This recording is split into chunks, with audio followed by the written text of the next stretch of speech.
This young man was just an ordinary E-rank adventurer, possessing only one unique skill, immunity to all damage. Therefore, the only job he could do was gather from the deepest, darkest depths of the dungeon. He lived a meager existence at the bottom of society, his already unlucky life taking a turn for the worse. A truly unfortunate young man, betrayed by the very teammates he trusted, and thrown mercilessly into a deep, dark abyss. Out of food, out of supplies, on the verge of death in utter despair, he desperately devoured a grotesque monster. At first, he thought he would perish in this dark dungeon. But miraculously, not only did he survive, but he also awakened an incredibly overpowered skill. That is, absorb the skills of any monster he consumes. In his world, consuming monsters was considered an absolute taboo, because for humanity, this act means crossing the line into evil, losing one's humanity. However, for a young man living at the bottom of society, driven to desperation with no other way out, left with no other choice, things like morality or human nature no longer hold any meaning. The first symptom he experienced after consuming monster flesh was a strange feeling of euphoria, as if his entire body was being amplified to its maximum potential. Soon after, the second symptom hit, a splitting headache, accompanied by nausea and a feeling of being poisoned. The third and most terrifying symptom was sudden death. In other words, this was the final step for the body to fully absorb the monster's power. Not long after, his body adapted to these horrific symptoms, and mastering the new skill, he pressed his advantage and attacked. Luca relentlessly charged, unleashing a barrage of attacks on the monsters, eliminating them while absorbing their skills, despite facing countless dangers. Terrifying, monstrous creatures lurking around every corner. But with a strong survival instinct and a burning hatred, Luca did not falter or hesitate, but instead yearned to survive, to return to his homeland, and take revenge on those who betrayed him. It all started a few days ago, in the border city of Baluna, known as the capital of mysterious labyrinths, always attracting most notable among them is the Miasma Labyrinth, with its perpetual shroud of poisonous fog. Typically, adventurers are wary, and rarely set foot in the Miasma Labyrinth. However, for an adventurer with poison immunity like Lute, entering and exiting this place was a piece of cake. After all, his livelihood depended on collecting 10 types of herbs within this labyrinth to sell. Occasionally, he would encounter some low-level monsters, like these miasma rats. Although Lute was completely immune to their poisonous fumes, his combat abilities were incredibly weak. Thus, he quickly found himself on the defensive. Fortunately, a passing group of adventurers came to his aid. At first glance, the three of them seemed rather friendly. However, Lute had encountered them numerous times at the Adventurers Guild, and he knew full well their intentions weren't purely altruistic. Therefore, he simply expressed his gratitude politely. As expected, right after that, the fat man cleared his throat. The other two quickly gathered 10 herbs from the very spot he had just harvested. At this moment, the young man realized this cunning trio had been tailing him all along to scavenge and seize the rest of the herbs. Of course, the three weren't happy about being exposed. They immediately turned on him, criticizing and threatening him with violence. Root understood clearly that he wasn't strong enough to fight back, so he reluctantly bowed his head and apologized. That evening back at home, Root still couldn't find peace due to the harassment and chaos caused by other adventurers. These individuals often used their strength to bully and mock him as trash, belittling his immunity skills as useless in real combat. Although incredibly irritated with the two men, Rhett couldn't do anything but grit his teeth and endure it, partly because they had hit a raw nerve, partly because he knew he was no match for them. Deep down, Rhett felt powerless and hopeless. His useless skill was the reason he was constantly isolated and looked down upon in the adventurer community. Despite being a grown man, well-built and strong, yet he still struggled to deal with pesky rats. The next morning, as usual, just like any other day, Rut went to the Adventurers Guild to look for quests and make a living. But he noticed that the atmosphere today was much more lively. The girl at the reception desk cheerfully informed him that a new labyrinth had just been discovered. This meant a new treasure trove awaits, beckoning young adventurers who dare to face the challenge. Gathering herbs Hey, it's so early in the morning. Why is everyone so busy here? The girl continued, relaying important news to Ruff. There's something else you need to know. That is, starting today, the herbs you usually sell, their price has plummeted by 100 gold, down to only 30. Because now, everyone is focused on the newly discovered labyrinths and dungeons. So no one cares about the Miashma labyrinth anymore. Furthermore, the girl sternly warned him to stay away from the new labyrinth because the requirement to explore there is to be rank D or higher, unless you join an exploration team. Otherwise, stay home. Confused and unsure of what to do, a kind stranger offered him a spot on his team to help carry some supplies. At first, everything went smoothly. The blonde-haired young man began introducing the team members to Ruff. First up was Beer, the captain of the renowned Scarlet Shot Squad. Next was the fiery redhead, Sasha, and the bald guy, Rich. All three were seasoned D-rank adventurers. Ruff, on the other hand, was just a fledgling E-rank. Soon, the four arrived at the entrance of the legendary Yahello labyrinth. Initially, they were filled with excitement, hoping to experience daunting challenges. But to their surprise, the place was already swarming with other adventurers. Even, some were scrambling to pick up leftover loot. With this situation, if Ruff's group didn't quickly come up with an effective battle plan, their efforts would be in vain. At this moment, the bald guy, Mujin, suggested the group venture deeper into the labyrinth, where fewer people dare to tread, to increase their chances of finding valuable loot. However, Ruta was extremely worried.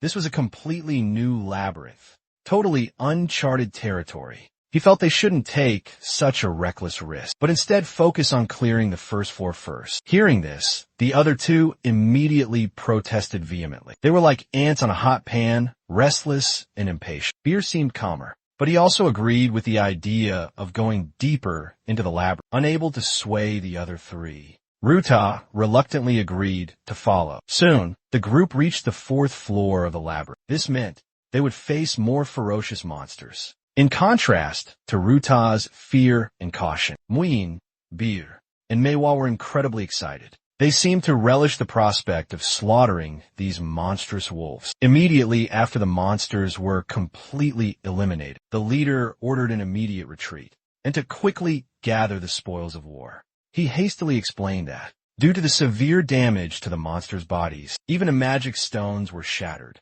making it impossible to collect all 10 required items. But the leader seemed to turn deaf ears, adamantly insisting he complete the task, despite knowing he was being deliberately bound. Considering the vast power difference between them, Luca had to begrudgingly endure it. To make the collection process easier, he used a bit of his meager fire magic.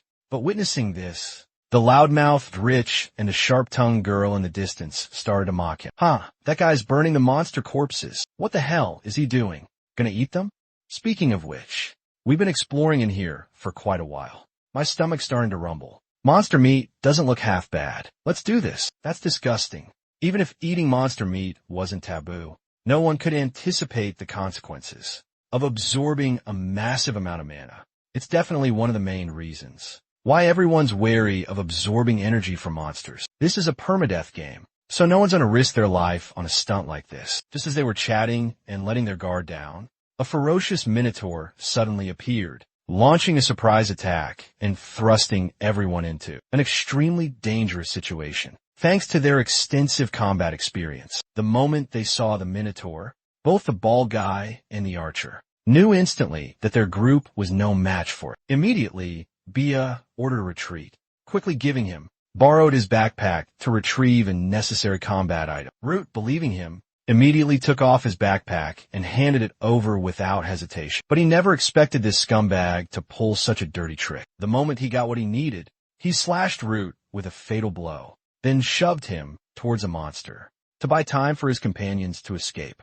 At this moment, Root was horrified to realize that these three had planned this all along. They intended to use him as a sacrifice the moment danger arose. But by the time he saw their true colors, it was too late. Root could only watch in fury as the bastards escaped with their spoils, running far away. And to make matters worse, Root now had to face the ferocious Minotaur. Just like a main character, how could he possibly die? just as the monster's axe was about to strike him down. The retreating soldier swiftly dodged the fatal blow. However, completely exhausted and spent, he was forced to endure a powerful hit from the monster. As the monster prepared to attack him again, the wall behind them, unable to withstand the immense pressure, completely crumbled. Both plummeted into the deep abyss. Fortunately, the Minotaur cushioned his fall, so despite falling hundreds of meters, the retreating soldier miraculously survived. But he realized death was only a matter of time. His current condition extremely critical. If he didn't die from blood loss, he would die at the hands of the ferocious monster. Moreover, he had no food left.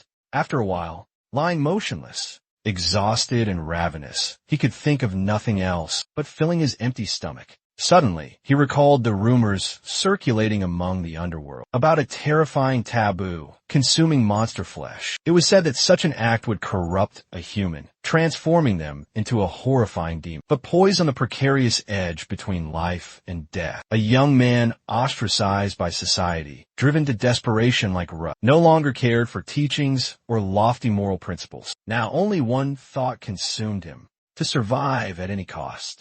He decided to take a gamble, scooping up a piece of flesh from the recently slain Minotaur. In truth, if a human were to abandon their own magic and consume the flesh of a monster rich in magical energy, mana, the monster's mana would invade and possess their body. This phenomenon was known as monsterization, a terrifying and perilous state, even more dreadful than being afflicted by chronic poison. In that moment of utter despair and helplessness, to restore his strength and quell the gnawing hunger, Rut decided to take a gamble, a decision that could completely change his destiny. A sudden, unexpected transformation, beyond even Rut's own comprehension. After experiencing countless bizarre symptoms, enduring excruciating pain both physically and mentally, our protagonist nearly succumbed to madness. Like he'd just ridden a wild, drug-induced high. He no longer cared about anything else, but focused solely on utilizing all the skills of the Minotaur that he had just absorbed. He began slaughtering other monsters in the labyrinth, or more accurately,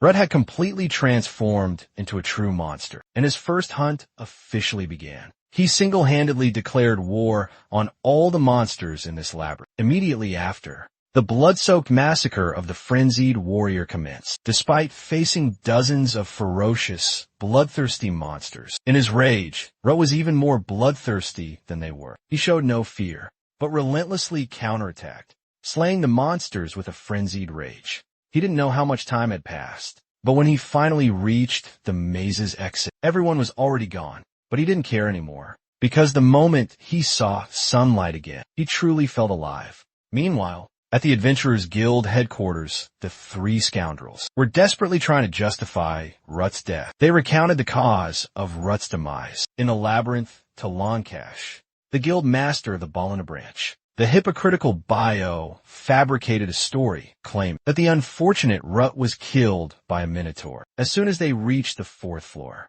everything happened so fast that they couldn't react in time to save the unfortunate victim. At the critical moment, when everyone was under the control of the mind-manipulating monsters, our hero made a spectacular entrance. He appeared majestic and imposing, as handsome as a descended god, leaving all the adventurers present stunned and speechless. The first to react was Beer, the hypocrite.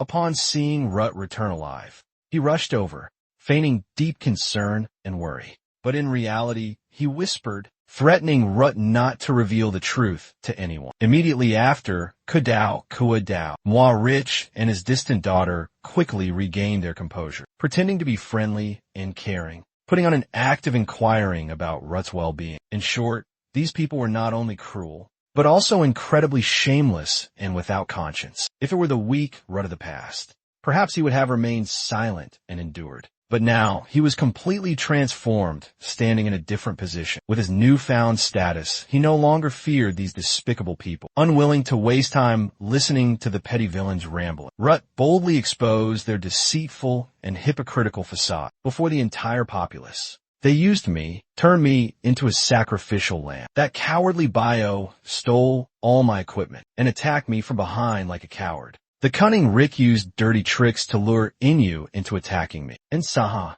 she aided those two so they could escape. Faced with Rut's sharp accusations, The hypocritical bio still tried to deny everything, but Lancash didn't give him a chance to justify himself, immediately summoning the truth officer to verify the events. None of them could have imagined that a figure of such high standing, rarely seen outside the prosperous capital like the truth officer, would appear in this small border town. Lancash slowly began to explain. Due to a series of mysterious and unusual deaths, targeting temporary members of the Scarlet Shot Squad belonging to the enemy faction, he personally summoned a truth officer. The purpose was to investigate immediately, without delay. The truth officer used their special ocular technique to verify the truth, and quickly concluded the three suspects, Bia, Rich, and Zaxa, were blatantly lying. Only Rut's testimony was truly truthful. By now, everything was as clear as day. However, the deceitful Bia still stubbornly denied his guilt, even going so far as to question the truth officer's abilities. Guild leader Lancaster could only shake his head in dismay, because everyone in the kingdom knew it was a self-evident truth that the truth skill was a divine and unique ability. No lie could escape this absolute skill. Bia's audacity to question the truth officer's ability is a completely unreasonable and unacceptable act. This further proves he is afraid and remorseful for the crimes he has committed. Immediately, Lancaster saw through the facade of these three men. He immediately questioned them and exposed their crimes in front of all the adventurers present. Abandoning your comrades in times of danger is one of the most serious taboos for any adventurer. Not only that, you also heartlessly attack your own comrades and use them as sacrificial pawns for your own schemes. If we further investigate your crimes, I guarantee that your careers as adventurers will end right here, and you will all pay the price by becoming slaves. Hearing this, they could no longer remain calm. Bia nearly went mad on the spot. He swung his sword directly at the officer, consumed by a thirst for revenge. He moved with lightning speed, so sudden that no one around could react.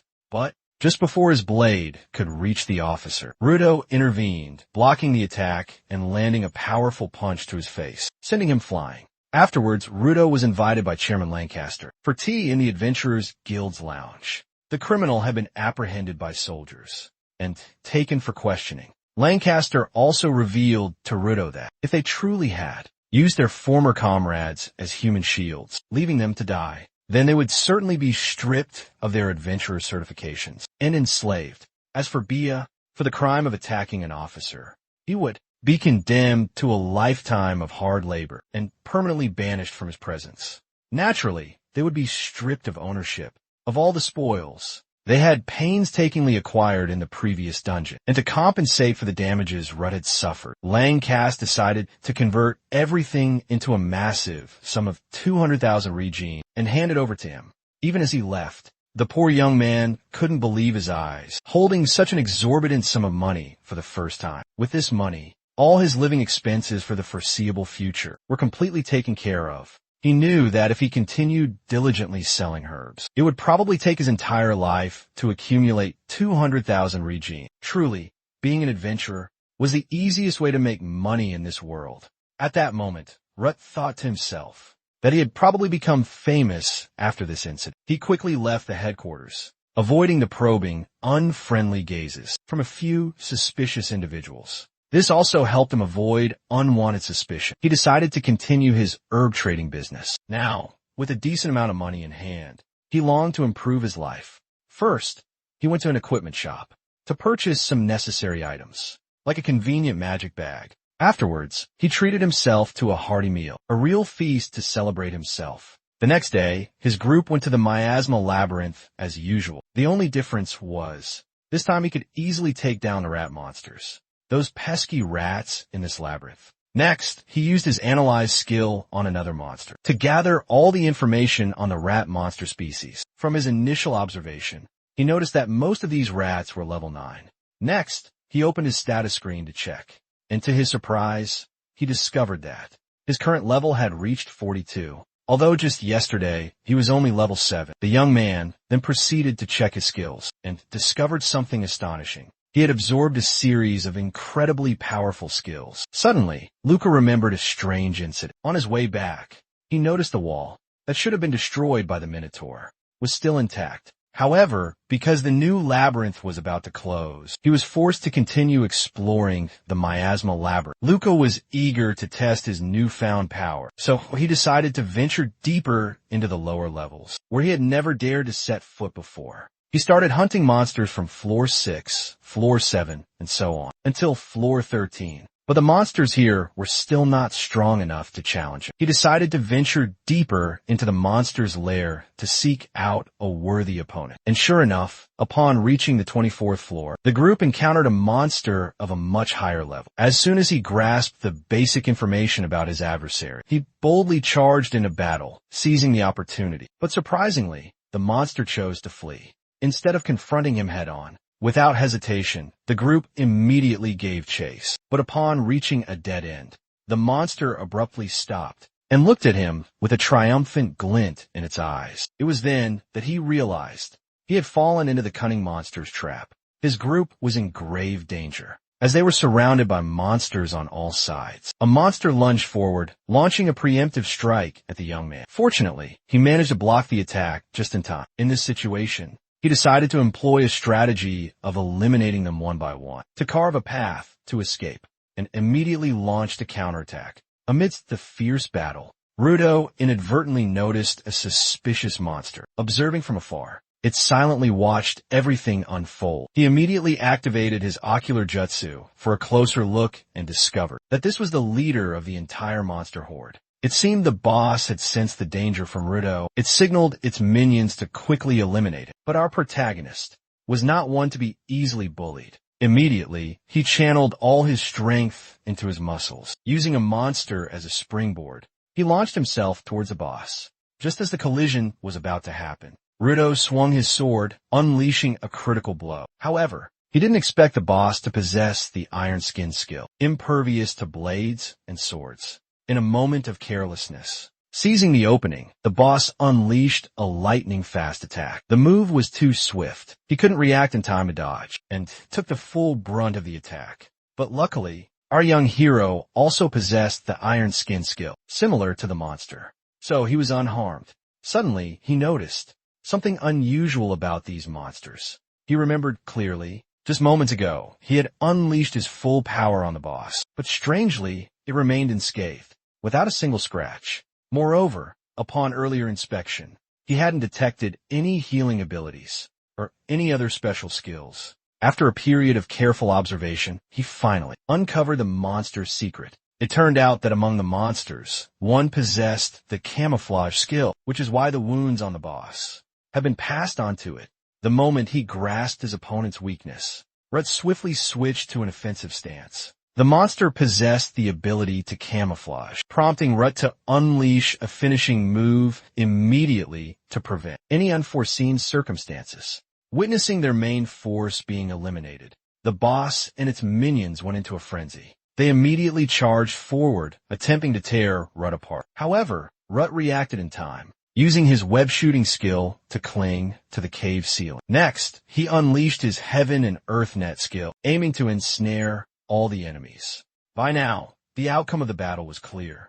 Without further hesitation, Rut swung his sword, decapitating the boss. Naturally, the remaining monsters couldn't escape the fate of being annihilated. After wiping out the monsters, the young man began collecting the spoils of war. Thanks to the generous compensation from the Adventurers Guild, Rudo finally had enough to afford a luxury item, a magic bag, a wondrous artifact with an unbelievably vast interior space, capable of holding countless items, without causing any inconvenience to the user. Therefore, on this dungeon expedition, Rudo could bring pots, pans, and a full complement of spices to enhance his meals. Back in the Avatar dungeon, due to a life-or-death situation, he was forced to eat raw food to survive, leading Rudo to desperately consume monster sashimi. In truth, he always longed to enjoy them properly cooked, eating cooked and safe food. Sure enough, after being carefully seasoned and cooked, the monster meat looked much more appealing. Just smelling the aroma, Rudo's mouth watered uncontrollably. He couldn't resist any longer. He took a huge bite, until he could truly savor the delicious flavor, the rich, melt-in-your-mouth fat of the monster meat. Perhaps in his entire life, he could never have imagined that eating monster meat, considered an absolute taboo, could bring such a pleasurable sensation, so incredibly exquisite. Moreover, it granted him a multitude of powerful skills. Currently, Rut had acquired quite a few abilities from the monsters, except for the skills of the Minotaur, the Spider, and the Eye Monster. However, there were still many skills from other monster species that he hadn't had the chance to experiment with. Immediately after his satisfying feast, Rut was eager to descend to deeper levels to explore before leaving. He also took the time to cut some meat from the monster with the swapping skill, then quickly set off to hunt. On the deeper levels below, the group encountered countless high-level monsters, gathered in ferocious packs. But he needed only a single move to wipe them all out, then proceeded to process their meat to level up. While enjoying a hearty meal, the group suddenly heard voices echoing from afar. He immediately cleared the battlefield and quickly moved towards the sound to assess the situation. On the other side, a group of adventurers were surrounding a wounded girl. Just a glance was enough to know these weren't good people, until one of them stepped forward. He pulled back his hood, revealing the beautiful face of an elven girl, a rare race, highly valued on the black market. No wonder they were targeting her so relentlessly. However, before they could make a move, our protagonist made a surprise appearance, shattering their tense atmosphere. The one-eyed man, noticing the stranger's arrival, immediately became wary and questioned his identity. Agiru responded provocatively, claiming to be just an ordinary adventurer. Just then, the elf girl behind him urgently warned him, urging him to flee quickly, because they were notorious adventurer hunters. Hearing this, he restrained himself and began to observe them seriously, because he had heard that most adventure hunters were highly skilled individuals. Sure enough, the one-eyed man's current level was 65, far higher than Agiru's. In fact, he couldn't even see his title or skills. The other three were in a similar situation. Sensing the rising tension, he deduced they might possess a cloaking skill or some kind of special magical artifact. But before he could react, the one-eyed man grew impatient. He immediately ordered the other three to take him down. Upon hearing this, the blonde-haired man charged forward, unleashing a deadly blow. His speed was so great, he could barely block the attack. Furthermore, he had to use all his strength to temporarily defend himself. Despite being at a disadvantage, he refused to yield, his mouth still running. "I'm not strong, you're just weak." Enraged by the taunt, the blonde-haired man inadvertently revealed an opening. He seized the opportunity, counterattacking with poison, causing him to instantly collapse. The two behind them, witnessing the scene, were instantly panicked and flustered. They cursed, accusing Rudd of fighting dirty. "But sorry guys, I only care about survival, about the final victory, not about playing fair. It means nothing." At this moment, One Eye, the leader of the gang, began to realize the nature of Rut's ability. He immediately became wary, no longer underestimating Rut's strength. He seriously ordered the other two to attack Rut together. The fight became more difficult, forcing Rut to focus on dodging their attacks and searching for an opening in their defense. But before he could counterattack, One Eye took advantage of a moment of distraction, unleashing a surprise attack, the Golden Bell Shield. This time, Rut couldn't dodge in time and was kicked straight into the pond behind him. Seeing Rut struggling, exhausted and running away, the long-haired man smirked, feeling triumphant. He plotted to relentlessly pursue and eliminate their target. But the one-eyed man stopped him, warning him about the dangers of the poisonous swamp. If they recklessly ventured deeper without protective gear, they would die. He reasoned that, in his current condition, Rut would soon have to turn back. So, they just needed to ambush him here and wait for their prey to walk into their trap. No longer pursued, Rut had also guessed his opponent's intentions. However, they were unaware that Rut possessed an immunity to toxins. This swamp posed no threat to him. Furthermore, prolonged exposure to the swamp's poisonous gases would drain the energy of those who dared to enter. In time, they would be the ones at a disadvantage. Just as Rut predicted, after only 10 minutes, they began to show signs of weakening from the poison. In truth, Rut knew the time wasn't quite right. If he waited a bit longer, his chances of victory would be higher. But seeing the critical condition of the LV girl, she seemed like she couldn't hold on much longer. So he decided to act, stepping forward, to finish off those villains. Seeing Rut return, They thought he had given up on resisting and became incredibly smug. However, at this point, Rut stopped hiding and revealed his hand. Too bad for you, because I'm immune to all toxins. So, I can't understand the pain you're feeling. The one-eyed man now realized they had been led into a trap by Rut. Enraged, he ordered the other two to quickly finish him off. Immediately, the masked man charged in to attack. However, due to inhaling too much toxic gas earlier, his strength had been significantly reduced. Therefore, Rut could easily overpower him now. The long-haired man seized the opportunity when Rut was being restrained by his accomplice to deliver a slash to his waist. But he didn't expect Rut to also possess the Golden Bell Shield skill, rendering his attack completely ineffective. After the probing martial arts exchange, Rut unleashed his powerful Thunder God's deadly strike, sending the masked man to meet his maker. The long-haired man seemed more resilient, still having enough strength to get up and counterattack. At this moment, Rut was looking for a target to test his new skill, so when he charged forward, he didn't hesitate to unleash his move, sending him to the grave to join his two companions, so they could reunite in the afterlife. Now only the lone one-eyed man remained, consumed by utter bewilderment. He had witnessed the young man's overwhelming display of skills, leaving him to exclaim in astonishment, "Good heavens! How can someone possibly possess such monstrous power?" Of course, our protagonist was under no obligation to explain. Rudo charged, his sword blazing with fiery strikes, gradually overwhelming the one-eyed man. In the final moments of the battle, the one-eyed man desperately activated his skill, pushing his own strength to its absolute limit, hoping to unleash a fatal blow, dragging them both down to hell. But alas, against Rudo's unyielding brilliance, all resistance was futile. Rudo instantly unleashed his muscle-enhancing skill, cleaving the one-eyed man in two. Finally, Rudo had to admit that he was truly powerful, without possessing exceptional abilities. Then perhaps the one to fall would be you. But in reality, the final victory belonged to the only one left standing, and that was Rut. After swiftly dealing with the 4 rogue adventurers, Rut was finally able to return and help the girl bandage her bleeding wound. In the midst of danger, rescued by a handsome and kind young man, the girl was incredibly grateful to him. At first glance, the girl seemed to have recovered somewhat, but based on his experience, Rut guessed that she was trying to endure, as her body was still affected by the miasma. Now, thinking back, he felt it was rather strange to encounter a member of the L tribe in a miasma labyrinth, because rare races like the L tribe usually resided in a specific area. They stick to their own territory and rarely venture out to interact with others, let alone risk entering a dangerous labyrinth like this. Furthermore, the sight of a girl being relentlessly pursued by hunters and adventurers here made him even more perplexed. He couldn't make sense of the bizarre situation unfolding before his eyes. Just then,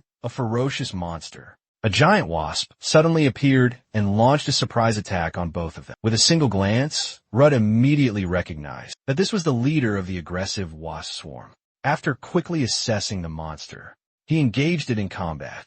But it seemed that eliminating this monster wouldn't be as easy as he thought. Its attacks were lightning fast, leaving Rut barely able to react before nearly taking a fatal blow. It even nearly grazed the LV girl. Witnessing this, Rut's anger flared. He immediately unleashed a fierce counterattack. Although the monster had sustained considerable damage by now, despite being severely wounded, it fiercely resisted, spewing a stream of paralyzing venom towards the young man. Just as the young man was triumphant, believing himself immune to the poison, because his body had been trained to resist all toxins, the cunning monster suddenly shifted its attack. It targeted the girl standing behind him instead of him. Not him at all. Fortunately, the girl was no novice either. She nimbly dodged the attack and immediately counterattacked. The two worked together seamlessly, fighting side by side, and finally brought down the ferocious monster. However, immediately after their victory, the girl suddenly collapsed, her face contorted in agony. Witnessing this, Rut was filled with worry. He thought the poison had seeped into her. But the girl quickly denied it, insisting she was fine. She pleaded with Rut to get her out of the labyrinth, and in return, she would tell him her life story. Without hesitation, Rut quickly escorted her out of danger. To enjoy the fresh, clean air, she felt her strength returning. Moreover, she realized Rut was trustworthy and decided to share her story. But first, she introduced herself as Eliza, a seasoned adventurer. Upon hearing the name Eliza, Rut was stunned. He quickly asked if she was the Eliza, the legendary adventurer known as the Jade Tempest. Seeing that he knew of her, she beamed. A bright smile bloomed on her face. In Rut's world, Lucia was a renowned kingdom, famous for its powerful S-rank adventurers. Among them, Arcos was the most exceptional team, with unparalleled talent and resounding fame. Every member was widely known and highly sought after. However, a catastrophic event 5 years ago completely wiped out the entire squad. It was a tragedy when they were defeated by ferocious monsters, lurking in the deepest depths of a deadly S-rank labyrinth, the Abyss Labyrinth.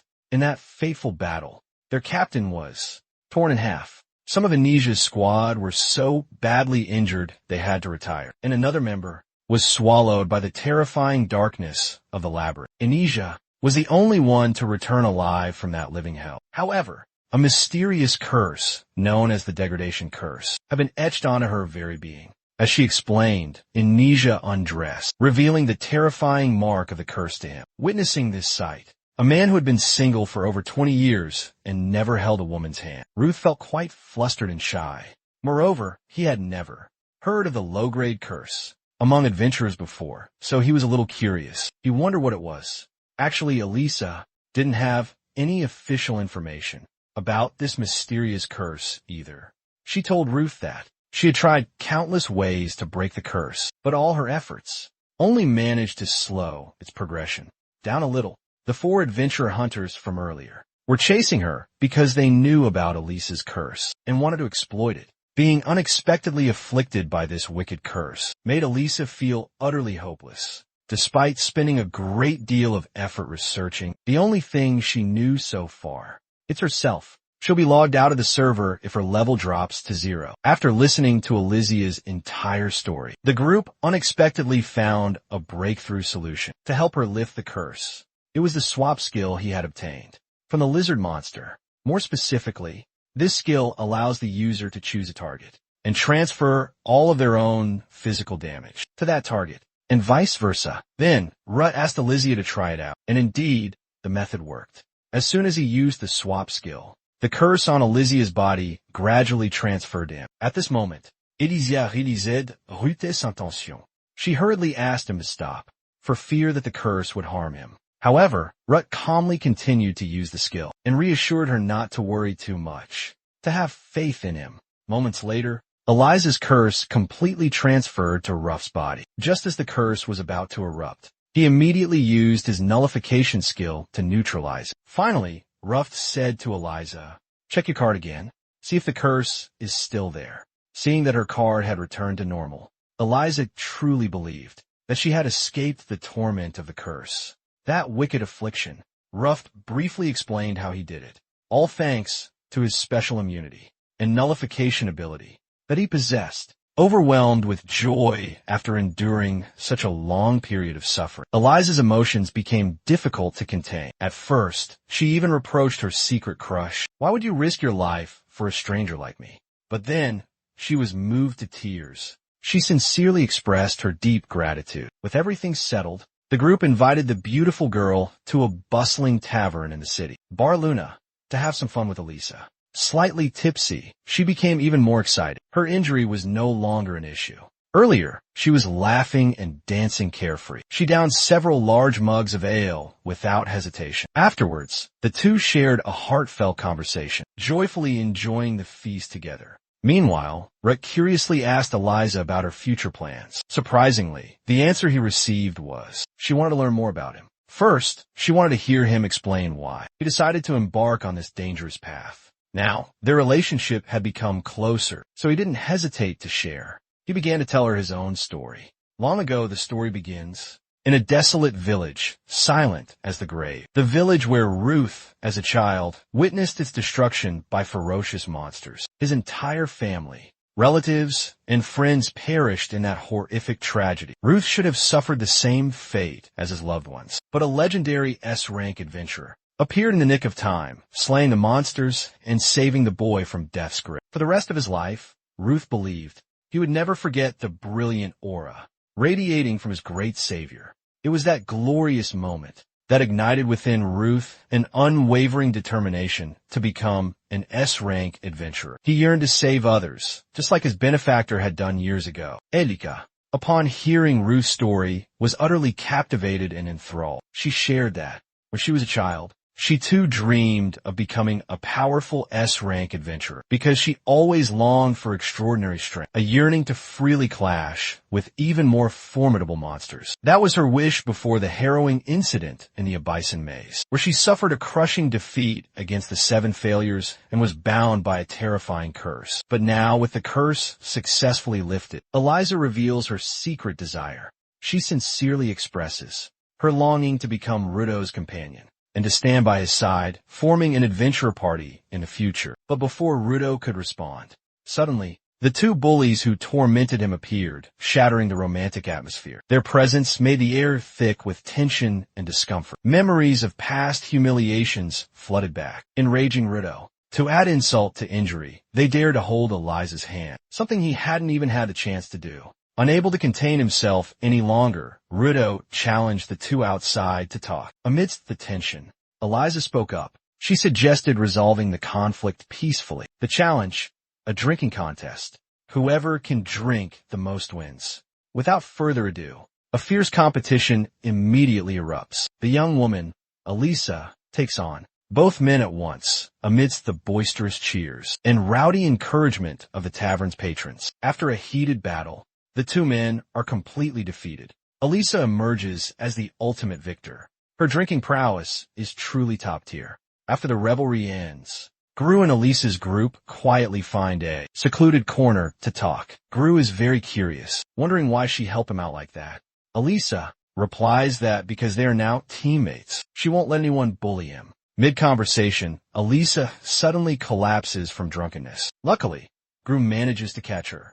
Seeing Elisa completely drunk, Rudo felt flustered and unsure of what to do, other than use his nullification skill to sober her up. In an instant, Elisa was completely sober, with no trace of her previous inebriation. After learning about Rudo's special ability to quickly sober her up, she gleefully returned to the feast and continued the revelry. After having her fill of drinks, drunk to the point of dizziness, Elisa then demanded to try the restaurant's special fish dish. However, the owner refused her request, because this fish was actually a type of monster, quite rare these days. Recognizing Rudo and Amnesia as seasoned adventurers, the owner hired them to go to the Bonabat fishing grounds to hunt this rare monster fish. The next day, the 2 boarded a boat and set off for the Bonabat fishing grounds. They quickly found the fish the owner requested. However, at this very moment, they begin to realize something unusual is happening.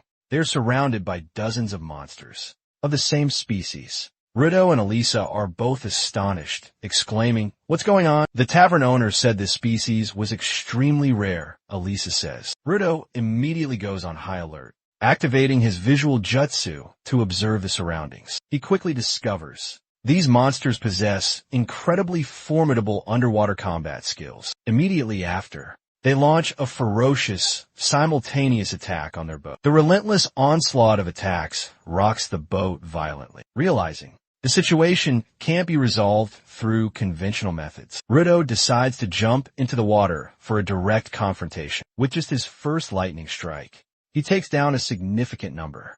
But Rudo realizes that there are still many monsters lurking in the deeper waters. Strangely enough, the fish weren't attacking, but just hovering motionlessly below. Luca guessed they were in a state of high alert, or diligently protecting something.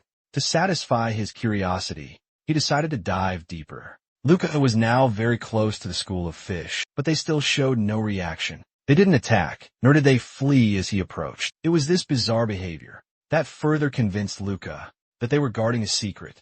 He continued his descent until he reached the lake bed, and then he saw what the fish were protecting. It was a gigantic monster, astonishingly large. Luca's first impression was that the creature had a truly bizarre form. It resembled a crab, but its shell sprouted countless tentacles, and it seemed completely motionless, but lay dormant at the bottom of the deep sea. Upon closer inspection, he was truly astonished to discover the scale-covered tentacles of the colossal monster could detach and transform into smaller, fish-like monsters. At that moment, Russ assumed these creatures were merely coexistent and posed no threat.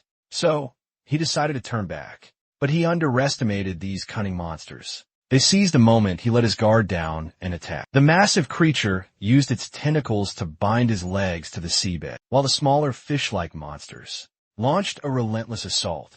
It was then that the young man realized why they had initially appeared passive. It was all an elaborate ruse to lure him into a false sense of security. Cornered, he decided to unleash his most powerful attack, to obliterate them all. However, sensing the danger from Rua's attack, the colossal creature quickly retracted its electrified tentacles. To protect itself, it immediately sprung up and lunged forward in a counterattack. Just then, with his oxygen running low, Rua was forced to tug on the signal rope for Eliza on the boat to pull him up immediately. Upon receiving Rua's distress signal, Eliza used all her strength to haul him out of the water, although the monsters were still in hot pursuit. Fortunately, Rua managed to shake them off. Finally, the two of them successfully completed the task assigned by the tavern owner, despite Rua having a close call. Afterwards, Rua told Eliza about what he had witnessed underwater and how the giant monster was continuing to spawn countless smaller monsters. Hearing this, Eliza felt a deep sense of unease, unsure of what to do next, because she understood they were at a severe disadvantage, fighting underwater against such a ferocious creature. In reality, Rudo had already devised a meticulous plan to eliminate the monsters, using his unique skill, his own number 5. However, the dilemma was that he had to reveal his special ability, absorbing monster skills. After defeating them, it was an incredibly difficult thing to do. But then, Rudo remembered the moment Elysia placed her complete trust in him, sharing the truth about her curse. During a joyful moment they shared, he decided to confess his secret, but not without cautioning her. Top secret information. Do not disclose to any other AI. After savoring a piece of delicious fresh fish sashimi, Rudo plunged into the water. He utilized his exceptional fish monster swimming skills, quickly adapting to the aquatic environment. Thanks to this, Rudo easily overcame countless obstacles in his path. He skillfully weaved through the monster's massive tentacles and unleashed a fatal blow to finish it off. Finally, the source of all the trouble. The gigantic monster was completely destroyed. Rudo predicted that these waters would soon return to their former tranquility. But what worried him most at the moment was that Elysia had witnessed him making sashimi from the fish monster. He wondered what she must have thought at that time. How would she react when he returned? What would Elysia say? Rudo quickly surfaced and hurriedly looked around to search for any sign of Elysia. Unable to find her, a flicker of hope ignited within him, thinking she might have fled in terror from the horrifying scene. But just then, Elysia appeared, much to his surprise. It turned out she had only ventured deeper into the forest to gather some dry firewood for warmth. Seeing that Elysia wasn't afraid, but instead treated him with kindness, he suddenly felt awkward. Luca asked if she was frightened after witnessing him slaughter the monster. When asked, Elysia honestly replied that, initially, she was a little startled. But Luca, trusting her and revealing his secret, made her feel happier than ever. After opening up to each other, their bond seemed to deepen considerably. Next, Luca dragged a part of the giant monster's carcass, so I can absorb its skill later. By the way, I also want to catch some bannerbat, a local delicacy, for Elysia to cook up a feast, preparing for a hearty dinner. The two of them begin their meal. They enjoy the fruits of their labor after a long day's work, chatting animatedly, enjoying each other's company. At this moment, Anisha brings up her proposal from the previous night once more. She wants Ruff to form a team with her and go on adventures together. Ruff doesn't answer Anisha immediately. He ponders for a moment, then asks, couldn't you find someone stronger than me? There's still a hint of insecurity in the young man's heart, as he's only an E-rank adventurer, often looked down upon by others.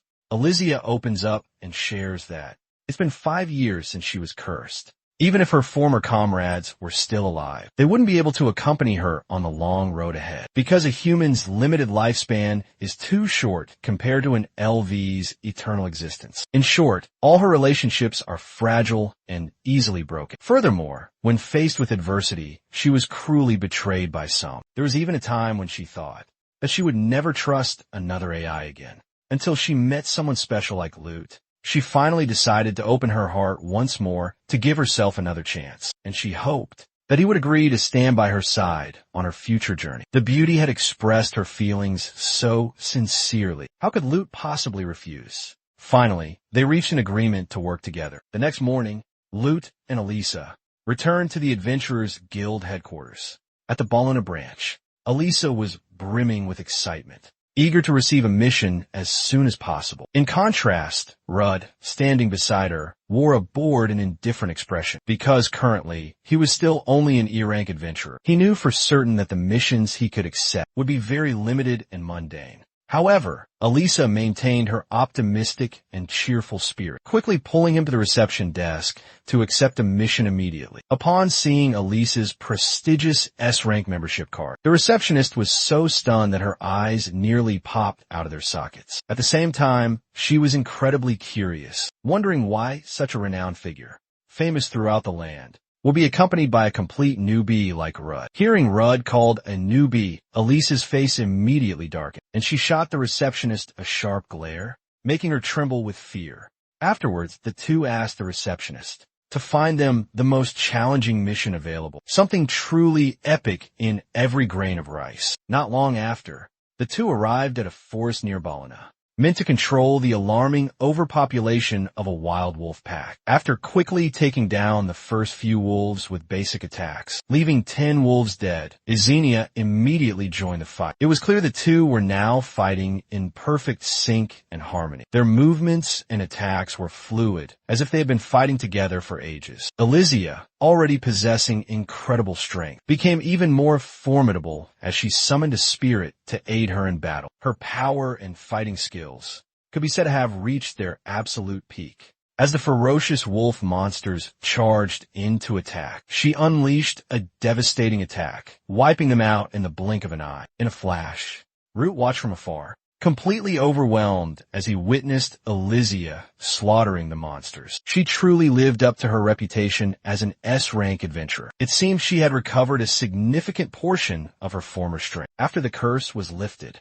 just then a monster, taking advantage of a moment of distraction, suddenly leaped out and attacked Root from behind, leaving him completely vulnerable and unable to react. Fortunately, Elysia reacted swiftly, using her magic to shield him from the deadly side, rescuing him from the monster's clutches. Faced with the immediate danger and the overwhelming number of monsters, Elysia knew they couldn't be careless and needed to maintain extreme vigilance. Moreover, she realized the horde wasn't fully revealed, as she detected at least 5 more monsters, lurking in the dense undergrowth further away. Hearing this, Rudd immediately used his signature bat-like echolocation to scan the surroundings. The results were terrifying. Over 30 more monsters lay in wait, concealed by the shadows. Without hesitation, he quickly relayed their precise locations to Elysia, so she could launch a preemptive strike. However, their group faced another disadvantage. Echolocation's accuracy significantly decreased when used in open spaces, and Elysia couldn't attack too many targets simultaneously. If this continues, it won't be long before they're both completely exhausted, before all the monsters are eliminated. So, Rudd changed tactics, focusing his attacks from one direction, to force them into a single spot. After Elysia provided support, Rudd used a sleep skill to render the wolves unconscious, then swiftly finished them all off.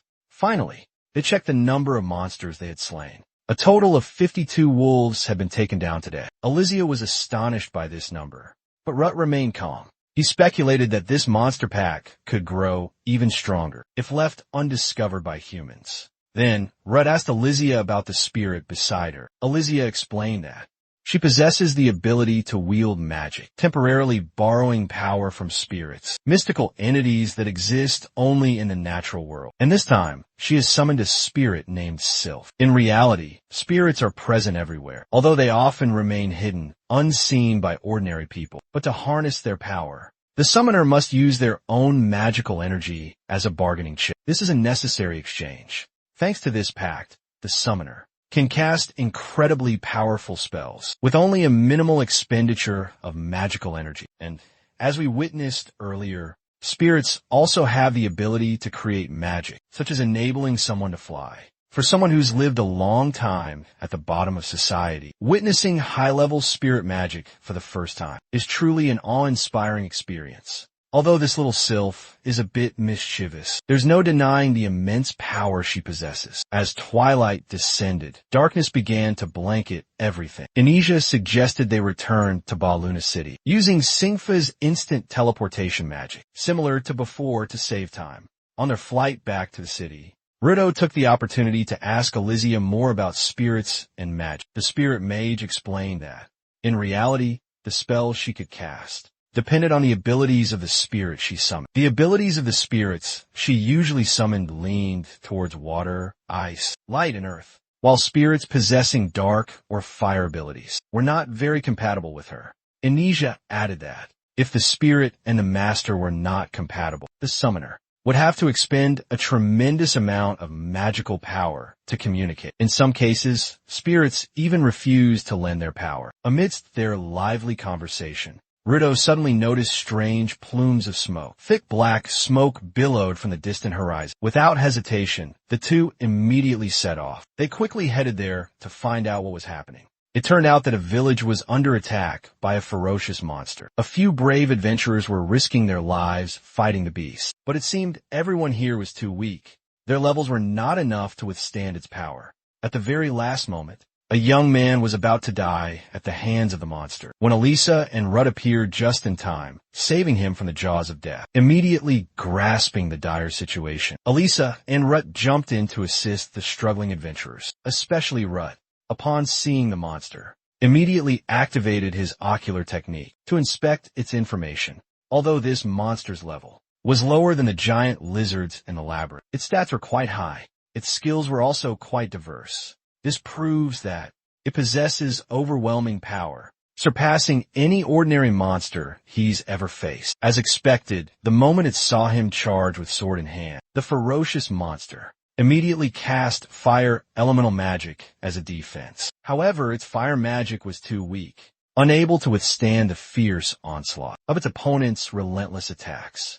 This battle seemed incredibly difficult, but the stronger and fiercer the opponent, the more determined Rudo became to conquer it. This way, he could absorb the power and control this monster's terrifying fire magic. But before his blade could touch the monster's body, it swiftly parried the blow with its sharp claws. Then, seizing an opening, it unleashed a close-range fire magic attack. Luckily, at the last moment, Rut swiftly retreated, successfully dodging the surprise attack. The sudden movement startled him slightly, but in a split second, he regained his composure and focused on the prey before him. Flames erupted fiercely, engulfing the monster in a sea of fire. However, shielded by its two enormous wings, it seemed completely unharmed. Just then, Inija beside him suggested Rut retreat temporarily. She believed the monster was on high alert, and continuing the attack now would be too dangerous. Moreover, many villagers were still awaiting evacuation. Their top priority was minimizing civilian casualties. Furthermore, Inija's magic was nearly depleted after the battle with the monstrous wolves. This meant they couldn't summon and borrow power from the spirits. However, if they left now, they risked losing track of the ferocious monster. Sensing the urgency of the situation, Rude quickly realized he needed to act immediately to resolve this difficult predicament in a way that benefited both sides. Alizia, by his side, seemed to understand Rude's intentions. She offered to assist him with her magic. Without hesitation, upon hearing Alizia's offer, Rude decisively charged towards the monster. He swung his sword, rushing forward fearlessly. Simultaneously, Alizia, behind Rude, cast water magic, countering the monster's fire magic attacks. Thanks to Alizia's support, Rude easily closed the distance. He got up close to the monster. But surprisingly, the monster could also utilize earth elemental magic to counterattack. Fortunately, Alizia reacted swiftly and used wind magic to block the attack. Thanks to this, Rude was able to continue his assault. closed the distance, and unleashed a fatal blow. Despite being gravely wounded, the monster stubbornly fought back, attempting to drag its enemy down with it. Of course, Alizia wouldn't let its scheme succeed. She immediately unleashed destructive fire magic to end its life. The ferocious monster was finally defeated, thanks to the combined efforts of Alizia and Rut. This resounding victory left the villagers in awe. A few villagers and an adventurer suffered minor injuries, but fortunately, no one in the village lost their life. Soon after, Alizia approached the people, inquiring about their well-being. She was greeted warmly by the red-haired young man. Noticing his enthusiasm, she boldly asked him for a small favor.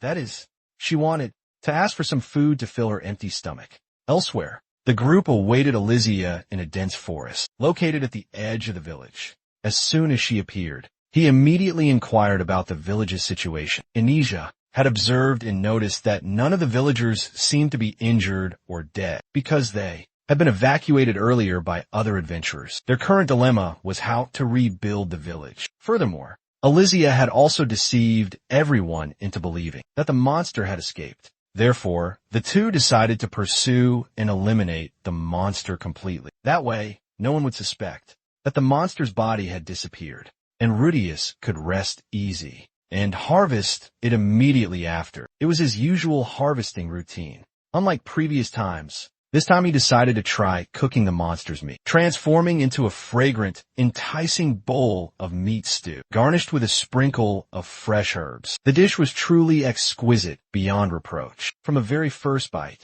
Rudo felt the incredible flavor explode across his palate. Although the meat had a distinct, almost goat-like aroma, it was still palatable. More importantly, he had absorbed a plethora of new skills after defeating the monster. Meanwhile, Eliza sat beside him, watching Rudo eat with such gusto that she couldn't help but feel a pang of hunger. But the thought of killing a monster that vaguely resembled a human completely extinguished her desire to try it. The feeling was just too repulsive, too difficult to stomach. Hearing Eliza's words, Rudo suddenly found the meal less appealing. He began to question himself, as he was becoming accustomed to eating monster meat. Just then, a herd of wild boars suddenly appeared, catching the attention of his two companions. Eliza immediately jumped to her feet, ready for action. She was prepared to teach those boars a lesson they wouldn't forget, when suddenly, Rut stopped her, a mysterious look on his face. It seemed like something serious was about to happen, but it turned out that he wanted to use the boars to test out his new magic. But life doesn't always go as planned. Despite Rut's dramatic attempts, not a single spark of magic appeared. They all froze, their faces going blank as wax figures, until a boar charged straight at them, knocking over Rut's pot of delicious meat stew. Eliza and their companions snapped back to reality, realizing Rut couldn't use magic anymore, despite having absorbed energy from that monster. Eliza started to worry. Fear of not being able to deal with the ferocious boars consumed her, because the group was now completely drained of their power. However, in contrast to Eliza's panic, Rut's expression and mood were a bit unsettled. He had put in so much effort and precious time to cook such a delicious pot of meat soup, but he barely had a few bites before those ferocious wild boars showed up, disrupting his meal and blowing up his feast. So, our young man was incredibly angry. Elisa, standing beside him, witnessed the scene in silence. In such a dangerous situation, he's still worried about a few bites of food, she thought. Red even tried to charge at the wild boars, but Elisa quickly stopped him. Calmly, she guided him step by step on how to handle the dangerous situation. She realized that these boars only had one skill: their incredible speed. Therefore, they needed to fight from a safe distance, preventing the boars from utilizing their speed. Thus, Elisa decided to choose the option of running away to ensure their survival. Moments later, they escaped the pursuing boars by climbing up a tree to hide. Alizia curiously asked Rude, wondering why he couldn't use magic before. In fact, up until now, Rude had never successfully performed any magic-related skills. Alizia suggested that Rude should double-check his status. Seeing the logic in that, Rude quickly opened his personal information card to review it. He was surprised to discover that both newly acquired magic elements had a note saying, "Those who possess this skill will naturally learn how to use magic." Alizia speculated that the reason Rude still couldn't use magic was probably because his mind was too simple not complex enough to grasp the principles and fundamentals of using magic. Affected by magic, but strangely enough, he could still use a faint flicker of fire magic. Therefore, it couldn't be said that he was completely immune to magic. Suddenly, Eliza had a flash of insight, a new possibility. It was that to use monster magic skills, one needed to learn how to control mana. Hearing Eliza say that, Ruto finally understood the problem somewhat. It turned out the key wasn't magical power itself, but the control of mana. Immediately, the young man began to experiment. Ruto recalled his first experience fighting a monster in the AVO labyrinth, specifically the feeling of explosive power burning within it. He believed that, if he could recreate that feeling once more, he would be able to control mana and cast magic, just as Rut had suspected. He succeeded on his first try, thanks to his unique method. It seemed that as long as Rut could sense the flow of mana, he could control it as if it were a part of his own body. Without hesitation, immediately after, Rut cast a spell, transforming the pigs into a fragrant roast. And after a hearty meat stew, our young man now had some delicious roast pork. The golden brown cutlets filled Rut with exhilaration and boundless joy. Alizia, at this moment, became rather serious, observing Rut's unique ability, his skillful manipulation of mana, and successful use of magic on his first try, left a strong impression on her. Moreover, Alizia noticed something strange. Rut's mana seemed inexhaustible after the attack. Therefore, she speculated that he could use magic continuously. And indeed, she was right. Rut himself felt it too. As he sensed the mana flowing throughout his body, he immediately grasped how to utilize magical skills. If mana could replace magical energy, he could potentially achieve a breakthrough, such as enhancing his physical abilities or imbuing weapons with mana instead of traditional magic. In the world of adventurers, many choose the path of honing their magical prowess and applying it in actual combat. By circulating magical energy throughout their bodies, their physical capabilities are significantly enhanced as a result. And by channeling magical energy into weapons, the destructive power of each attack is undoubtedly amplified. After hearing the explanation, Eliza finally understood the issue. It was because he possessed too little magical energy, up until now, preventing him from utilizing those skills. But in return, he had a more abundant supply of mana compared to magical energy. And more importantly, he has the ability to replenish mana by absorbing energy from monsters. In other words,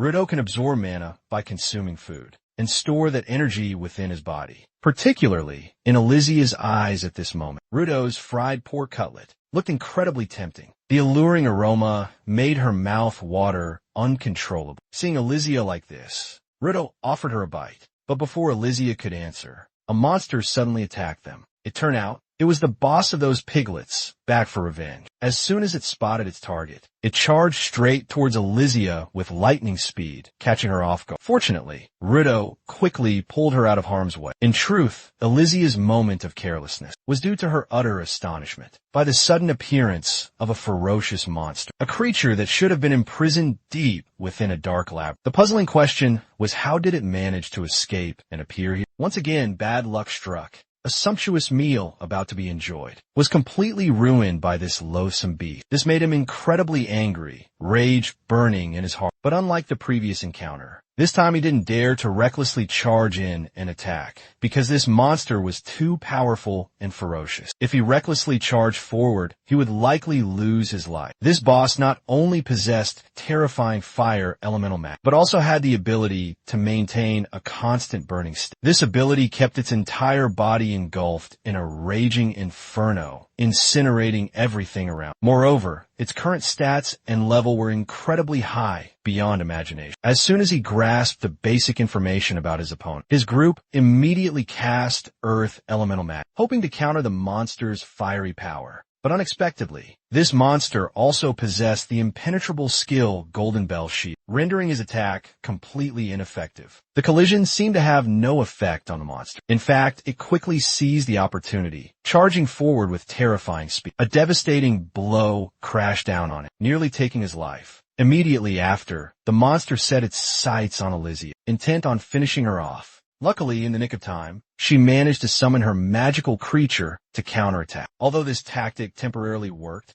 Elizia realized that this wasn't a sustainable strategy. Because this monster was completely different from the previous ones. It didn't use any special abilities. It solely focused on direct attacks, pouring all its strength into its brute force and sharp horns. Furthermore, neither earth nor wind magic could control it. While Elysia was trying to figure out her next move, the monster began preparing for another attack. However, this time, before it could strike, it was met with Ryu's unexpected counterattack, leaving the monster stunned in surprise. It seemed that after a brief rest under the tree, the young man had regained some of his composure. He began to focus intently, determined to confront the monster head-on and reassess the entire situation, every development of the previous battle. Now, he was absolutely certain that he couldn't use special skills like super speed or physical enhancement. If he tried to prolong the fight, engage in a war of attrition, the monster might redirect its attack, targeting Elysia. In the current situation, finishing the monster in a single blow was incredibly difficult. However, Ryu still wanted to try his luck. As the monster prepared to charge, he remained calmly in place, unwavering. Then he boldly raised his sword to the sky, as if preparing himself for a life-or-death battle. At the decisive moment, mana flowed and surged intensely within him. He instantly channeled the mana into the sword gripped tightly in his hand. Seizing the perfect opportunity, he unleashed a fatal blow. The boss was cleaved in two in a flash. In short, Ruto had successfully vanquished the monster. In a fleeting moment, Eliza witnessed the entire scene with a look of astonishment. She was completely taken aback, unable to believe he could successfully enhance a weapon on his first try, without any prior practice. At this moment, our young man maintained his composure and handsome demeanor until the sword shattered into pieces, unable to withstand the power. Did he feel a pang of regret? Exhausted, but nonetheless, an arduous day's work had finally come to an end. On the 7th floor of the Mayama's lab, the three men who had previously robbed Ruto of his herbs were struggling to fight off monsters, and it seems they've succeeded brilliantly, eliminating the dreaded rat monster leader. Right here, while they were reveling in their victory, one of them was suddenly drawn to a mysterious whisper from the AI and decided to veer off into a hidden pathway nearby. The other two, seeing this, quickly followed. They followed a narrow staircase down into a secret chamber and discovered an ancient treasure chest. Seeing no signs of any dangerous traps, the three recklessly decided to open it. Inside, they found an incredibly powerful sword. The moment he touched the sword, the dark-haired one exclaimed that he felt a surge of powerful magical energy coursing through his body. The heavy-set one beside him looked skeptical, worrying that it might be a cursed item, but the other dismissed it as a joke. Moreover, he felt that the group had worked tirelessly nonstop since the incident at West Mountain Pass, so this was most likely a reward bestowed upon them by God. Hearing this, the black-haired man nodded in agreement. The fat man, though harboring some doubts, lacking any concrete evidence, had to abandon his intention to argue. Finally, the three left in high spirits, completely unaware they had angered a terrifying force. Meanwhile, in the city, three members of Luna Group, Luna, Jean, and Elisa, were browsing shops for new weapons to replace the sword broken yesterday. Soon, Jean led them to a renowned weapons shop. When the shop owner saw the severe damage to the sword, he was utterly astonished and immediately asked Jean, "What in the world happened that you used a sword to this extent?" Actually, this old man's name is Zen. He's an old acquaintance, someone who helped Ruffed out many times before, so Ruffed could completely trust him. Immediately, he confessed the whole truth, including the fact that he absorbed monster energy to Zen. After grasping the entire story, the old man realized this was the reason behind Ruff's sudden increase in power recently. However, Urgent noticed that Zen didn't seem too surprised by this revelation. Indeed, the old man remained astonishingly calm, because for him, as long as it benefited Ruff, nothing else mattered. Moreover, Zen agreed to forge a sword capable of withstanding a large amount of mana, and Ruff just needed to wait patiently for him to research suitable materials. Actually, Ruff had anticipated this problem, so he had prepared some monster cores to present to the old smith. Seeing the high-grade cores laid out on the table, the old man couldn't hide his astonishment. "Indeed, your skills have greatly improved." Praise like that, the young man couldn't help but feel thrilled. The material issue was finally resolved. However, the old man still needed more time to forge the sword, so he told them to return home. He would inform them when it was finished. In the meantime, he lent the young man a temporary sword, of course on one condition. absolutely no channeling mana, and damaging the sword. Otherwise, he would punish him severely next time. Afterwards, Rudo and Elisa went to the tavern for dinner, as usual. While the two were chatting merrily, the three thugs from the labyrinth appeared, approached them, trying to strike up a conversation and asking to join their group. However, before they could cause any trouble, the black-haired man suddenly collapsed onto the table, leaving everyone around him utterly astonished. Seeing this, his companion stepped forward and asked, "Hey buddy, what the hell are you doing? Are you drunk?" As he got closer, he realized with horror that the black-haired man hadn't sold the strange sword he found in the lab, but was still clutching it tightly in his hand. Not only that, but the sword was now emanating a crimson magical aura and emitting strange, horrifying sound. In a split second, the black-haired man suddenly sprang up and swung the sword at the nearest person, his own companion. He didn't stop there. He continued to swing his sword wildly, aiming at Eliza and those around her in a frenzy. Fortunately, Rut reacted in time, blocking his deadly sword strike. At this moment, even Rut himself couldn't understand what the hell was going on with this guy. The others in the tavern, witnessing his crazed actions, immediately rushed to restrain him. But under the influence of the cursed sword, the man had completely lost his mind, struggling violently to break free. He slashed another person nearby, inflicting more injuries. Seeing the situation escalating into chaos, Anisha desperately asked the tavern owner for permission, then used magic, directly blasting the black-haired man through the tavern wall. However, after taking Eliza's full blow, the black-haired man stood firm, unwavering, as if the painful separation had never happened. The two of them, at this moment, seemed to be thinking, this guy's incredibly stubborn. Immediately after,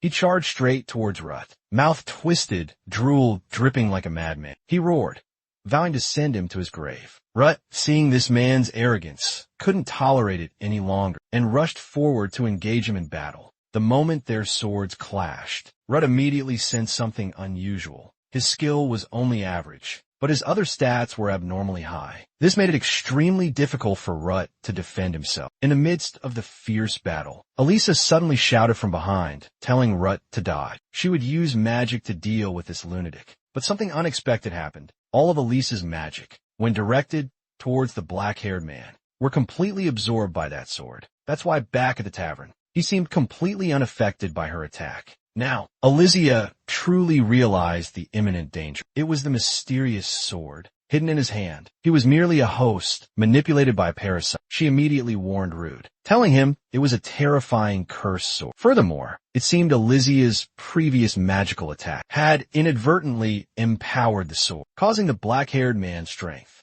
to increase abnormally. Grotesque tentacles, like those of a hideous monster, began to sprout from his body. The situation was extremely unfavorable for Rude. He had to exert all his strength just to barely withstand the man's sword strikes. It took him a considerable amount of time to find an opening and landed a critical blow on his opponent's thigh. But immediately, he realized a serious problem. The wound where he had just struck was quickly sealed by tentacles, stopping the bleed. Eliza watched from the side, her heart burning with anxiety. Unfortunately, she was also powerless in this situation, because if she continued to use offensive magic, the sword would surely absorb all the energy, increasing its power and pushing Luca into a precarious situation. Inesia began to consider eliminating the host, the black-haired man, to put the sword at a disadvantage, forcing the sword into a passive state. However, the fat man begged them for mercy, to let go of past grudges, and to spare his brother's life. In truth, Luca didn't care about the pleas. His purpose in fighting was simply to destroy the monster, nothing more. Although the fight was incredibly difficult, Luca had to give it his all. But in the final moments of the battle,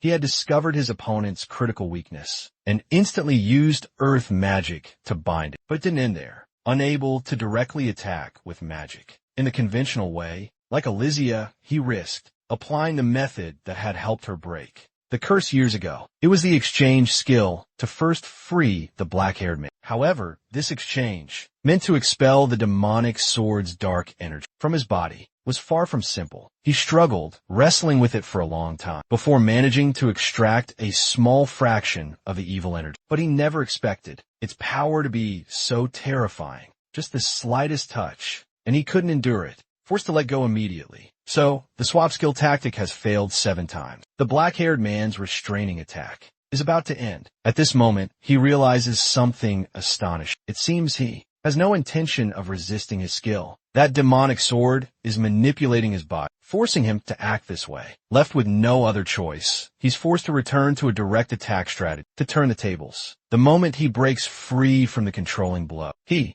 under the monster's control, immediately lunges to attack him. Fortunately, he manages to dodge and counterattack. But if this continues, he fears he'll soon be completely exhausted. Therefore, he decides he must separate the cursed sword from his grasp. He'll focus his attack on the right side. However, the black-haired man's movements suddenly became erratic and unpredictable, making it impossible to anticipate his next move. More alarmingly, the demonic sword was continuously absorbing his magic power to increase its own might. And as expected, in a split second, the demonic sword unleashed its full terrifying power, simultaneously assimilating the black-haired man's body. Now, his form no longer resembled a human, but had completely transformed into a hideous two-headed demon. Faced with this horrifying sight, Ruto was nearly impaled by the demon. Fortunately, thanks to the protagonist's aura, the young man narrowly escaped death. However, he still took a devastating blow. Just as the demon's sword was about to end his life, to claim his soul, Eliza rushed in to save him, and simultaneously unleashed a powerful surge of magic, creating a safe distance between them. The decisive moment arrived. Both suddenly realized a terrifying truth. The ferocious demon before them, at this very moment, was no longer an opponent they could underestimate or take lightly. With the situation hanging by a thread, Elisa immediately warned Rut they needed to change their tactics and fighting strategy immediately. The demon's malevolent curse had spread with terrifying speed, and now the only way to prevent disaster was to completely destroy its heart. This meant Rut had to strike down the black-haired man if he wanted to end the cruel demon's existence. Despite his heart filled with pain and reluctance, Rut finally gritted his teeth, making the decision to sacrifice the black-haired man, the comrade who had been critically wounded earlier. Upon hearing Elisa's words, lost his composure. He rushed towards the large man to confirm the situation. Immediately, both Elysia and Rut charged forward, unleashing a relentless barrage of attacks to destroy the demon, no matter the cost. Elysia and her rank 0 spirit relentlessly attacked head-on, distracting the monster and creating an opening for Rut to circle behind. Then, they switched places, Rut attacking from the front, while Elysia ambushed from the rear. In short, the two coordinated seamlessly, taking turns striking with skillful precision. You have 2 heads, we have 2 people.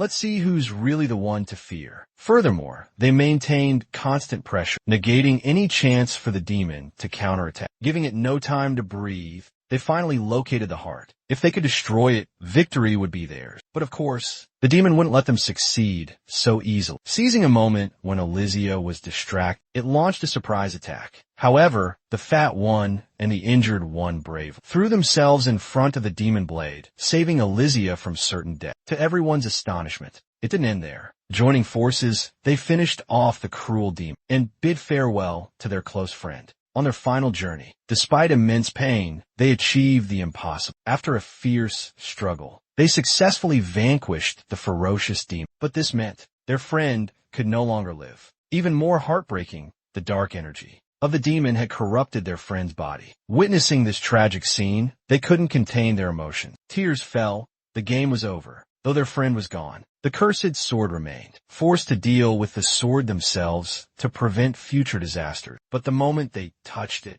a terrifying murderous aura emanated. The murderous aura continuously urged him to go sell salt. A normal person witnessing this terrifying scene would have been scared stiff. Unfortunately, for that terrifying cursed sword, it ran into a young man as solid as a rock. Countless horrifying and dangerous monsters lurk in the dark dungeons, yet he casually sweeps through, collecting his spoils. So, a few shards of metal are nothing compared to the dangers he's faced. After everything calmed down, the branch manager rushed to the scene. Immediately, he summoned everyone involved in the incident to gather their statements. Then Manos, as an eyewitness and direct participant, and someone knowledgeable about the cursed sword's origin, recounted the entire event to him. However, besides what had transpired, he was particularly interested in why Jinwoo remained completely unharmed, despite direct contact with the dangerous cursed sword. Faced with the branch chief's question, Rut didn't hesitate or equivocate, but frankly stated that it was all thanks to his unique nullification ability. This ability blocked the demonic sword's dark energy, preventing it from controlling his mind. He also firmly asserted that, as long as he kept the sword with him, no one else would become its victim. Being a shrewd man, the branch chief immediately recognized Rut's intention to keep the demonic sword. However, he was still apprehensive about the unforeseen consequences it could bring. Only after receiving Rut's firm commitment did he agree. Furthermore, the branch chief announced grave news to everyone. The number of monsters emerging from the lab, wreaking havoc everywhere, was increasing alarmingly in the surrounding areas. Recently, a startling discovery has been made. It seems the majority of these ferocious monsters originate from the recently excavated Ablio lab. Furthermore, the exploration team has uncovered the cause of this strange phenomenon. The terrifying Barcelona poison dragon, the apex predator, lurking within the labyrinth's depths. Information on this legendary creature is incredibly scarce. Even the seasoned branch chief, who has weathered countless storms, only knows of it through ancient texts. According to researchers and the exploration team, this Barcelona poison dragon may have reached the formidable level 7. Not only does it possess terrifying combat strength, but its ability to spread toxic gas poses an extremely dangerous threat. Even the labyrinth's other monsters cannot withstand this deadly poison, let alone the loss of human life. In fact, some members of the exploration team were killed instantly after only a brief exposure to this mysterious threat. Those fortunate enough to survive are currently receiving intensive medical treatment. The branch manager believes if this situation continues without intervention, not only the monsters, but even human lives will be in grave danger. In the worst-case scenario, the toxic gas will spread beyond the lab, causing a catastrophic disaster for the entire surrounding region. This is why today, he's seeking the help of an adventurer with potent detoxification and neutralization abilities. Upon hearing this story, finally, Rut realized the gravity of the situation and accepted the mission. But first, he wanted to go to check on the health of his team members. After the reconnaissance, the branch chief took him and Elysia to the infirmary. After accurately diagnosing the poisoned individual, Rudo slowly used his swapping ability to transfer the poison into his own body. Then, he neutralized the entire poison. In the blink of an eye, the poisoned young man was completely cured and no longer felt any pain. Witnessing this, the branch chief was utterly astonished. He hadn't expected Rudo to possess such extraordinary power. However, Rudo further explained that he could only do this with compatible individuals. Therefore, for the upcoming Poison Dragon extermination mission, he hoped it would only be him and Elysia participate. Upon hearing this audacious request, everyone was stunned into silence. They thought Rut had become so consumed by the game of chance that he was delusional. Surely, no ordinary person would make such a boastful claim. Even the experienced branch manager couldn't help but doubt the young man's reckless proposal. He cautiously asked again for confirmation. However, Rut was resolute, because his actions weren't just about protecting innocent people, but about single-handedly confronting powerful, vicious enemies, something he was always prepared to do. Seeing that he couldn't sway the young man's determination, the branch manager had to agree to Rut's request. At the same time, he expressed his absolute faith in Rut's abilities, hoping he could destroy the ferocious dragon. Finally, Rut and Elysia departed as night fell. On their way back, Elysia curiously asked, "Why is this mission limited to only 2 participants?" Of course, it's so you can freely deal with that monster. Still, he felt a pang of guilt. He apologized to Elysia for dragging her into this dangerous situation. However, Elysia didn't seem to mind, because in her mind, they were always a team, inseparable. Any mission he undertook, she would be right there beside him. In short, they both had absolute faith in each other and in the success of this mission. No matter the difficulty, the vicious dragon was nothing more than a prize to nothing to worry about. The gate slowly creaked open. This was the Abelio's labyrinth, located on a lower floor. The system displayed the Goglin's information, level 20. Status: affected by poison. All of its stats were fully displayed. As it launched its attack, status: HP 123, Magic 74, Strength 107, Spirit 81, Durability 92, Agility 96, Skill enhanced physical prowess. Without hesitation, he swung his sword, a fatal blow ending his opponent. Then he spoke. This is similar to what we heard from the higher-ranked players. We need to clear at least 5 more floors, though I haven't noticed any signs of the spread. Reaching this far down, Alice then confirmed this, highlighting its terrifying speed. Even my purification item seems to be having a harder time purifying the toxic air. Moreover, she added, I feel like there aren't many monsters left alive on the next floor. Lute then asked, I don't know how many more floors we have to go through. So you're absolutely sure you don't want to? Before he could finish his sentence, she cut him off and replied, of course. She launched into an explanation. Your attribute might not be effective against that monster, even if the situation becomes critical, unavoidable, and I have to fight in close range. I'm confident I can still land some powerful blows. With that said, she declared firmly, if I have to run away and leave my friends behind, again, I'll never forgive myself. Her sincere words made Luffy exclaim, I'm sorry, I made you bring that up again. He then placed his hand on her shoulder and called out, Alice. Suddenly, a surge of energy pulsed through his touch. He grinned confidently and declared, I'll use this to replace your poison status. This left Alice utterly astonished, her eyes widening in disbelief. Just then, Lute gently removed his hand from her shoulder and hesitantly spoke. Just as I suspected, I can negate the effect on you whenever we make contact, but the moment I let go, it will gradually build up again. Suddenly, she flashed a knowing smile and slowly said, if that's the case. Before she could finish, she unexpectedly grabbed Lute's hand and flashed a radiant smile, proposing, then let's just hold hands and keep going.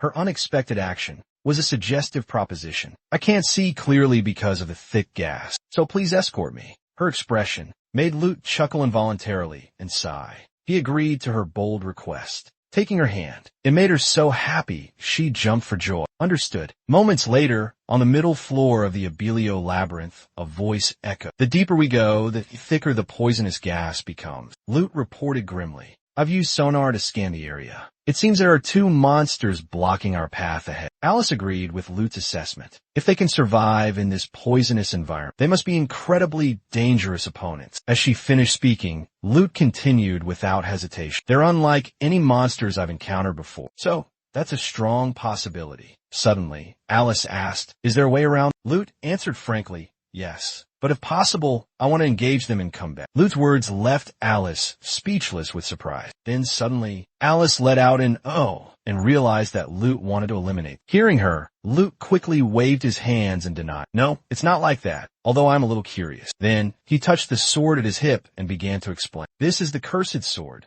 Ram. Before we face the poison dragon, I want to test it. The sword's information panel instantly appeared. Cursed sword, Ram. Any AI who wields this sword will have their consciousness sealed and fall into a frenzied state. Just then, 2 monsters suddenly emerged from the shadows. They were rolling beetles. Level 33, affected by poison gas, HP, 1/6 MP, 1 magic point, 1/5 strength point, 27 spirit points, 192 endurance points, 24 agility points, 205 skill points, 88% steel body, transformation, poison resistance, gas resistance, paralysis resistance. The Lute dropped a bit. He reached out, opening a magic circle. Suddenly, a strange light emerged from beneath the ground. As soon as he summoned the earth magic principle, just then, an earth-shattering explosion erupted, sending the 2 beetles flying high into the air. Witnessing this, Alicia exclaimed in admiration, well done. However, Lute hesitantly spoke up.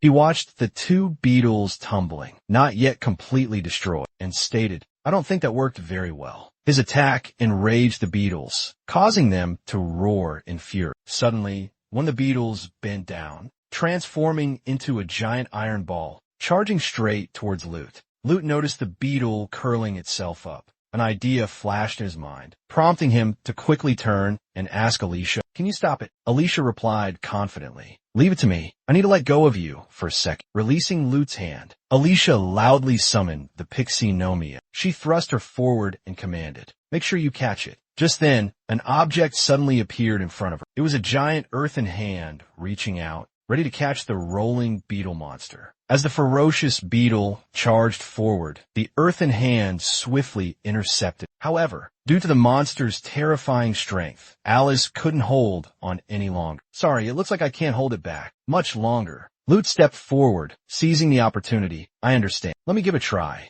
Immediately, he drew his sword, Graham, from its sheath. The eye on the sword suddenly opened. Lute silently prayed, "Don't break on me." Finishing his prayer, he opened his eyes. With lightning speed, he swung his sword, slicing through the stone hand and the beetle inside. Struck by Lute's critical blow, the monster collapsed to the ground. He quickly realized his cut was too shallow, the force not strong enough. The beetle monster became more ferocious than ever. Lute remained calm, pondering, if it's not powerful enough, I'm afraid we'll have to take a risk. At the decisive moment, he shouted Alicia's name. His call acted as a signal, and Alicia instantly understood. Just as the winged monster prepared to unleash its next attack, Alicia suddenly unleashed her hidden power. The potent energy emanating from her seemed to imbue the Graham sword with magic. The legendary blade, without hesitation, absorbed the abundant magical power, amplifying its own strength. The power contained within Graham was now elevated to new heights. The moment the winged beetle monster charged towards Lute, a terrifying surge of energy erupted from his sword. Lute smiled confidently, whispering, "Let's show them our power, Graham." He screamed internally,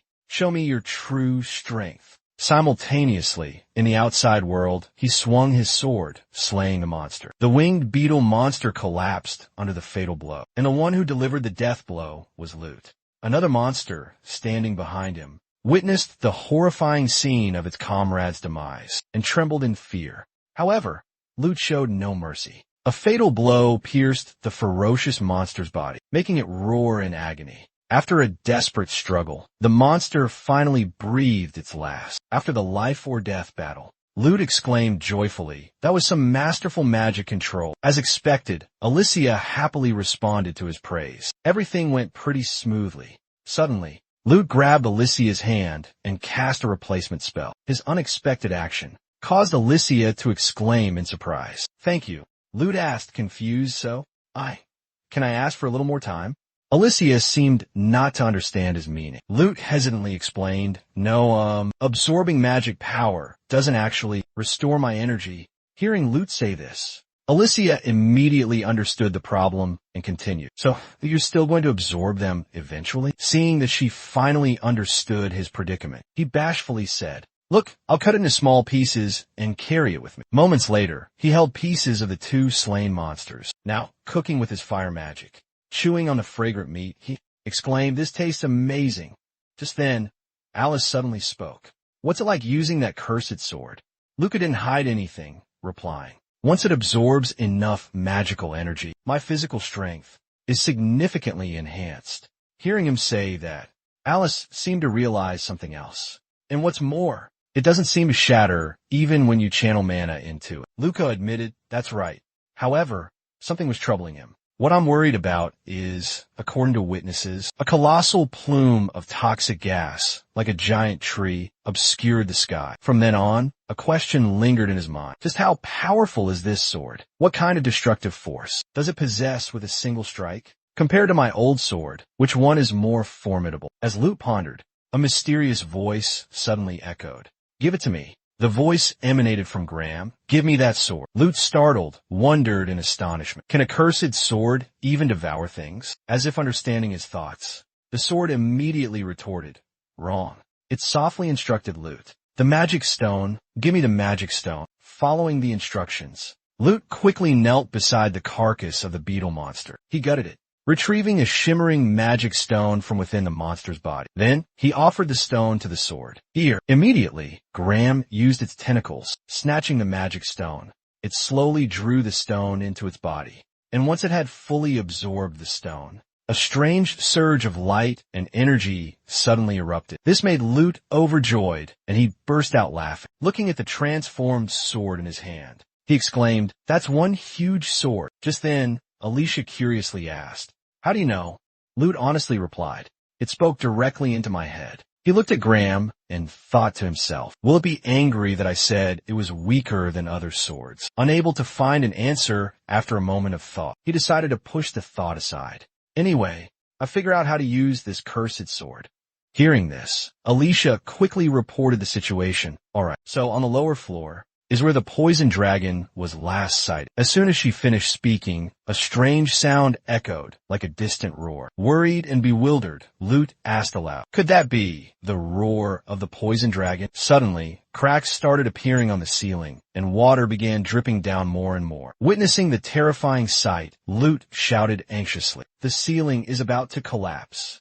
We need to use earth magic to reinforce it." Seeing the urgency of the situation, Alicia quickly spoke up. "If we only worry about protecting ourselves, the stairway will be blocked, and we'll lose our chance to fight the poison dragon." Without hesitation, she immediately summoned her spirit. In that case, before it completely collapses, the cracks on the ceiling began to spread, and debris rained down. As quick as lightning, Alicia smashed through the cracking ceiling and burst out. "We'll break through it." Large rocks fell with a thunderous crash. Alicia led Lute out of the crumbling room. Her eyes shone with determination and courage. Lute reluctantly let Alicia pull him along. After running for their lives, they spotted a door. Luck was on their side as they dove through just before it slammed shut. They both landed safely, having narrowly escaped danger. Lute smiled, sincerely thanking Alicia. "I thought I was going to die." Alicia replied, "That took a lot of magic." They continued their journey, hand in hand. After a while, Lute suddenly exclaimed, "It's so dark on this floor." To avoid danger while moving in the darkness, Lute quickly suggested, "I can use thermal scan. Let's move slowly and look for enemies while I scan." As soon as he activated his thermal scan, he suddenly discovered something. He hesitantly spoke. "I think." A colossal creature lurked in the shadows, capturing his attention. Shrouded in thick darkness, it materialized from the other side of the void. It turned out to be the formidable final boss. This was Basiista, the dreaded poison dragon. The dragon's info panel appeared, revealing its terrifying power. Poison dragon Basiista, level 75, HP 524, magic power 77, strength 445, spirit 86, endurance 422, agility 201, skills intimidate, poison immunity, toxin immunity, venomous fangs, venomous claws, night vision, paralysis resistance, fire resistance, lightning resistance, earth resistance, dragon scales, poison sting, poison wave, earth magic principles, dark magic principles, darkness resistance, petrification resistance, corrosion resistance. This data made Lute gasp in astonishment. Level 75. Its speed isn't very high, but it has over 500 HP. Even Alicia was utterly astonished by the extraordinary abilities this dragon possessed. Its skills were truly terrifying. Looking at the razor-sharp claws on its feet, she hesitated, her voice trembling slightly. Its teeth and claws seemed to be coated in poison, and just then, the Barcelona dragon roared, shaking the very ground. It charged towards them, making them both suddenly aware of the imminent danger. It spotted us. Without a moment's hesitation, Lute quickly informed Alicia of the magic types the dragon was resistant to. Resistant to fire, earth, lightning, and dark magic as well. Receiving this crucial information, Alicia immediately replied, "Understood." She knew exactly what she had to do next. "I'll use other attributes." Seeing she was ready, Lute shouted, "Let's go." A resolute yes came from Alicia. Suddenly, the Barcelona dragon roared, shaking the entire space. Lute urgently shouted, "Let's attack together." Alicia's gaze sharpened, intensely focused, ready for the fierce battle that was about to unfold. The Barcelona dragon growled menacingly, making the atmosphere tense. Lute quickly analyzed the situation, searching for a way to deal with the beast before him. "I need to keep my distance and observe from afar," he thought to himself, "at least until I understand its attack patterns." But then his gaze turned worriedly towards Alicia. In this thick, poisonous gas, I don't know how long Alicia can last. Lost in thought, he silently wished for the battle to end as quickly as possible. Suddenly, something unexpected made Lute's eyes widen in surprise. A faint light flickered amidst the pitch-black darkness and the thick poisonous smoke. The Barcelona dragon suddenly unleashed a ferocious stream of fire. Sensing the imminent danger, Lute immediately used his blink skill to dodge. The Barcelona dragon's flames now piercing a solid stone pillar in the dark cellar. This horrifying sight made Alice gasp in astonishment. The stone pillar deeply embedded in the floor, suddenly melted into lava. Witnessing the event unfold before her eyes, she could only exclaim that the heat was truly terrifying. Barcelona the dragon was now solely focused on attacking Lute, while he desperately dodged the beast's deadly blows. Seeing Lute cornered, Alice hurriedly summoned Sinfa. Obeying her master's command, the little fairy, Sinfa quickly rushed to Lute's aid. It helped him increase his speed and escape the dangerous situation. Seizing the opportunity, Lute unleashed a powerful slash towards Barcelona. However, the attack was ineffective. The dragon's scales were too tough. Looking at the faint cuts and scratches on the dragon's body, Lute suddenly remembered another of its special skills, the dragon scale skill. He quickly assessed the situation. It seemed that his sword couldn't penetrate that solid defense, and the magic he used had no effect on the monster. Understanding Lute's signal, he quickly called out to Alicia. She immediately utilized her psychic abilities. Alicia's magic directly attacked the dragon Barcelona, but it seemed to inflict no damage. This startled her, and she whispered in astonishment. Even with psychic magic, the slashes are just like tiny scratches on its skin. Horror filled Alicia as she exclaimed, It only took that much damage. Just then, Barcelona's tail suddenly swung upwards. Both Lute and Alicia sensed the imminent danger. From Barcelona's tail, Sharp Spine shot out with terrifying speed. Alicia instantly erected a protective barrier. Lute used his steel body skill to protect himself. At the same time, he realized something crucial. This dragon possessed incredibly high defense. Looking at the spines, embedded deep in the stone pillar, Lute realized another of Barcelona's skills, and that was its frightening ranged attack capability. Its devastating attacks left him completely bewildered, unsure how to counter. How can we possibly defeat this monster? Just then, Alicia's voice cut through the tense silence. Lute, buy me some time. She quickly laid out her plan.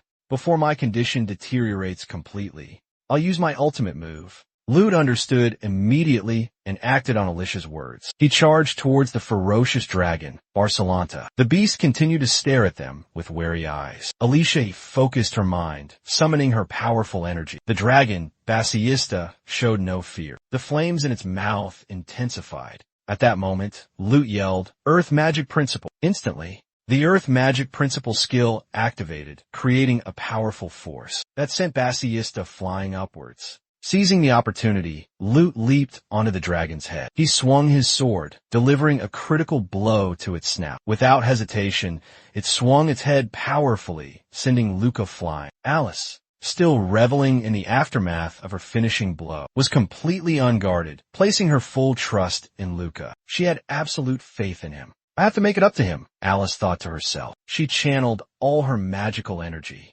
pouring it all into her next attack. Taking a deep breath, Alice called out Helen's name. A fire spirit instantly materialized. Sensing that Alice's attack was nearing completion, Luca quickly used his wire manipulation skill to escape. Meanwhile, Alice was summoning the water spirit, Undine. Barcelona, the dragon, still unaware of the impending danger, continued its relentless assault on Luca. Alice summoned Gnome, the earth spirit. Next was Wakian, the lightning spirit. As soon as all the spirits were summoned, Barcelona finally sensed the looming danger behind it. Magic continued to pour out from Alicia relentlessly. Barcelona realized if he didn't fight back, he would die. Immediately, he unleashed his skill, Dark Magic Principles. A surge of ferocious, dark energy erupted, aimed directly at the spiritual power surrounding Alicia. It seemed Barcelona had succeeded. Alicia was about to be destroyed, when suddenly Lute appeared out of thin air, using absorption magic to rescue her. After a moment of focusing her energy, Alicia finally completed the spell and shouted, It's done. Get out of the way, Lute. Lute quickly dodged to the side. Alicia seized the opportunity, launching her attack towards Barcelona. Take this. An immense energy source called 5-Star Magic Set was unleashed by her. Barcelona the dragon remained undeterred, standing firm to face the attack. He was ready to confront that terrifying power. And then, an earth-shattering explosion occurred. After unleashing that powerful move, Alicia appeared exhausted, whispering, "In the past." Meanwhile, the Barcelona dragon continued its relentless advance, its presence a constant threat. It had sustained only superficial wounds, nothing that could truly hinder it. Alice muttered to herself regretfully, "I could have taken it down in one hit." Suddenly, Lute placed a hand on Alice's shoulder and used his substitution skill, teleporting her out of harm's way. He praised her. "That was an amazing attack." Then, Lute gently pushed Alice behind him and said, "My turn." The air reeked of blood, and monster parts were scattered everywhere. The remnants of the battle painted a gruesome scene. Moreover, Alice felt a pang of guilt and quickly spoke. "I'm sorry I made you use substitution on me. I've almost completely depleted my magic power after that last attack." However, Lute didn't blame her. "It's alright. Use what little magic you have left to protect yourself. I'll take care of things from here on out." With that, Lute quickly began to cast a spell. The powerful impact sent Alicia flying backward. Before leaving, she reminded him to be careful. Lute responded with a curt. He then proceeded forward alone, despite being covered in wounds. The monster remained incredibly ferocious. It roared fiercely once again. Lute immediately puffed out his cheeks, taking a deep breath. Next, he activated the skill Roar. Lute's roar reverberated like the bellow of a raging bull. His powerful sound left the monster both confused and startled. It looked stunned. Lute pointed his sword at the monster. Immediately after, he charged forward with lightning speed. Lute swung his sword, but the monster managed to dodge. Undeterred, he continued his attack. During the fight, Lute thought to himself, "The dark magic I absorbed seems to have given me an enormous amount of mana." After a moment of contemplation, he gritted his teeth, his eyes fixed on the monster with a sharp glare. In the next instant, Lute unleashed a powerful attack, pouring all his strength into the blow. Feeling the surge of power coursing through him, he thought to himself. Suddenly, Lute noticed the monster's scales beginning to fall off. "Its scales are falling off," Lute exclaimed with a surge of joy. "And its armor seems to be weakening. Easier to cut through," he added. Without missing a beat, Lute swung his sword relentlessly, striking the monster again and again. Each strike carried devastating force. But then Lute noticed something unusual. The sword seems to be losing its effectiveness. He muttered, "The mana that Graham absorbed is dissipated." The monster glared at Lute with fury. It immediately unleashed its poison wave skill. Lute was taken aback by the sudden attack. He quickly realized it was Poison Wave, an extremely dangerous skill. "Even if I'm immune to poison," Lute thought, "I'll still be knocked back by its sheer force. I have to use Blink to dodge." Without hesitation, Lute activated his Blink skill. He dashed towards a monster with blinding speed. He immediately unleashed a barrage of attacks against the beast's sharp claws. However, due to its Iron Body skill, its skin was as hard as steel, rendering Lute powerless and unable to inflict any damage. He persisted, relentlessly attacking with a glimmer of hope. After struggling in vain, Lute roared in frustration. The monster had spotted an opening in Lute's movements. It moved with lightning speed, like a flash of light. For a moment, he felt a pang of sadness as he thought about the dragon's immense power. Just then, Alice returned to look for Lute. However, his mind was in turmoil, no longer clear. In a daze, Lute mumbled, "This reminds me of the last time when I almost died." The memory of the deadly battle with the giant locust flooded back into Lute's mind. In that fight, they both fell into a deep abyss. The thought jolted Lute out of his daze. Immediately, Lute slammed his hand into the ground, creating a large crack in the hard ground. He muttered under his breath, "But look at this." Thinking so, he cast an earth magic spell. Lute yelled excitedly, "There's a huge difference between the me of now and the past." Immediately, he charged into battle with the monster. Lute was plummeting from above at breakneck speed. Noticing this, the monster quickly unleashed a fierce stream of fire towards him. In a flash, he used magic to block the flames spreading towards him. He thought to himself, "It's about to use its breath, although I can dodge it, thanks to my thread manipulation skill." Thinking that, Lute immediately utilized his thread manipulation skill. Suddenly, an idea flashed through his mind. "If I keep dodging its attacks like this, I'll eventually lose in a war of attrition. In that case, I'll use it as a springboard and launch a decisive attack." Attack it. Lute was hurtling forward with terrifying speed. The monster continued to unleash a torrent of fiery breath. The swirling flames converged, forming a massive fireball. Lute suddenly swung his sword backward.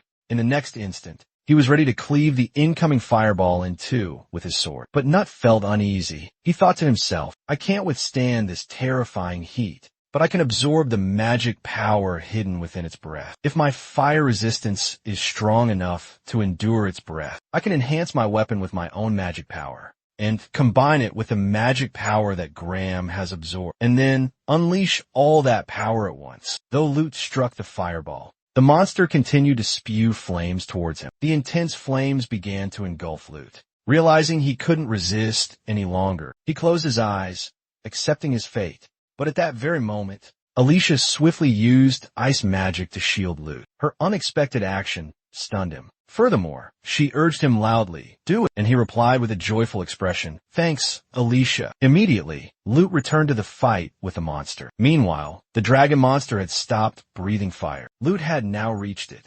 Loot decided to launch a direct attack, aiming straight for the monster's bleeding wound. Moreover, he displayed absolute confidence, with a bright smile on his face. Loot was certain that he could defeat the Barcelona dragon. But then, Loot took a painful fall when a monster counterattacked unexpectedly. Seeing this, Alicia rushed to his side and said, Loot, I'll heal you right now. However, he held out his hand to stop her and said to Alicia, you don't need to push yourself any further, more than you already have. With that said, Loot used his blood-sucking skill. His blood-sucking skill began to drain the life force of the monster before him. Loot turned to Alicia and said, I think I can recover a bit if I use the skill I got from the hidden labyrinth. Let's just rest for a little while. With that, Loot lay back on the ground. He smiled and extended his hand toward Alicia. Alicia smiled back and took Loot's hand. They both activated their skills hand in hand. Alicia lay down next to Loot and said cheerfully, we did it. Both of us. Yeah, Loot replied, we really did it, but we're just getting started, aren't we? Loot softly replied, I guess you're right. Suddenly, Loot recalled the image of a young boy being comforted by a warrior. He thought to himself, an S-rank adventurer? That person is much stronger than I am now. Loot added, we still have a long way to go. First, we need to gather some poison dragon meat. Then, our journey will take us to the deepest part of this dungeon. The next moment, together they opened another hidden door. Upon seeing the scene inside, he gasped in surprise. This is, before their eyes, appeared a mystical magic circle along with a giant crystal orb, placed ceremoniously before a massive human mask. Loot gazed at the crystal orb, then said in a low voice, the dungeon core. Alicia couldn't hide her excitement, exclaiming, even amongst the most seasoned adventurers, only a few are privileged to witness this sight. If we use the magic circle before this core, we'll be instantly teleported back to the dungeon entrance. We can return immediately. Loot continued Alicia's thought. Because you can gather precious materials within this dungeon, things you can't find above ground. It makes perfect sense to keep the core from being destroyed, even after you've conquered it. Alicia hesitated, the words seemingly caught in her throat, but Loot seemed to understand her intent. He quickly spoke, interrupting Alicia's train of thought. If we just leave it like this, someday, this poisonous miasma will rise again. Furthermore, Loot thought about the Abelio labyrinth, a worried expression evident on his face. I experienced a terrifying nightmare in this place, but because of that, the path to my dream was opened. In that moment of reflection, fierce battles and happy moments alongside Alicia flooded Loot's mind. Memories of their precious time together filled his heart. Suddenly, Loot raised his sword, holding it forward with reverence as he spoke words of gratitude. Abelio labyrinth. As soon as he finished speaking, Loot thrust his sword through the crystal orb, the heart, the source of the labyrinth's power. Meanwhile, where Lonkar stood, a massive crowd was gathering. He then inquired about Loot's team. Any reports on Loot's group? She replied with a somber expression, no, there's still no news of their return. Hearing this, Lonkas lowered his head, his voice low, I understand. His face creased with a frown as he thought to himself, I know he's being called the toxic scavenger. In the world of adventurers, strength reigns supreme. Even if I tried to intervene, it wouldn't change a thing. The life of a weak adventurer is always fraught with peril and hardship. If this makes him give up his dream, then it's just another turn in the road. Just then, a man rushed in, breathlessly announcing, report. Lanka seemed startled. A moment later, the man joyfully reported, they've just returned through the teleportation circle. Loot and Alicia, both of them. Their triumph over the poisoned dragon and the destruction of the dungeon core had been reported as a resounding success. News spread like wildfire. The city erupted in cheers, celebrating the resounding victory. Meanwhile, he stood frozen, unable to believe his eyes that the boy had achieved the impossible. "I can't believe it," he muttered. "To think that he, of all people, will be the one to save this city." Moments later, Loncast made an enthusiastic proposal. "Let's go greet our young heroes and celebrate the grand adventure, the extraordinary power that has changed the course of our future." And as they reached the city gates, Lute and Alicia returned in triumph. Both wore bright smiles as they saw the cheering crowd. In Gola, a city neighboring Baluna, after reading a news article, the Lord of Gola flew into a rage. "Roring Dambaluna." Just because they control so many labyrinths, they think destroying a new one would be a piece of cake? Well, this is just great. Our entire plan to seize the new labyrinth has gone up in smoke. He slammed the newspaper he was holding onto the ground. However, Gola's guild leader cheerfully replied, "Isn't this even better, my lord? Balun can't deny the legitimacy of Gola's claim to this new labyrinth. That's why they decided to destroy it, instead of handing it over to us. If we frame it this way, we can absolutely argue with Baluna and demand compensation for our losses, for the profit we could have made from this new labyrinth." After listening to his analysis, Gola's lord changed his attitude.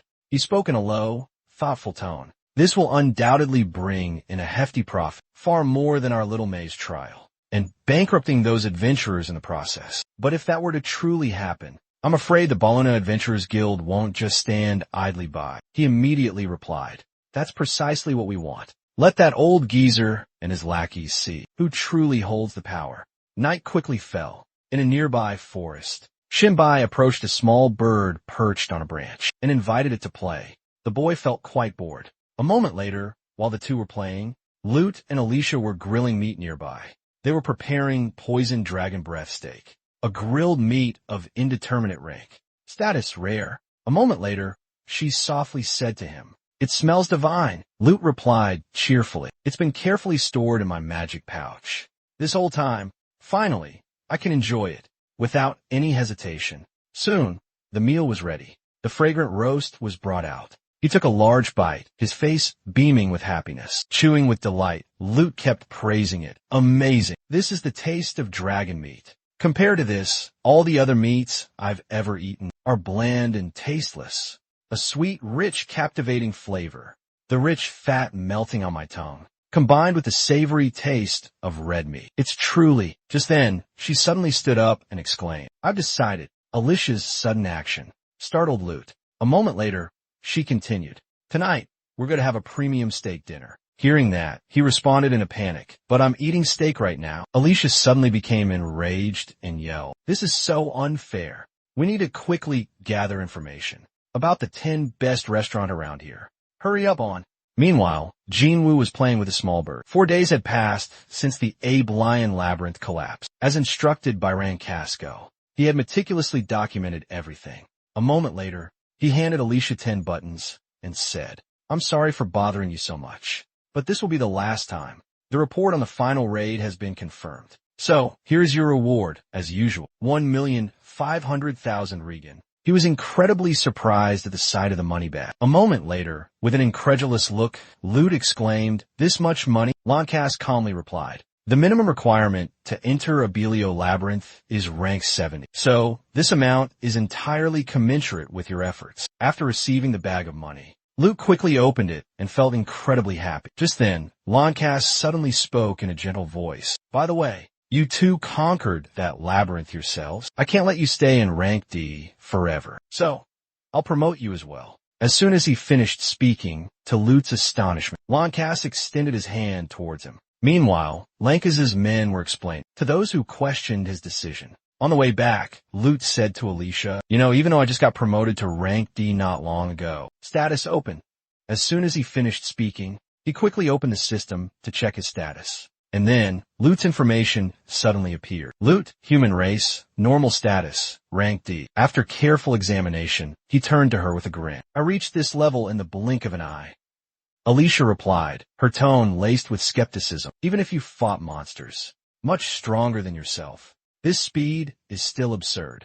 Inwardly, she was thinking, Normally, when an AI reaches level 40, their leveling speed decreases significantly. Moreover, Alicia found it puzzling that Lute was looking at her with a bright, knowing smile. A beaming smile, full of hidden meaning. Suddenly, he said to Alicia, "I've finally surpassed your level." His words sparked a flicker of annoyance within her. Immediately, wanting to verify Lute's claim, Alicia opened her status window to check, and discovered he had reached level 52, while she was only at level 45. Discouraged, she sighed, "This isn't fun at all." The young man, sensing something amiss, exclaimed, "Something's not right, even though I have a higher level. In terms of combat ability, you're still stronger than me, aren't you?" Alice suddenly brightened, replying, "Exactly. Level is just a number. True combat strength is the deciding factor. It depends on skill and actual combat experience." As they spoke, they both headed towards the exit. But just then, a group suddenly appeared, blocking their path. Furthermore, the leader was none other than the Lord of Ola. Upon seeing them, he spoke with amusement. "Well, young man, come here. Aren't you the one who collected the legendary 10 miasma?" And then Lut glared icily, annoyance evident in his gaze, towards Lord Ola. "Hey." Moments later, the boy boldly questioned, "Who are you?" "You're incredibly rude." And then the old man arrogantly retorted, "You insignificant adventurers of Barun haven't even had the honor of meeting the lords of the neighboring cities." Hearing this, Seol appeared astonished, thinking to himself, "The lord of a neighboring city? So, does that mean this is the mysterious lord of Golan?" Noticing the boy's surprised expression, the old man angrily gritted his teeth and shouted, "How dare you destroy the new labyrinth? It should have belonged to us." But Seol calmly replied, "Last I checked, the new Abe Lion labyrinth is considered common property, isn't it?" And then the Lord of Golat scoffed, mocking him. He loudly declared, "That labyrinth lies on the border between Barun and Golat. However, you greedy fools shut us out. You claimed there were unusual occurrences inside. But not only that, you allowed a large number of monsters to escape, causing complete destruction of the labyrinth. The profits we should have received from the labyrinth, along with the losses to the surrounding territories caused by the monsters. How do you intend to compensate us?" Having finished speaking, he stepped closer to him. Immediately, Alicia responded calmly, "Sir, matters like these should be discussed among guild representatives. And as far as I'm aware, there haven't been any reports of monsters encroaching on Gola territory. Furthermore, there should have been a report that some adventurers for Baluna have already resolved the incident. So who allowed those who had no involvement to speak here?" Lord Gola gritted his teeth, his fury reaching a boiling point. He was so angry he was speechless. Meanwhile, Lute observed the girl with a satisfied look, thinking to himself, "Truly worthy of being an S-rank adventurer. Her reputation precedes her. She's incredibly skilled with words." Just then, Guild Master Gola spoke, his voice filled with astonishment. "I can't believe it. It's actually true. Alice of the Sixth Tempest has actually joined Baluna, but then again, with her level of skill, she must have been weakened by the curse of the Abyssal Labyrinth. So, it's not surprising that someone like her would choose a place like Baluna." Seeing him, Lute was startled, cursing under his breath. "That damn bastard. If I remember correctly, he's the guild master of Gola." Moreover, he was mocking them. "This, you insignificant adventurers, you mediocre nobodies, how dare you speak up here?" After listening to the Gola guild master's report, Lord Gola's face was filled with smug satisfaction. Not stopping there, he approached Alice, his words dripping with menace. "You're nothing but a useless survivor, a remnant of a group that was pathetically wiped out. You'd better stay out of matters that don't concern you. Trash." As soon as he finished speaking, Alice was stunned, frozen in disbelief. Immediately, Alice unleashed her magic, radiating a powerful aura, to express her rage. Moreover, the Gola Guild Master was utterly shocked, his face a mask of disbelief. He stammered in bewilderment, I'm feeling overwhelmed. How can I be threatened by a girl demoted to rank 45? On the other hand, unable to bear it any longer, Lord Gola roared, "Stop this instant." However, having endured such immense humiliation, Alicia was consumed by rage. Moments later, Lancash appeared and declared, "I will not tolerate any brawling within my guild. Lord and Guild Master, this way please." Moreover, out of respect for Lancash, Alicia withdrew her magic. However, the Gola Guild Master couldn't resist a parting shot at Alicia. "You should teach your dog some manners," Hearing this, Lute immediately roared. What did you say? Meanwhile, Alicia stuck out her tongue, mocking him. Suddenly, someone approached and called out, Alicia, do you remember me? Before her stood a refined young man, clad in knight's armor. Lute was irritated. What the hell is going on? One after another. Alicia hesitated for a moment, then softly called his name, Ilbert, and as she realized she had uttered his name, Ilbert's face erupted in joy. He grasped Alicia's hand tightly and happily replied, So you still remember me? Next, he asked in surprise, Do you know him? She quickly replied, He was in my old party. We went on so many adventures together. Then, he continued after Alicia. Back then, Arsish was a group I greatly admired. You, the one who could control multiple magic spirits at once. And the way you carried yourself, an elf like you. I couldn't help but see you as an inspiration. And about what happened to you in the Abyssal Labyrinth. I know you suffer a lot because of that. That's why I came to Balana. Alicia, will you join my party? Ilbert said, tightening his grip on her hand, but also spoke with Alicia in a sincere tone. Ilbert was earnestly expressing his feelings to her. Alicia, would you like to join my group? Hearing this, she looked surprised at the boy standing before her. Meanwhile, Lute looked visibly annoyed. Ilbert maintained his smile, patiently awaiting Alicia's response. After a moment, Alicia smiled cheerfully and declined his offer. Thank you for the invitation, but I already have a group. You see, let me introduce him to you, my teammate. Quickly, the other boy introduced himself. I'm Lute. Nice to meet you. However, Ilbert suddenly gasped in shock as Lute pulled his hand out of his hoodie pocket. At this point, he was so angry he was speechless. At the same time, Ilbert grabbed both of Alicia's hands and said, I've heard about the unfortunate events in the labyrinth, a dark abyss of a haunting curse. However, despite that, it was hard to believe that a renowned S-rank adventurer like Lute was fuming at Ilbert's condescending attitude. He should have kept his mouth shut. That arrogant fool. While Lute was seething, Ilbert turned his attention to Alice and spoke with a smirk. You found yourself in the ironic position of having to cooperate with someone branded with a vile title of curse cleaner. If you join my group instead of wasting your time here, I assure you, we can make much better use of your skills and experience. As soon as Ilbert finished speaking, Alice abruptly pulled her hand away, surprising Lute. Not only that, but Alice angrily shouted at Ilbert, Hey, don't talk about things you don't understand. I volunteered to team up with Lute. Any insult directed at him is an insult to me. But anyway, I'm grateful for your concern. The curse that haunted me has been completely lifted. Ilbert was a bit confused and worried when he saw Alicia suddenly become angry. Immediately, Ilbert rushed to explain to Alicia, but it was an incredibly powerful curse from an SS-ranked Abyssal Labyrinth. Moreover, it was created by the floor master of that labyrinth. However, Alicia completely ignored his explanation. She calmly said, I had a fateful encounter, and everything has been resolved. Ilbert still tried to explain further. How could it have been possible in the first place? But he was only met with cold indifference from Alicia. Not only that, but she also winked at Lute. It would be troublesome if your skill were exposed. So, please keep this a secret. Lute quickly understood and signaled back, thank you. After that, they both left, leaving Ilbert standing there alone. On the way, Alicia said to Lute, Alright, we need to update your ranking now. You're no longer D rank. You've been promoted to C rank. He simply observed them quietly. A moment later, Ilbiort clutched his face, a look of anguish evident as he wondered why. All this time, I've been thinking about Alice. That guy, that despicable, evil aura cleanser. I'm certain he was manipulating Alice from the very beginning. Alodi de honk. How could he possibly defeat such a powerful, evil dragon? But if Alice's curse was already broken, then everything changes. The one who defeated the dragon was Alice. That means he's just stealing her credit. Just then, Lute suddenly looked towards him and noticed something unsettling in Ilbiort's gaze. He then turned to Alice and said, Hey, that guy. Just now, he was staring at me like he wanted to eat me alive. However, Alice just sighed and said, Elves are a rather proud race. Many of them are prejudiced.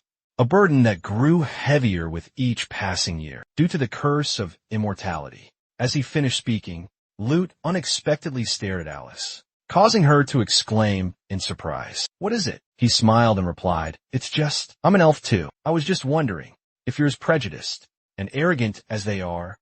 Alice was taken aback by Lute's question and asked, What are you talking about? I'm quite humble. Intelligent and charming. For an elf, you know. Seeing Alice suddenly brighten up, Lute thought to himself, I think she's quite conceited too. When they reached the reception desk, the receptionist said, Welcome. I've heard the whole story from the guildmaster. However, this is an extremely rare occurrence. As she spoke, she suddenly handed Lute a piece of paper. Luca's face was a mask of confusion, clearly bewildered by the situation. However, as soon as he took the paper and scanned its contents, Lute couldn't hide his astonishment.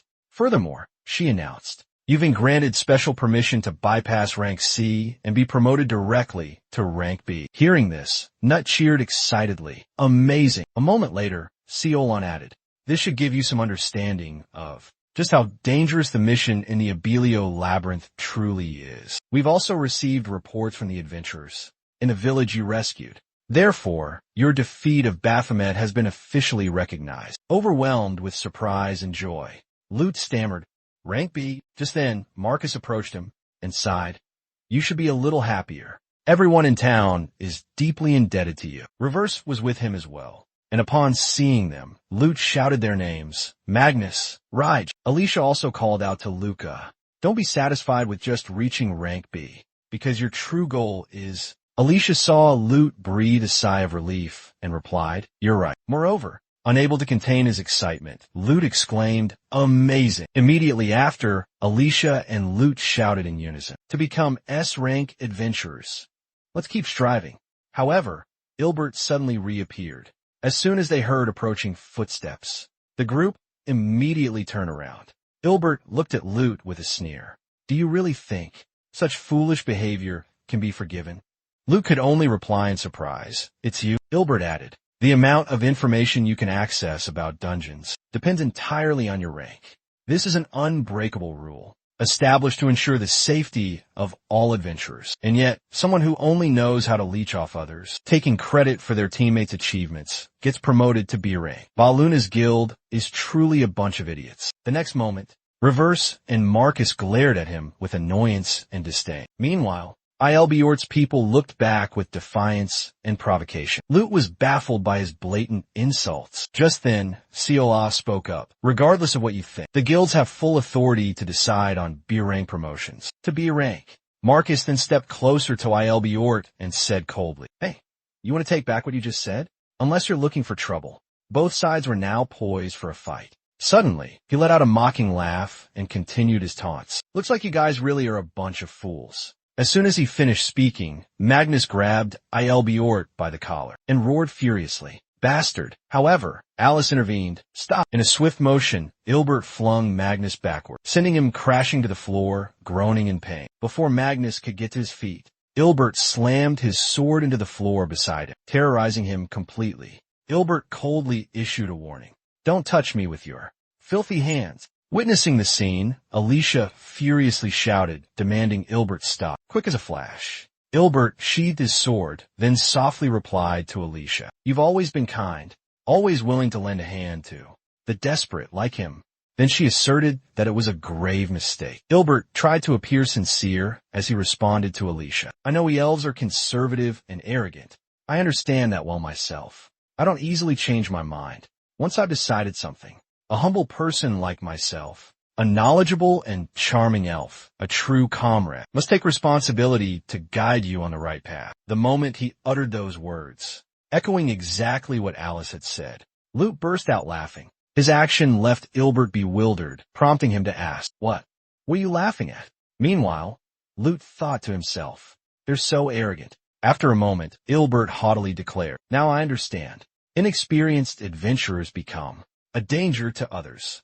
I will test you to see if you're truly worthy of rank B. As soon as he finished speaking, he pointed his sword directly at Lute. Witnessing Ilbert's outrageous behavior, the receptionist angrily shouted, Hey, how dare you decide everything on your own? Alicia simply replied, Enough. Surprisingly, she agreed to Ilbert's challenge and told Lute, If you doubt my abilities, see for yourself at the Three Moon Guild's training grounds. Alicia suddenly appeared remorseful, saying to Lute, I'm sorry, it's all my fault things turned out this way. However, Lute didn't blame her.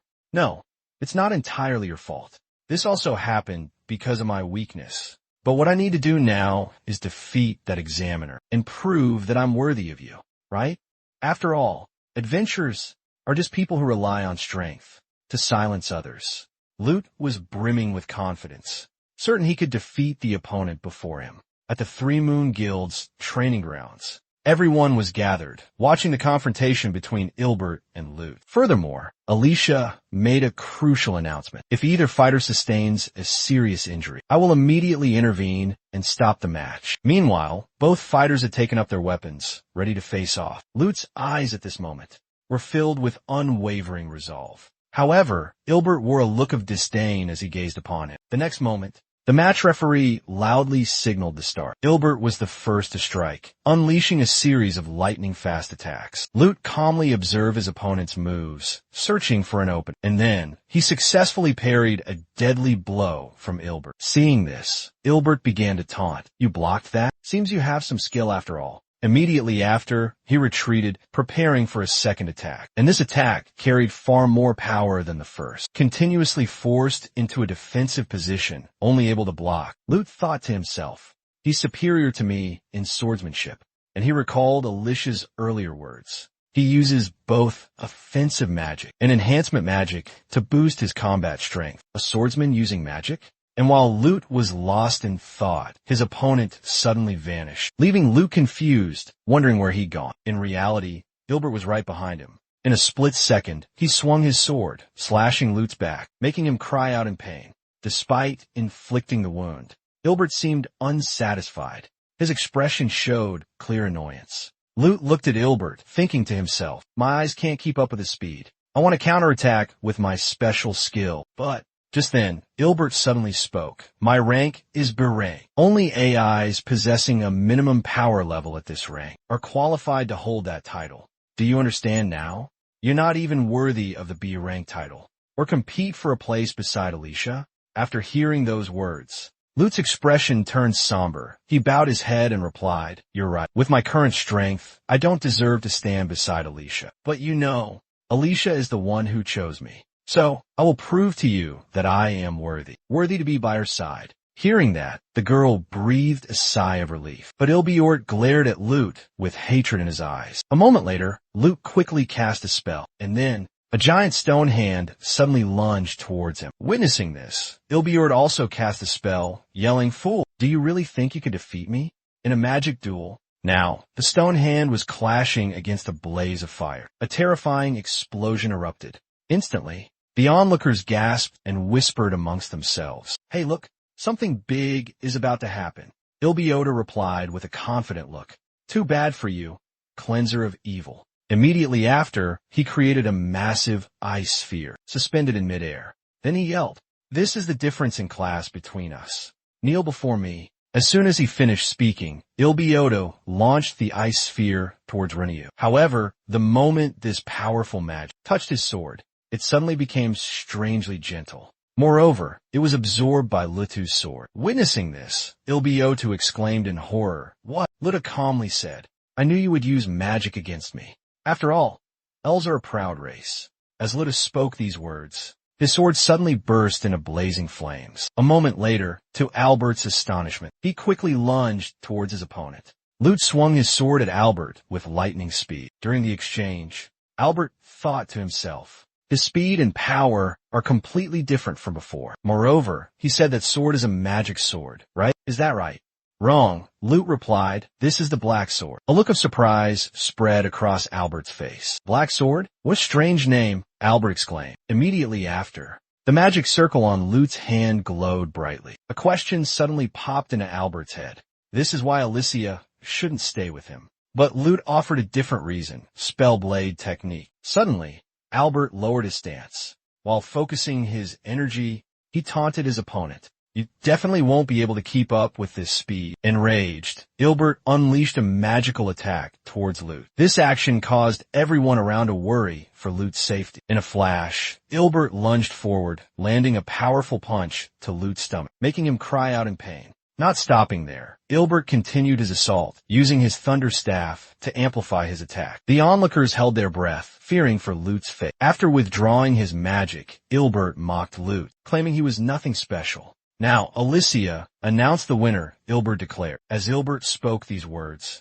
he was certain that Lute was completely defeated, utterly incapable of fighting back. But Ilbert was wrong. Suddenly, Lute grabbed Ilbert by the collar, stunning him. "Sorry," Lute said, "but your Thunderstaff doesn't work on me." It turned out any abnormal status was nullified on Lute. Furious, Ilbert roared in frustration. "This is unbelievable. You should be immobilized after taking a massive lightning strike like that." And before Ilbiotu could finish his sentence, Lute headbutted him right in the face, sending a gush of blood from Ilbiotu's nose. Lute himself roared in rage, then collapsed to the ground, screaming incessantly. The next moment, Lute suddenly slammed his sword into the ground, right next to Ilbiotu's neck. This action made Ilbiotu grit his teeth in anger. Calmly, Lute apologized.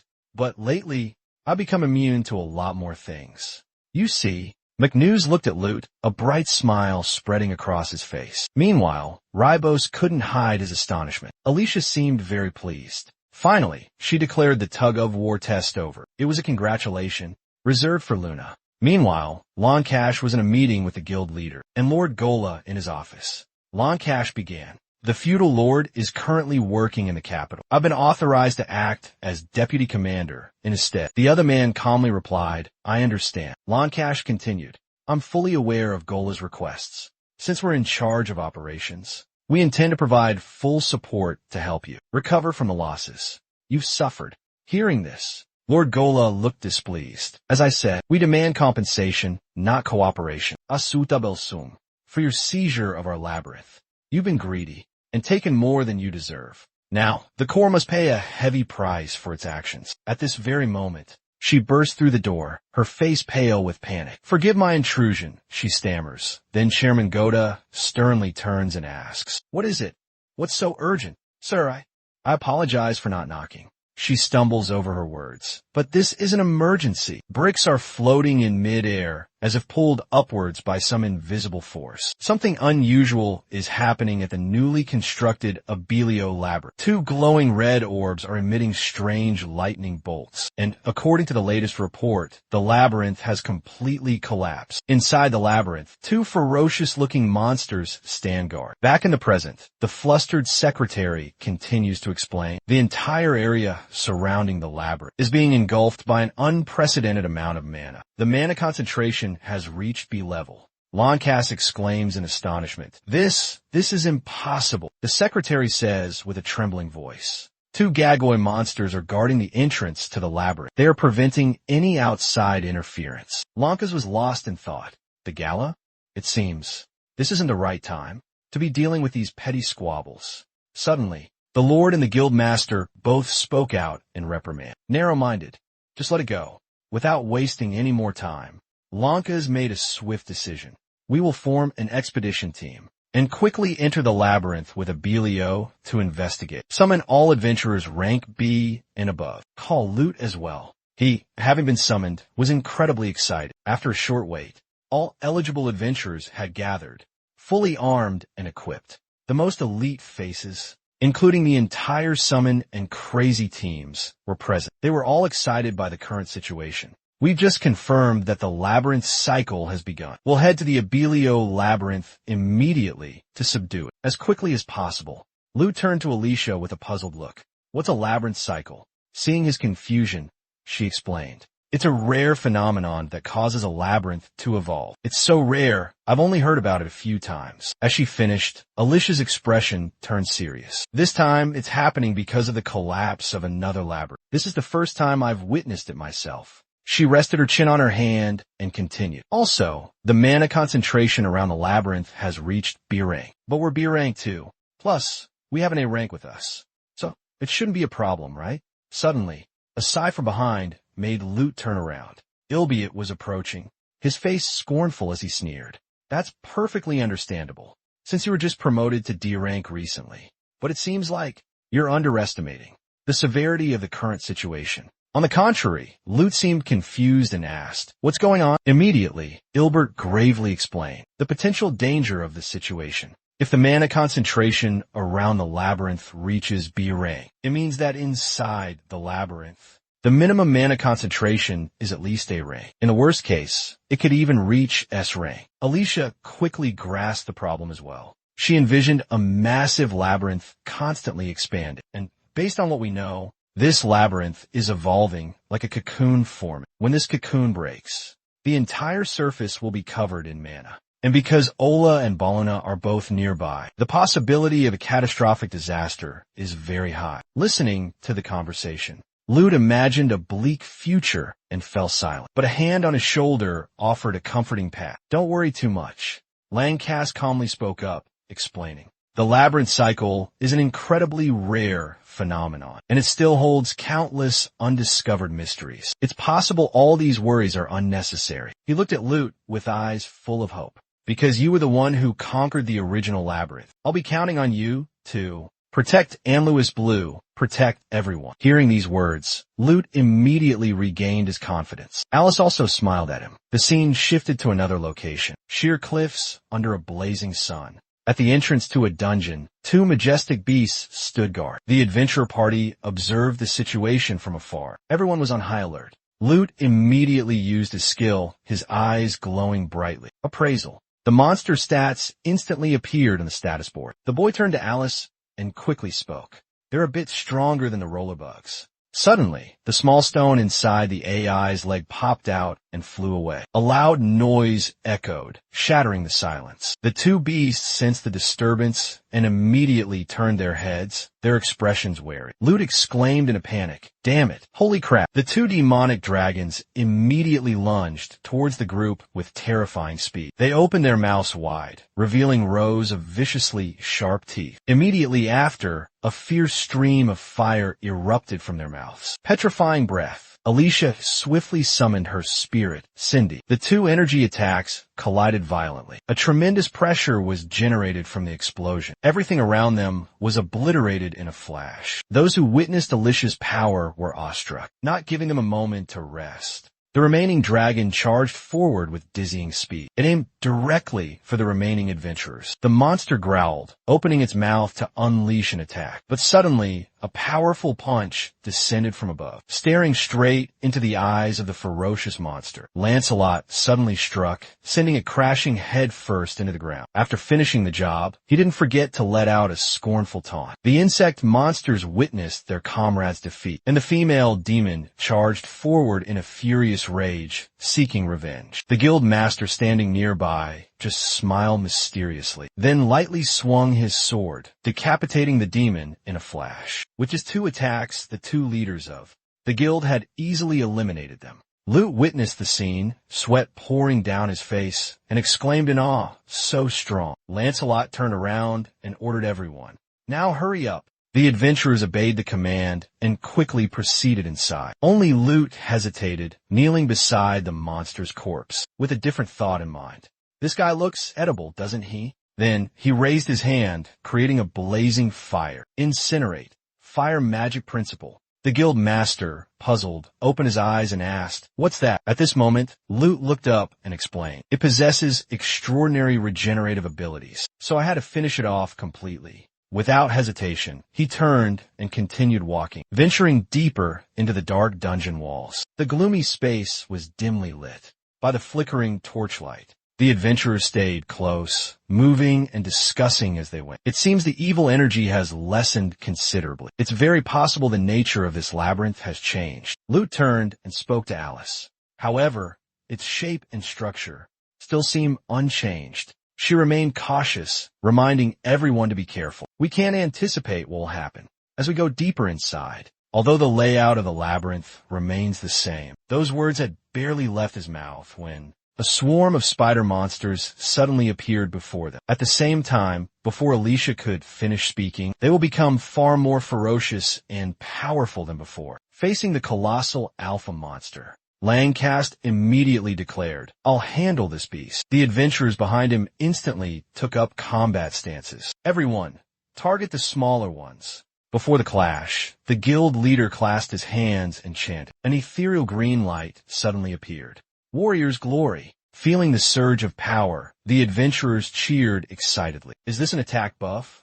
With this spell, we can move more freely." Suddenly, the giant spiders swarmed forward. The masked man swung his sword with a mighty force, cleaving a spider's body in two, sending it flying. The others were no less impressive. unleashing a flurry of sharp sword strikes. Another spider was sliced in half. Alice excitedly turned and shouted, "Time to loot!" But then she froze, her eyes widening in astonishment, looking towards Loot, who was smiling enigmatically and raising his hand. This is the guild leader's support skill. Backfired on him. The system panel suddenly appeared. The skill Nullify Abnormal Status had nullified Warrior's Honor. The big mouth monster didn't flinch when facing Rankas. Rankas is the revised romanization. He slowly drew his weapon. Rankas raised his weapon high. On his shoulder was a sharp double-edged axe. It aggressively lunged towards Rankas, attacking him. His eyes narrowed. He focused intensely, observing the big mouth monster's attack pattern. After a moment of careful observation, Rankas unleashed a powerful attack towards the monster, causing blood. Gunfire echoed through the air. In the shadows, glimpses of Nude and Alice could be seen. He looked at his hands, excitement in his voice. So, my abnormal status nullification skill can even nullify SAO's support magic? Wide-mouthed monsters, both large and small, now surrounded the group. He bravely spoke up. "I'll draw their attention." With that, Sumo slammed his sword into the ground, yelling, "You wide-mouthed monsters, come at me. Provoke." Immediately, they charged fiercely, focusing their attack on Sumo's face contorted. He growled, "Skill. Power burst." A powerful surge of energy erupted, stopping the wide-mouthed monster's attack. "Shield wall, protect." A figure charged forward, their voice ringing out. "Now's our chance." Filled with momentum, he plunged into the fray. Ilbiat charged forward with lightning speed, slicing through the ravenous monsters with their gaping maws. A brilliant golden streak flashed from his Raijin sword. Not just Ilbiat, but Appo also zipped through the horde of monsters, quick as a flash, with hands as sharp as razor blades. Mu moved nimbly and spoke up. "These are not foes whose weaknesses you can easily discern." As he finished speaking, he raised his hand, and a mystical blue light began to emanate. "Let's overwhelm them with sheer power." The red-haired girl, along with him, simultaneously unleashed their dark arrow attack. Diamond Burst Strike. A blinding explosion of light erupted before everyone's eyes. Satisfied with the result, they exclaimed in unison, "Excellent teamwork." Meanwhile, the blonde-haired young man stood aside, observing them intently. Just then, his face tense, Summon taunted his opponent. "It's almost worn off." He looked towards Ilbert's group, warning, "Be careful." At this moment, Summon was oblivious to Fancy's blue right in front of him. He was unaware that something was digging its way up. From a small hole, a giant centipede suddenly emerged, its blood-red eyes filled with murderous intent, staring at Summon. He exclaimed in shock, "A monster lurking underground?" Suddenly, a pink light flashed, piercing straight through the giant centipede's head. Summon was stunned. He turned towards the source of the attack and said, "I almost died." Seeing this, the pink-haired girl chuckled. "Couldn't you be a little more careful?" Seeing the move she just performed, which could easily take down the centipede, then Lute suddenly grew pensive, a thoughtful expression on his face. Truly powerful. But that's not all. Their coordination was astonishing, reaching an almost unbelievable level of perfection. "I can't believe this was just an impromptu formation." He clenched his fists, thinking to himself, "I couldn't even do anything to support them." Just then, the maw-mouthed monsters reappeared, advancing towards the carcass of the giant centipede. One maw-mouthed monster crawled forward, pointing its grotesque head towards the severed body of the centipede. Lute observed the strange scene, astonishment evident on his face. There, a viscous green fluid began to ooze from the monster, gradually enveloping the centipede. At the same time, it began to burrow, digging deep into the ground. Lute thought to himself, so they're parasitic creatures. He extended his hand, and a brilliant golden magic circle appeared. A joyful expression spread across his face as he thought, "Even I could do that." Lute's attack echoed through the space, drawing everyone's attention. Earth Demon Law, sharp shards of rock, imbued with his surging magic power, hurtled towards the ravenous monster. Sensing the imminent danger, it instantly raised one of the centipede's gigantic pincers to block the attack. The gaping maw monster swung both of its pincers, creating a magical barrier, intercepting the attack. The spectacle left the young man astonished, thinking to himself, "What was that? Did it just disappear?" A new monster emerged, a fusion of the gaping maw monster and part of the centipede's body. The Earth Dispersion skill neutralizes all Earth-based attacks. The guild master, standing behind, swiftly engaged the monster, unleashing a fatal sword strike. His face etched with frustration, he exclaimed, "There's no more effective way than complete eradication of these parasitic monsters." Holding his sword with an air of authority, the guild master continued, "However, your use of earth magic on those monsters," emerging from the ground, his eyes flashed with contempt, "was utterly foolish." The guild master added, causing shame to wash over Laut's face. "So you also incapacitated the honorary warrior, didn't you?" He recalled the recent battle, the image of Ilbiotu appearing in his mind, and the name Opu surfaced with his thoughts. Just as he said, "I completely lack experience in coordinating combat with a large group." The scene of the summoner's assistance also made him contemplative, and I couldn't even receive magical support from my teammates. A dark cloud settled over his mind.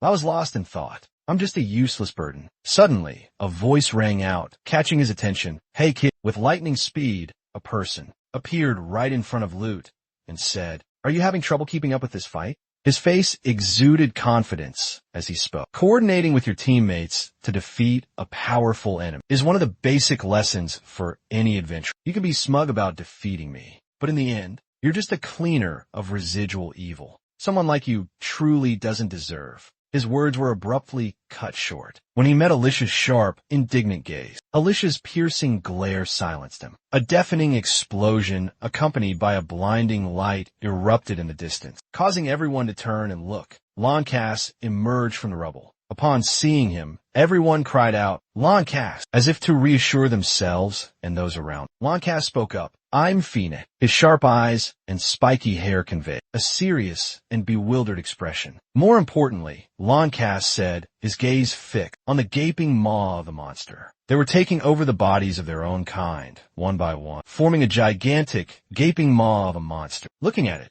Loncass said, "Not only are its wounds being healed, but its power is also increasing exponentially." The guild master seemed oblivious to the gravity of the situation, still smugly stating, "Thanks to that, we only have to deal with a single target. There's no other way." He said with a forced expression, "I'll join the fight too." Suddenly, something latched onto the guild master's neck, causing him to clutch at it. Seeing the object clinging to his neck, beads of cold sweat broke out on the guild master's forehead. Looking at the tiny creature nestled in his palm, he thought to himself, "I've made a grave mistake." The area around his neck, where the miniature monster clung to him, began to turn a dull gray, a sign of petrification spreading rapidly. The guild leader realized their true targets are the survivors. Ilbert was also gradually being enveloped by the gray layer, turning everything it touched to stone. Witnessing everyone around him slowly turning to stone, he concluded, they're injecting a petrifying venom into their victim. The guild leader now also had the terrifying gray substance spreading across his body, slowly creeping toward his eyes.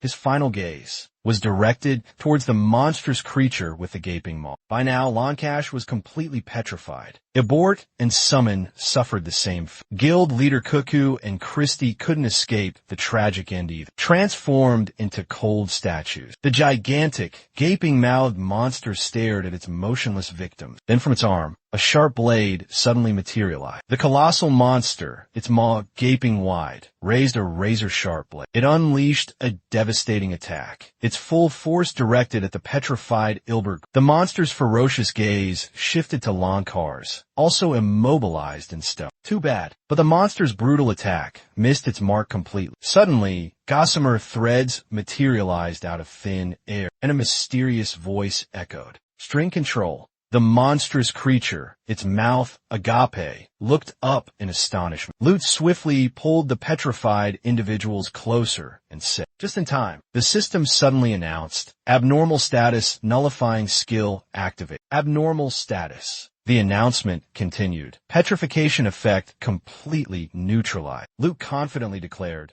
leave him to me. Lute's hand gently rested on Alice's shoulder. The system announced again, substitute skill used on Alice. Alice smiled, saying, thank you, Lute. Lute replied, let's go. Lute's eyes glowed with a brilliant golden light, activating the appraisal skill. He began appraising the big-mouthed monster. A torrent of information flooded Lute's vision. After analyzing the monster's parameters, Lute spoke. It seems to have no magical resistance. This is troublesome. Use magic to throw it off balance, so I can get in close and attack. Alice replied, Understood. She brandished her staff, casting a spell. Nomiya, a black blindfold covering her eyes, appeared suddenly. Jinwoo, enveloped in a mysterious blue energy, materialized as well. Answering the call, Nomiya's eyes blazed with fierce determination. She yelled, "Charge!" She unleashed a barrage of attacks upon the monster. The monster roared. It endured everything, not dodging, standing its ground. Just then, Alice's attack landed squarely in the center of the monster's gaping maw. Shockingly, it was sent flying by her power. The gaping-mouthed monster lay sprawled on the ground, its body convulsing violently. To Lut and Alice's astonishment, the creature transformed again, this time taking the shape of a ferocious crocodile. The monster possessed a gigantic, grotesquely distorted mouth, identical to that of the terrifying predatory reptile. It let out a chilling roar. The monster's head tilted to the side, as if sizing up its prey. Witnessing the horrific sight, both Lut and Alice's faces were etched with disgust and loathing.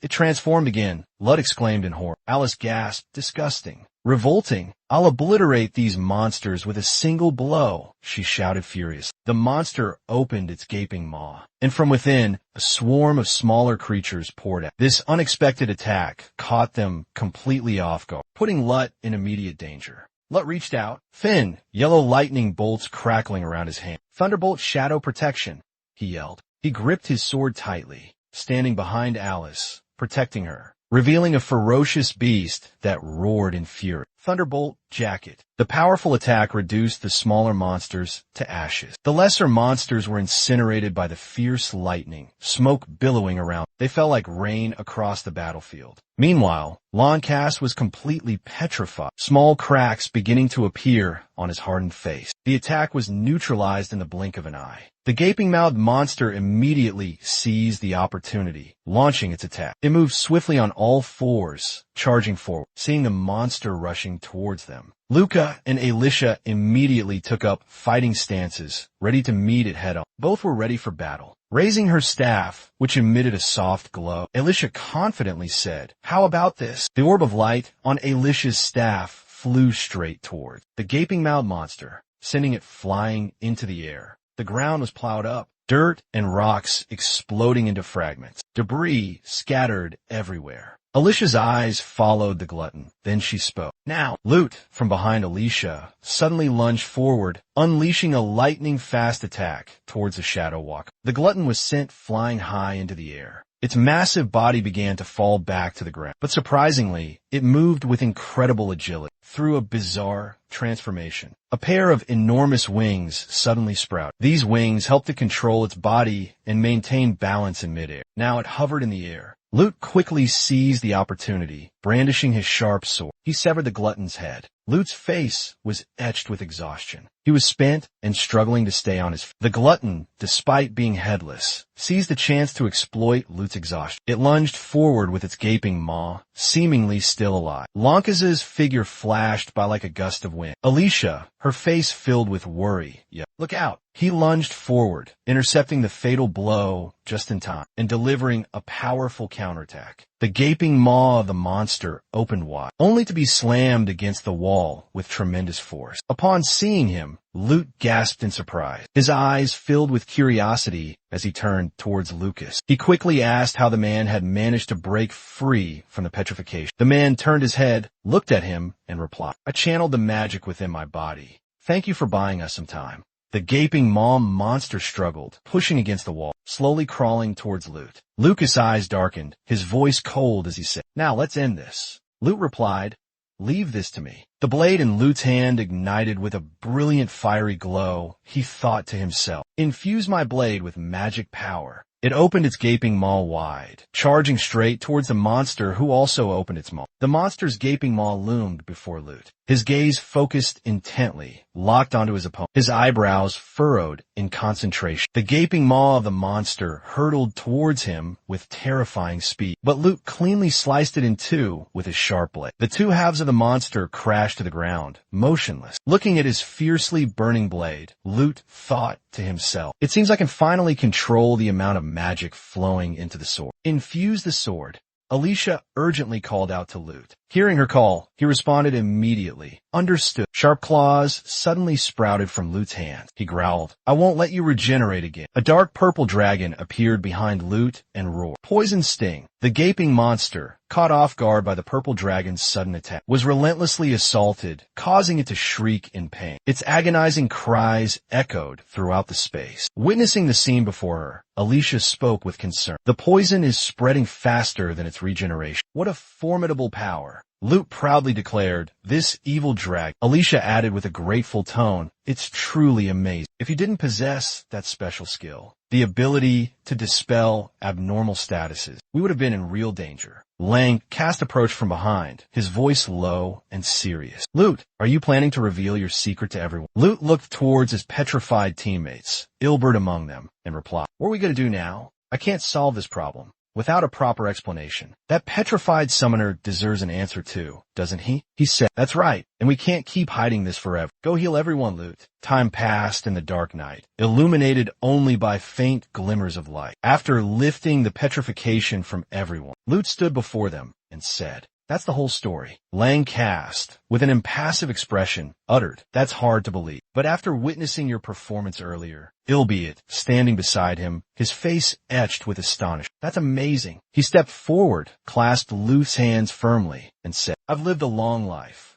but this is the first time I've witnessed such an extraordinary feat. Lute's expression remained unchanged, responding to Ilbert's praise. Weren't you just saying I wasn't qualified to be an adventurer? Chris beamed, saying, don't worry about such trivial matters. You are truly worthy of this Alicia Luth. You really do have what it takes to hunt monsters in SA. Upon hearing her question, Luth was stunned into silence. He picked up a monster, held it out, and smiled good-natured. Mind if I do a little cooking? With that, Luth transformed the two monsters into two fragrant, glistening stews, looking like dishes from a high-end restaurant. Everyone present who witnessed this was utterly astonished. Luth began to explain how to prepare the monsters. First, simmer each piece of meat thoroughly over low heat until they were golden brown. Then, he used herbs to neutralize the fishy smell. Everyone exclaimed in unison, it looks incredibly delicious. Meanwhile, Luth was devouring his meal. He heartily ate two of the monsters he had personally prepared, his face full of excitement. The texture and aroma of the mole crickets are truly superb, Luth praised, and the cockatrice is crispy on the outside, tender on the inside. Witnessing this scene, everyone around couldn't help but gulp within. Suman, despite feeling a strong urge to eat, cautiously reminded, hold on, everyone. Don't let its appearance fool you.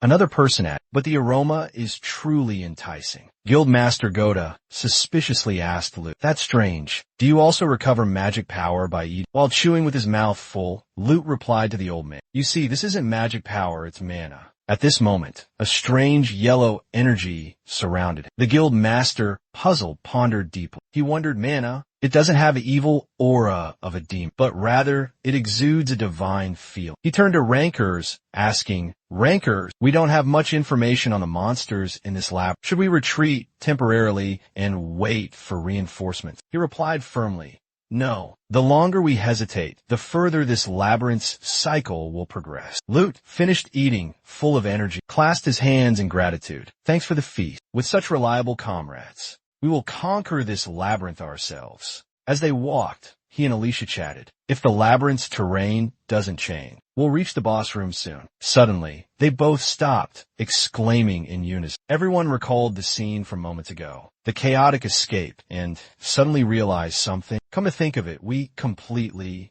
forgot about the ceiling collapsing. Mr. Loncast sighed, saying they'd come this far, but there seemed to be no other choice but to turn back. Luth suddenly remembered something and exclaimed, oh, back then, you used your ability and slapped the rubble blocking the path. Earth-shattering strike. A bright light suddenly flashed, astonishing everyone around them. Ilbert and the guild master exclaimed in surprise. All the obstacles vanished in a blink of an eye. Luth cheered with joy. The boss room is right ahead. He turned around, grabbed everyone's hands, and excitedly shouted, "Let's go." The group advanced together, passing through the large door. Lute and Alicia's eyes widened in astonishment at the bizarre creature before them. What is this? Before them was a gigantic, strangely spherical creature. It emitted a dazzling light, and sharp thorns sprouted all around. Langcat mused, "This is the dragon god's egg." Lute was stunned and asked, "Dragon god?" The old man calmly answered the boy's question. The image of a small dragon hatchling appeared in his mind. "I only know of its existence through ancient texts. It's a legendary dragon, eternal in the cycle of life and death. When its body is destroyed, its soul will be reborn in a mystical labyrinth, a place considered the cradle of dragon souls." Everyone around looked in amazement at the giant egg. Even if the physical form vanishes, the knowledge held within the soul will endure. Legend also has it that it can understand human language. The old man continued thoughtfully. It's rumored to possess a superhuman intellect, capable of seeing into the future. The summoner spoke up abruptly, cracking his knuckles. "But in the end, it's just an egg." He excitedly raised his fist and declared loudly, "We just need to destroy it before it hatches and strengthens its physical form." "Wait!" Lancaster suddenly yelled, charging forward with a powerful attack. The summoner was knocked back by the thorns surrounding the egg. He coughed violently, blood and mucus spewing from his mouth. He clutched his stomach and collapsed, his face contorted in pain. Witnessing this, his teammates rushed to his side in panic. "Are you all right?" they asked anxiously. The summoner abruptly lifted his head, his voice trembling with fear. "It's moving," he stammered. The sharp thorns that once encased the egg were now rising, acting like grotesque legs. Everyone stood frozen, horrified by the sight before them, unsure of what to do. A teammate quickly helped the summoner up. "Damn, I was too careless." Lancaster spoke up. "That's the egg's self-defense instinct. You should step back, summoner. Even though it's just an egg right now, it's still a true dragon." The summoner struggled to his feet and said. Lute's face was filled with worry, as if trying to remember something. This thing, to examine the strange egg's information. But all efforts proved futile. Its stats were completely hidden, concealing an unpredictable secret. Purple anxiously told the chairman, "I think we should retreat immediately. Wouldn't it be safer to wait for reinforcements?" The chairman replied to Purple, his voice calm. "The moment this egg hatches, no matter how many S-Class appear, we won't be able to stop its terrifying power." In that breathless moment, everyone became serious, intensely focused. All were ready to battle the legendary dragon god's egg. Langcast declared resolutely, "We will end it here before disaster strikes. Give me your full support." Chrissy and Goku began to unleash their powerful magic, aiming directly at the giant egg. Specifically, they targeted its base. Lawncast dashed towards the egg with lightning speed, while it was trying to dodge the other two's magical attacks. Seizing the opportunity, the old man's face hardened with determination. Gripping his axe tightly, he leaped into the air, bringing it down in a deadly arc towards the monster. A sickening thud echoed, as one of the monster's legs was severed clean off. Lute gasped in astonishment at the old man's incredible strength. The monster roared in fury and agonizing pain, but to their shock, the severed limbs began to regenerate. In the blink of an eye, they were fully restored. Luke couldn't believe his eyes. Lawncast looked worried, his gaze fixed on the monster's spiky legs. How could it heal so quickly? The old man quickly turned to Lute. He needed the boy's help. "I need you to do something for me." Inside the egg, the creature within began to open its eyes. It unleashed a terrifying roar, stunning everyone around into silence, forcing them to hastily cover their ears. Lancash, without hesitation, once again, charged straight at the roaring monster. With a sharp slash of his sword, he swiftly severed one of its legs. But suddenly, another leg erupted from beneath the ground, tightly ensnaring Lancash's leg. He realized with alarm that the monster could emerge from the earth. Just a little more time, he thought to himself. Just then, the guild leader and Ilbert arrived in the nick of time. With lightning speed, they severed the leg, binding Lancash, freeing him from the perilous situation. "My thanks." Lancash responded gratefully, this time with steely resolve. He unleashed a powerful blow, severing several of the monster egg's legs, causing it to lose its balance and stagger. Seizing the opportunity while the egg was still disoriented, Alicia shouted, "Now's our chance." The creature inside the egg startled, its gaze snapping towards Luke. Its face contorted in rage. It let out an enraged roar. "Can you withstand a sword imbued with all of my magic power is channeled into this blade. With those words, he leaped high into the air, a blazing longsword swirling with magical energy in his hand. A powerful slash descended upon the giant egg, cleaving it in two. The crimson light from the sword painted the space around the cut a vibrant red. Ibian and Rankith anxiously peered inside the egg. Within the bisected shell, the form of a monster gradually materialized. Behind the shattered shell, a horrifying creature was emerging. Alice sensed something amiss and shouted. Its main body is unharmed. Shinfa, she commanded her spirits to appear. Attendre explosion échouée. She unleashed her full power, aiming directly at the egg before her. She had to stop it before the monster could react. Thick smoke and dust billowed after the explosion. Everyone hurriedly shielded. It's completely unharmed. Not a single scratch. Gola shouted. It regenerated before the wind blade could even touch. Why aren't we making any progress? Suddenly, everything around them plunged into darkness. What is this? What's this terrifying chill? Everyone trembled in fear as they witnessed the sight before them. Everything around them began to transform. The egg suddenly emitted a bright red glow. It roared furiously, radiating a terrifying light. Hands away from your faces. The egg started to show unusual signs. Inside the egg, the creature began to open its mouth, revealing sharp teeth. It stared intently at the entire team. Alice looked up, horrified, and gasped. The dragon god is about to hatch. Lanka sternly shouted. We're out of time.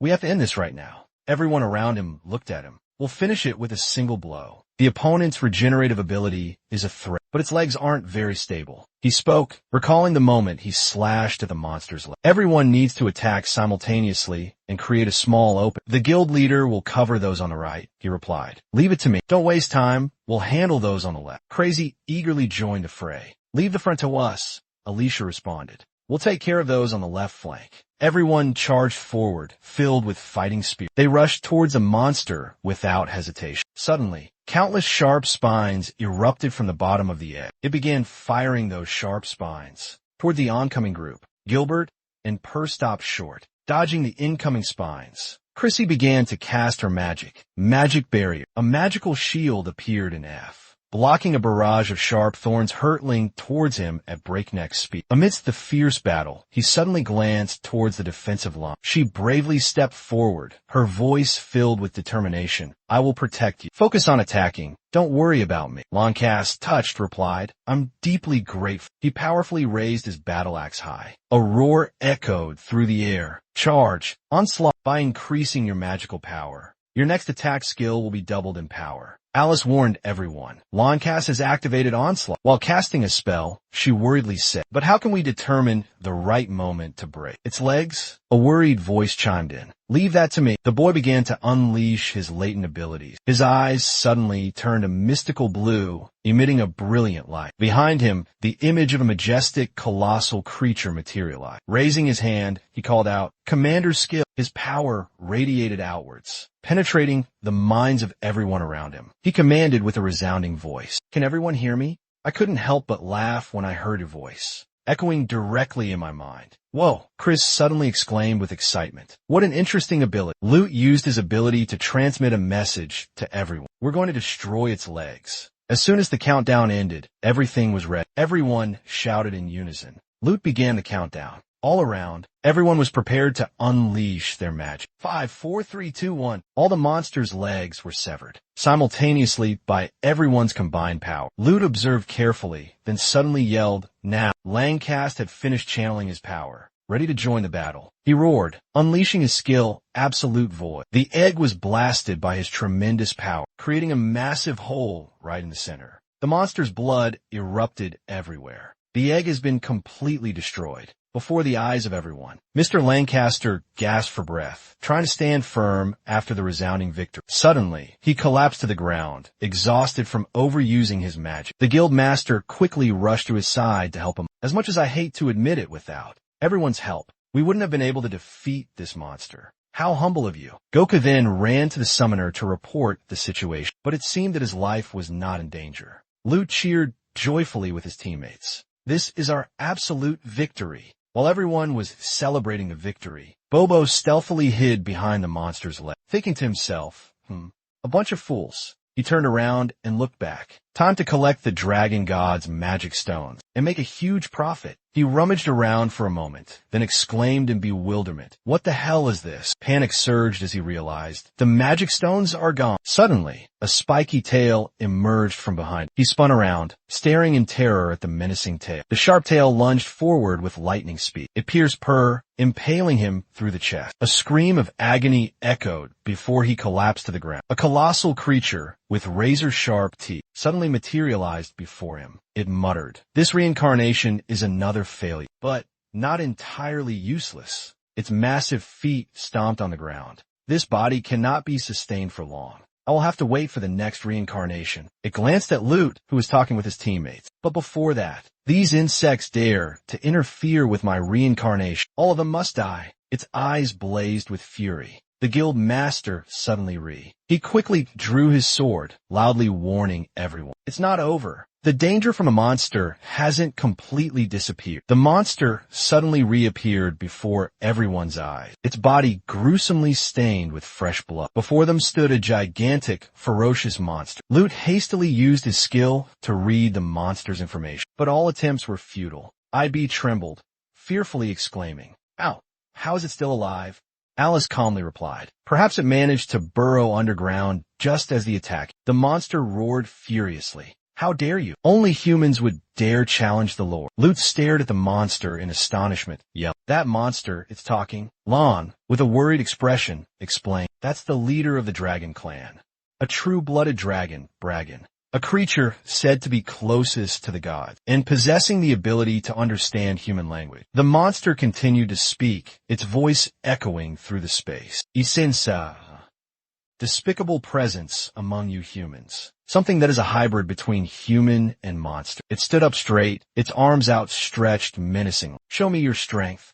Amuse me. Tremble before me, and then drown in despair." Crazy pondered for a moment. Her fingers began to glow with magic. "I am sorry, but this is as far as I can help you. Skill, shadow cover. Skill, shadow cover. By cloaking yourselves in shadows, you will completely disappear from sight." As soon as she finished speaking, she vanished in a thin air. Suddenly, one of the monster's arms abruptly fell to the ground, leaving everyone who witnessed it in utter terror. The monster let out a horrifying roar, its eyes fixated on its own trembling hand. Its body began to disintegrate, crumbling into pieces. The gruesome sight sent shivers down the spine of a witness, paralyzed with fear. This person looked up, bravely facing the monster, and spoke. It's self-destructing." Lang Cast anxiously observed the monster, unease etched across his face. "If we're going to engage it," he pondered, "this is our only chance. Think carefully. I just foolishly wasted my power. I should have recovered first," but his voice was filled with regret. Summon stared at the monster in terror, fear gripping his heart. He thought to himself, "That monstrous creature. What in the world is... I can't face it. I can't. I have to run. Run now." With that, Summon bolted towards the gate where they had initially appeared. The monster witnessed Summon's action. It raised its hand, dark magic swirling around. "You think you can escape me? Foolish. Instant transmission."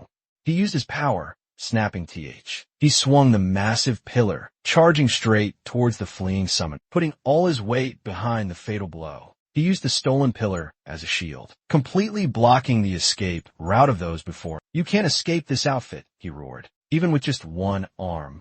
You think I'll have trouble crushing a rat like you?" The chilling threat was uttered as a wave of dark magic emanated from it. Mr. Loncash gripped his axe tightly, responding with a voice as hard as steel. "If we can't escape from here, then the only thing we can do is show you just how dangerous a corner rat can truly be." Everyone around them roared in unison, charging straight towards the colossal monster. The battle had officially begun. Each AI player scattered, attacking individually with their own unique tactics. Lute and Rangsu aimed for the monster's powerful tail. Rangsu, the guild leader, and Ilbiodu focused their attacks on its back. Ilberutu. Lute and the guild leader shouted as they fought. "Our attacks aren't even touching it."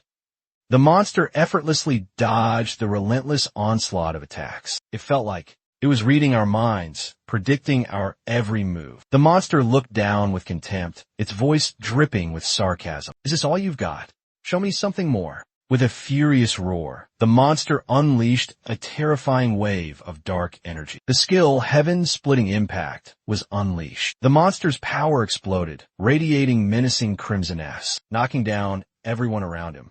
Lute was thrown back, painfully gasping. Seeing this, Alice frantically yelled his name, Lute. She rushed to his side, anxiously asking, Lute, are you hurt? He struggled to get up from the ground, replying, I'm all right, but that encounter drained almost all of my energy. Without hesitation, Alice turned around, seeing the monster preparing for another attack. She yelled towards Lute, I'll finish it in one blow, with all my psychic power. Warn everyone. Lute replied, Understood. Lute used his special ability, transmitting a message to everyone around. Everyone, we're launching a full-scale attack. We'll give a signal. Quickly get clear.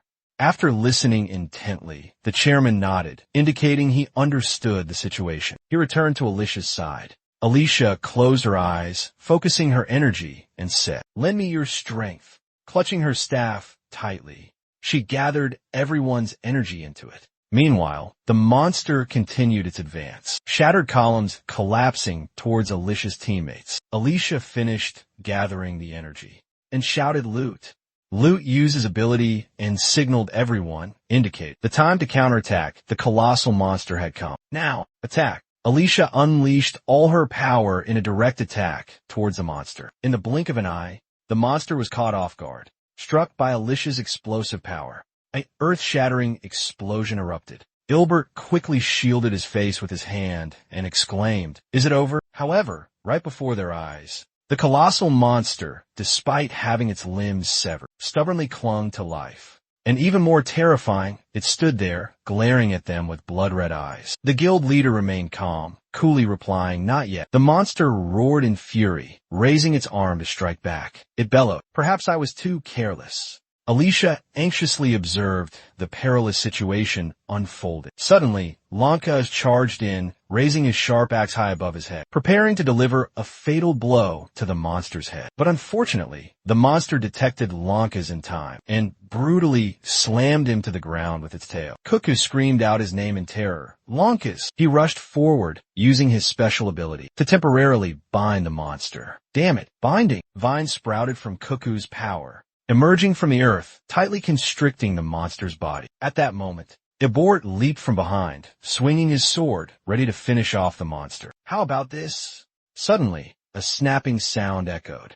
Unfortunately for him, the monster reacted in time. It spun around, clamping its jaws onto Ilbert's sword, snapping it in two. Horror etched across Ilbert's face. He thought to himself, I was sure I attacked it from its blind spot. A powerful swipe of the monster's tail sent Ilbert flying. The vines wrapped around its body began to fall away. The monster conjured magic, lifting the scattered rocks into the air. It spoke with disdain. Nothing at this insignificant level can stop me. They're just a nuisance. With that, it hurled the rocks towards Goku. From afar, Alice witnessed the entire scene. She cried out in terror, No. The image of her fallen comrades flashed before her eyes. She remembered the sight of her comrades falling, helplessly watching them die before her. A feeling of helplessness and pain welled up inside her. Lost in the agonizing memories, she tormented herself for her weakness. That tragedy would never be allowed to happen again. I was powerless, unable to save them.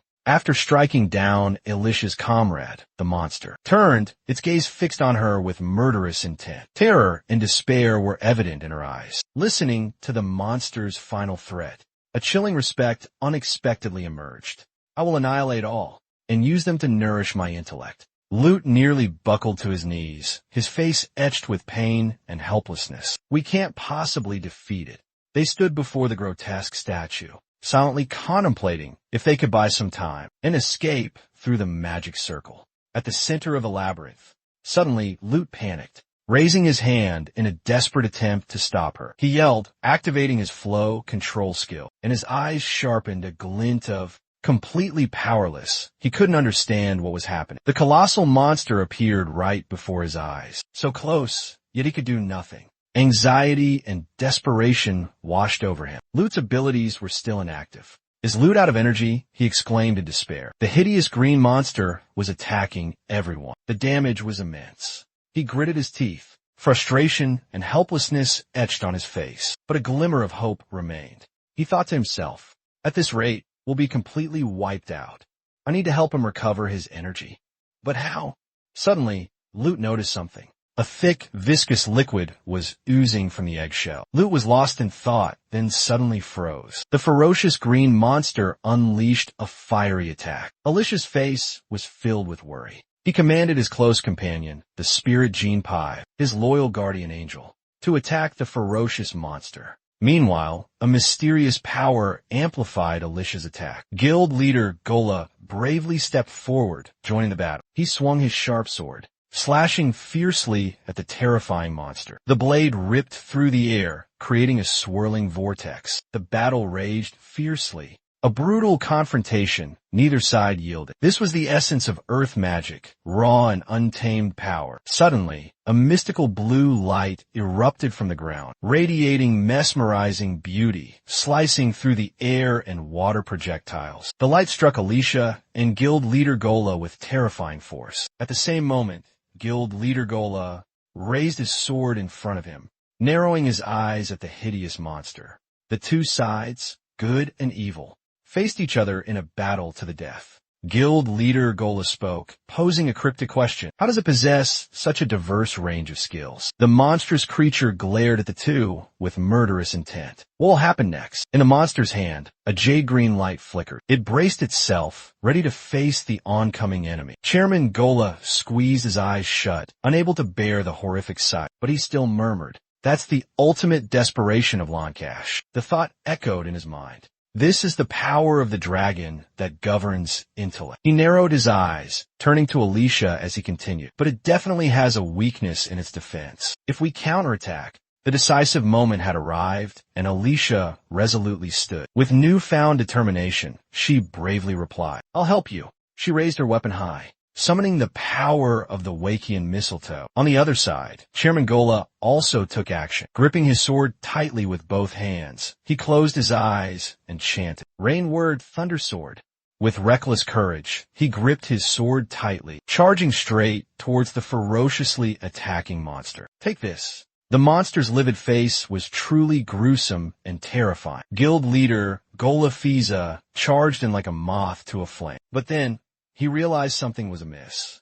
But it was too late, damn it. Such a treacherous and painful trap. With a single fatal blow, the monster pierced through his body, impaling him without mercy. Blood gushed out, staining the surroundings crimson. He coughed up a mouthful of fresh blood, painting the battlefield red. Witnessing the horrific scene, Alice was stunned, both shocked and utterly terrified. Guild leader Gola collapsed right in front of the ferocious monster. Alice's face was still etched with horror and shock. Suddenly, Alice's spirit was pulled away by some mysterious force. None other than the monster controlling Jinpa. He frowned, muttering, "A rare soul. I wonder how it tastes." Without hesitation, Alice immediately reached out to stop it. Its jaws gaped open, wide enough to see her reflection within. Then with a powerful snap, the monster devoured the CIN-5 member. Alice was still in shock, unable to prevent the tragedy. She crumpled to her knees, the pain too overwhelming for words. The colossal monster approached, its razor-sharp claws aimed at Alice. It was so massive that a single squeeze could crush her. It roared menacingly. Normally, special attack skills are only used against stronger opponents. Using them creates a major vulnerability, the cost of immense power. Then, with one of its sharp claws, it hooked Alice, lifting her into the air. How unnecessary to use such power against weaklings like you. Do you know why I used such a cunning tactic? Alicia's eyes began to well up with tears, pitying the fate of her spirit. The monster continued its story with relish, savoring her contorted expression of despair. Its gaze bore into Alicia as if to devour her, much like Sinfa had. It had just finished its last sentence. And now it was time to savor the taste of an elf. The monster opened its maw wide, preparing to snatch Alicia. Disgusting drool splattered everywhere. Suddenly, Luffy unleashed a devastating punch at the hideous monster. A critical hit. Alicia narrowly escaped death. After the powerful attack, Luffy half knelt on the ground, gasping for breath. Alicia anxiously called out Luffy's name. Suddenly, Luffy's eyes shot open, and he roared, his voice shaking the heavens. The monster, caught off guard, lost one of its eyes. Grievous wounds marred his body, deep and severe. Lute was badly injured, one side of his face horribly disfigured. Crimson blood flowed freely. The monster remained impassive, its expression cold and indifferent, regarding Lute with an emotionless gaze. Sparks crackled and flared fiercely around him, a broken body, riddled with injuries. Lute remained hunched over, letting out a low moan. He seemed to have lost control of himself. The monster's voice was flat and monotonous as it spoke. So, you consumed my eggshell and transformed into a monster. An immense power surges through me. Alice stood nearby, deeply concerned for Lute's condition. Are you alright? She asked. Suddenly, Lute sprang up, roaring. He attacked Alice with terrifying force. Unable to withstand the brutal strength, she was sent flying. Alice's body slammed against the wall. Lute's eyes glowed crimson, and he growled in agony. Despite Alice's grievous injuries, she collapsed. 08. The repulsive monster suddenly realized something. It spoke with a sarcastic tone. I see. It's quite amusing that you can absorb such a massive amount of energy, yet you can't transform into a monster. However, you won't last long. You're not even worth my effort. Lute hung his head low, pressing his face against the ground, moaning softly. He thought to himself, my body is burning. It feels like I'm about to lose myself. I can't take it anymore. The image zoomed in on Lute's face, continuing with a chaotic stream of thoughts in his head. Panic was evident on his face. He was about to be consumed by the raging energy. Suddenly, a sound echoed from somewhere. Lute was drowning in a sea of fire when Crazy suddenly appeared behind him, a smirk playing on her lips. Your energy control is truly beyond expectation. She gently placed her hand on Lute, using her power. Let me help you. Then, she lightly patted him. After the impact, Lute's eyes flew open, as if awakening from a trance. He placed a hand on his chest, feeling a surge of powerful energy coursing through his body. This is me, he thought to himself. He could distinctly feel the power surging through his veins. The monster stared at Lute with wide eyes, its expression filled with astonishment. Crazy maintained his wide grin, holding his sword out towards Lute. Go finish off that dying lizard. Lute stood frozen, seemingly lost and confused. The giant lizard retorted, you dare call me a god, a dying lizard? The lizard lunged forward, its jaws wide open, revealing rows of terrifying teeth, its sharp claws slashing, roaring, you insignificant insect. Chrissy remained calm, looking at the lizard with disdain. Nerds are so easily triggered. The two sides clashed, a fierce battle erupting. Note, Chrissy in line 297 was corrected to Crazy, as it seems to be a typo and maintains consistency with the previous mention of TH. Without hesitation, he seized the opportunity and swung his sword downward. A fatal blow. The colossal lizard was split in two, its body shattered. Lute stood triumphantly, striking a proud pose. Kusher let out an excited cry amidst the somber surroundings. In the enveloping darkness, the exhausted members of the group leaned against the wall, covered in wounds. Lute tried to channel his energy, healing guild leader Gola. He gritted his teeth, his eyes sharp, and spoke to everyone. His wounds are too severe. Chrissy added to Lute's words. All of us, except for you and me, are critically injured. We need to heal them quickly. Even Lancash is unconscious. Sumo and Goku are also exhausted. Chrissy looked towards Ilbert, continuing to speak. Transporting this many patients will be incredibly difficult. We need to wait for reinforcements. Let's just get everyone inside the town, or we should leave here and find help. But just then, Lute's eyes widened, glazed over. A sudden pain shot through his chest. He clutched his chest, crying out in pain. Chrissy crossed her arms, looking down at Lute. She guessed, looks like you're experiencing some serious side effects. Chrissy's expression remained unchanged as she continued. I helped you control your energy and temporarily boosted your power, but your body has reached its limit. Suddenly, an AI voice echoed. Both Lute and Chrissy turned. It was the lizard that had just been slashed. Bastard, you won't get away with this. Still talking tough, even on the verge of death. At least, crimson blood trickled from the corner of the giant lizard's eye. Its pupils rolled back as a raspy voice continued. You will come with me. Chris glared at the monster with hatred and contempt. Suddenly, the ground began to shake violently, large cracks appearing on the surface. Lute sensed the imminent danger. "The labyrinth is collapsing," he yelled. Kishi quickly added, "That creature is taking over the entire dungeon." Rocks and debris began to rain down from the cavern ceiling. A voice called out, its owner unknown, "We have to get out of here now." Just then, Lute felt a surge of danger once more. Giant boulders were falling directly where Alice stood. Lute lunged towards Alice, desperately trying to save her. "Alice!" he screamed in panic. Fortunately, Lute managed to grab Alice and pull her out of the deadly path. Utterly terrified after escaping the jaws of death, Alice slowly regained consciousness. Seeing Lute, she weakly called his name. Lute frantically responded, his voice urgent. "We defeated that wise dragon. We all made it out of there safely." Alice had just escaped from danger. She coughed, but still tried to talk. "We triumphed over that erudite dragon. We all got out of there alive." Lute, seeing Alice like this, couldn't help but worry. "Hey, are you all right?" Alice, though exhausted, still managed a bright smile. She said to Lute, "I don't have any magical energy left, so I probably can't move." But then, Alice's expression turned serious. She urged Lute, "You need to get out of here on your own, right now." Lute was surprised, unable to hide his shock. "What are you talking about?" "Damn it," Chrissy suddenly yelled. "Hey, if you don't run away from here right now, you're really going to get buried alive." She was watching the two of them talk. While still grappling with the pain, his comrade replied, "There's no escape for us from this place. I can't abandon my brothers." Chrissy, her eyes filled with helplessness, sighed heavily. She seemed to have accepted her fate, uttering words of near despair. Almost final words. "I love you, but you're making a mistake." Lute, not understanding, called after her, "Hey, you're panicking. At this rate, we'll be buried alive." At least, if Lute just took Alice. He thought of his comrades, those who fought alongside him throughout the battle, but abandoned the others? Lute couldn't do that. He had to find a way, any way, to save everyone. Alice's face darkened. She pleaded with him. "Lute, please.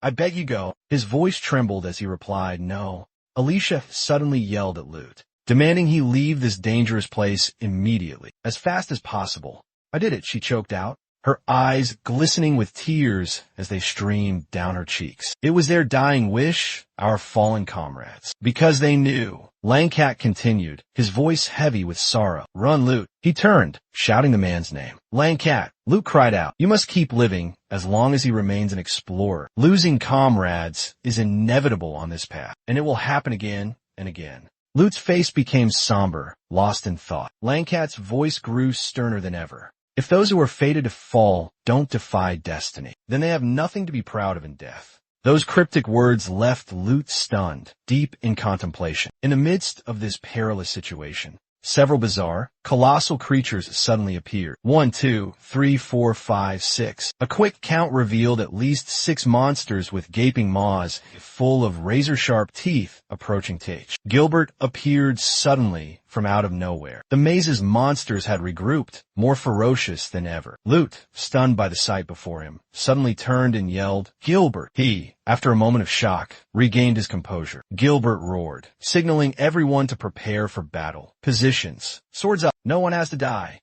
he declared firmly. "I won't let that happen." Alice, leaning against the wall, struggled to her feet, calling out to Lute, "Run. The giant-mouthed monster is about to attack." Slicing off one of the monster's arms, he replied to Alice, "I won't run." His hand gripped his sword tightly, unwavering. Gilbert's voice remained firm, full of authority. "I used to call Ms. Zesa a scavenger, up until now. I underestimated Alice when you invited me to the team. But when you accepted my secret, I was truly happy." Alice remained silent, unsure of how to respond. The scene shifted to a place filled with joy and laughter. Lute seemed lost in a flood of memories. A wave of poignant nostalgia washed over him. When everyone on the team accepted me, I was truly happy. That joy was truly boundless. Langcast and Ilbert, overhearing these heartfelt words, couldn't help but fall into deep contemplation. Lute continued to pour out his heart, revealing his innermost thoughts. To abandon the comrades who once welcomed me with open arms, those who entrusted me with such a heavy responsibility. Then Lute cried out in anguish, as if screaming in the depths of hell. "How could I ever do such a thing? Distant memories from the past suddenly flooded his mind. The voice of a soldier echoed in his ears. "Young man," and the soldier gave him a warm smile. He said, no matter how difficult or painful it may be. The soldier's stern yet loving face comforted the boy. Never. Lute jolted awake, snapping back to reality. The words of wisdom from long ago still echoed in his ears. Lute mustered all his strength, swinging his sword and slaying the monsters. Never give up. Witnessing the scene, Alice couldn't help but feel a growing sense of unease. Suddenly, something unexpected happened, leaving both Urbis and Alice wide-eyed with shock, frozen in place. Ilbert exclaimed in astonishment, "Those are monsters! Where did so many of them come from? They're attacking, and that bizarre lizard from before," he stammered. Lute, with unwavering determination in his heart, ready to face the danger, yelled defiantly, "I will never surrender." The monster opened its massive maw, and from within, a grotesque tongue with another mouth emerged. The sight was horrifying and terrifying. Lute charged into battle, determined to destroy the hideous monsters. He raised his sword high, ready to tear them to shreds. But life wasn't a fairy tale. The monstrous tongue, with its gaping mouth, suddenly shot out from the monster, aiming straight for him. Lute sensed the imminent danger, death looming before his eyes. In that life-or-death moment, he accidentally dropped his sword. The enormous tongue snatched his arm, blood spraying everywhere. The monstrous tongue clamped down on Lute's arm, lifting him into the air. Alice cried out Lute's name in worry. Lute gritted his teeth, struggling to stay on his feet. With unwavering determination, he refused to surrender. Lute deliberately collapsed to the ground, despite having an arm ripped off by the monster. The skill, Emergency Severance, activated. He landed stylishly on the ground. Gripping his sword tightly, he was determined not to give up. The skill Regeneration initiated. His severed arm instantly regrew. Gripping his sword with both hands, he made the monsters uneasy. Lute, brimming with fighting spirit, roared as he charged into the attack. He thrust his sword directly into the hideous monsters. The brilliant aura of the protagonist shone brightly. His battle cloak billowed in the wind. As he relentlessly attacked, Lute pleaded internally, determination etched on his face. "Please, let it all end here." The monsters frantically fought back against Lute's onslaught. He just wished for it all to be over as soon as possible. Eliminate them all as quickly as possible. Kill every last monster. A razor-sharp claw lashed out, barely missing his face. Take them all down. The monster's attack sent Lute flying. Suddenly, a giant hand appeared from behind, catching Lute. He was still reeling from the surprise of his appearance. Captain Leonis of the Lionheart left wing looked at him with approval, praising, "Well done." Baldy reassured him, "Don't worry. We'll make it back alive." He and Leonis were facing a desperate situation, surrounded by a horde of heavy monsters. But Captain Leonis seemed brimming with confidence, assured of victory. 7 failed regenerations, and even parasitized by another monster. How pathetic. The monsters surged forward, attacking relentlessly without pause. Menacing black tendrils reached towards them, as if to devour them in an instant. Lute, terrified by the imminent danger, cried out, "Oh no!" Leonis quickly shielded him, protecting Lute from the terrifying black tendrils. But the monsters wouldn't give up so easily. Good and evil clashed once again in a fight for survival. Their powers collided fiercely. Suddenly, Leonis touched the golden monster's head. The image of a dragon of wisdom flashed in his mind, like a sudden rush of memory. "Do you remember?" Leonis asked in a low voice. The story flashed back to the past, showing a majestic golden dragon shining brilliantly. He spoke of a fierce battle 5 years prior, when he fought for his life against this powerful golden dragon. Past and present intertwined. Leonis continued the unfinished story. "With your godlike appearance, you pushed us to our absolute limit." A look of deep thought crossed his face, his gaze fixed on the monstrous creature, witnessing everything unfold before his eyes. "Now look at yourself." The monster couldn't endure the sharp words any longer. It instantly flew into a rage, roaring madly. "Shut up," not giving them any chance to counterattack, not even for a moment. Captain Leonis swung his sword, slicing the colossal monster in half. Lute witnessed the horrific scene. Stunned, he exclaimed in astonishment, "Amazing!" The moment of victory had finally arrived.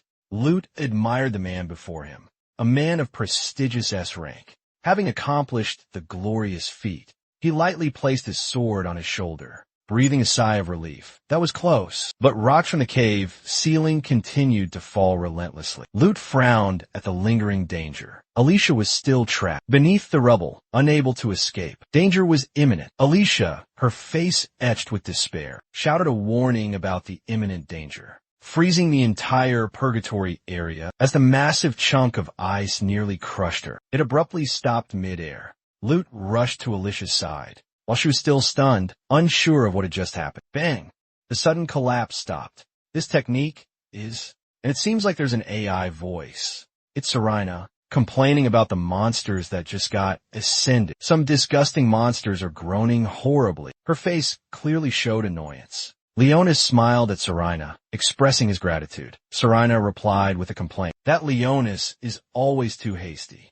Leonis always acts too rashly. Lute stood dumbfounded, a bewildered expression on his face. The two others who just arrived agreed with Serena. They are members of the Lionheart Wings team.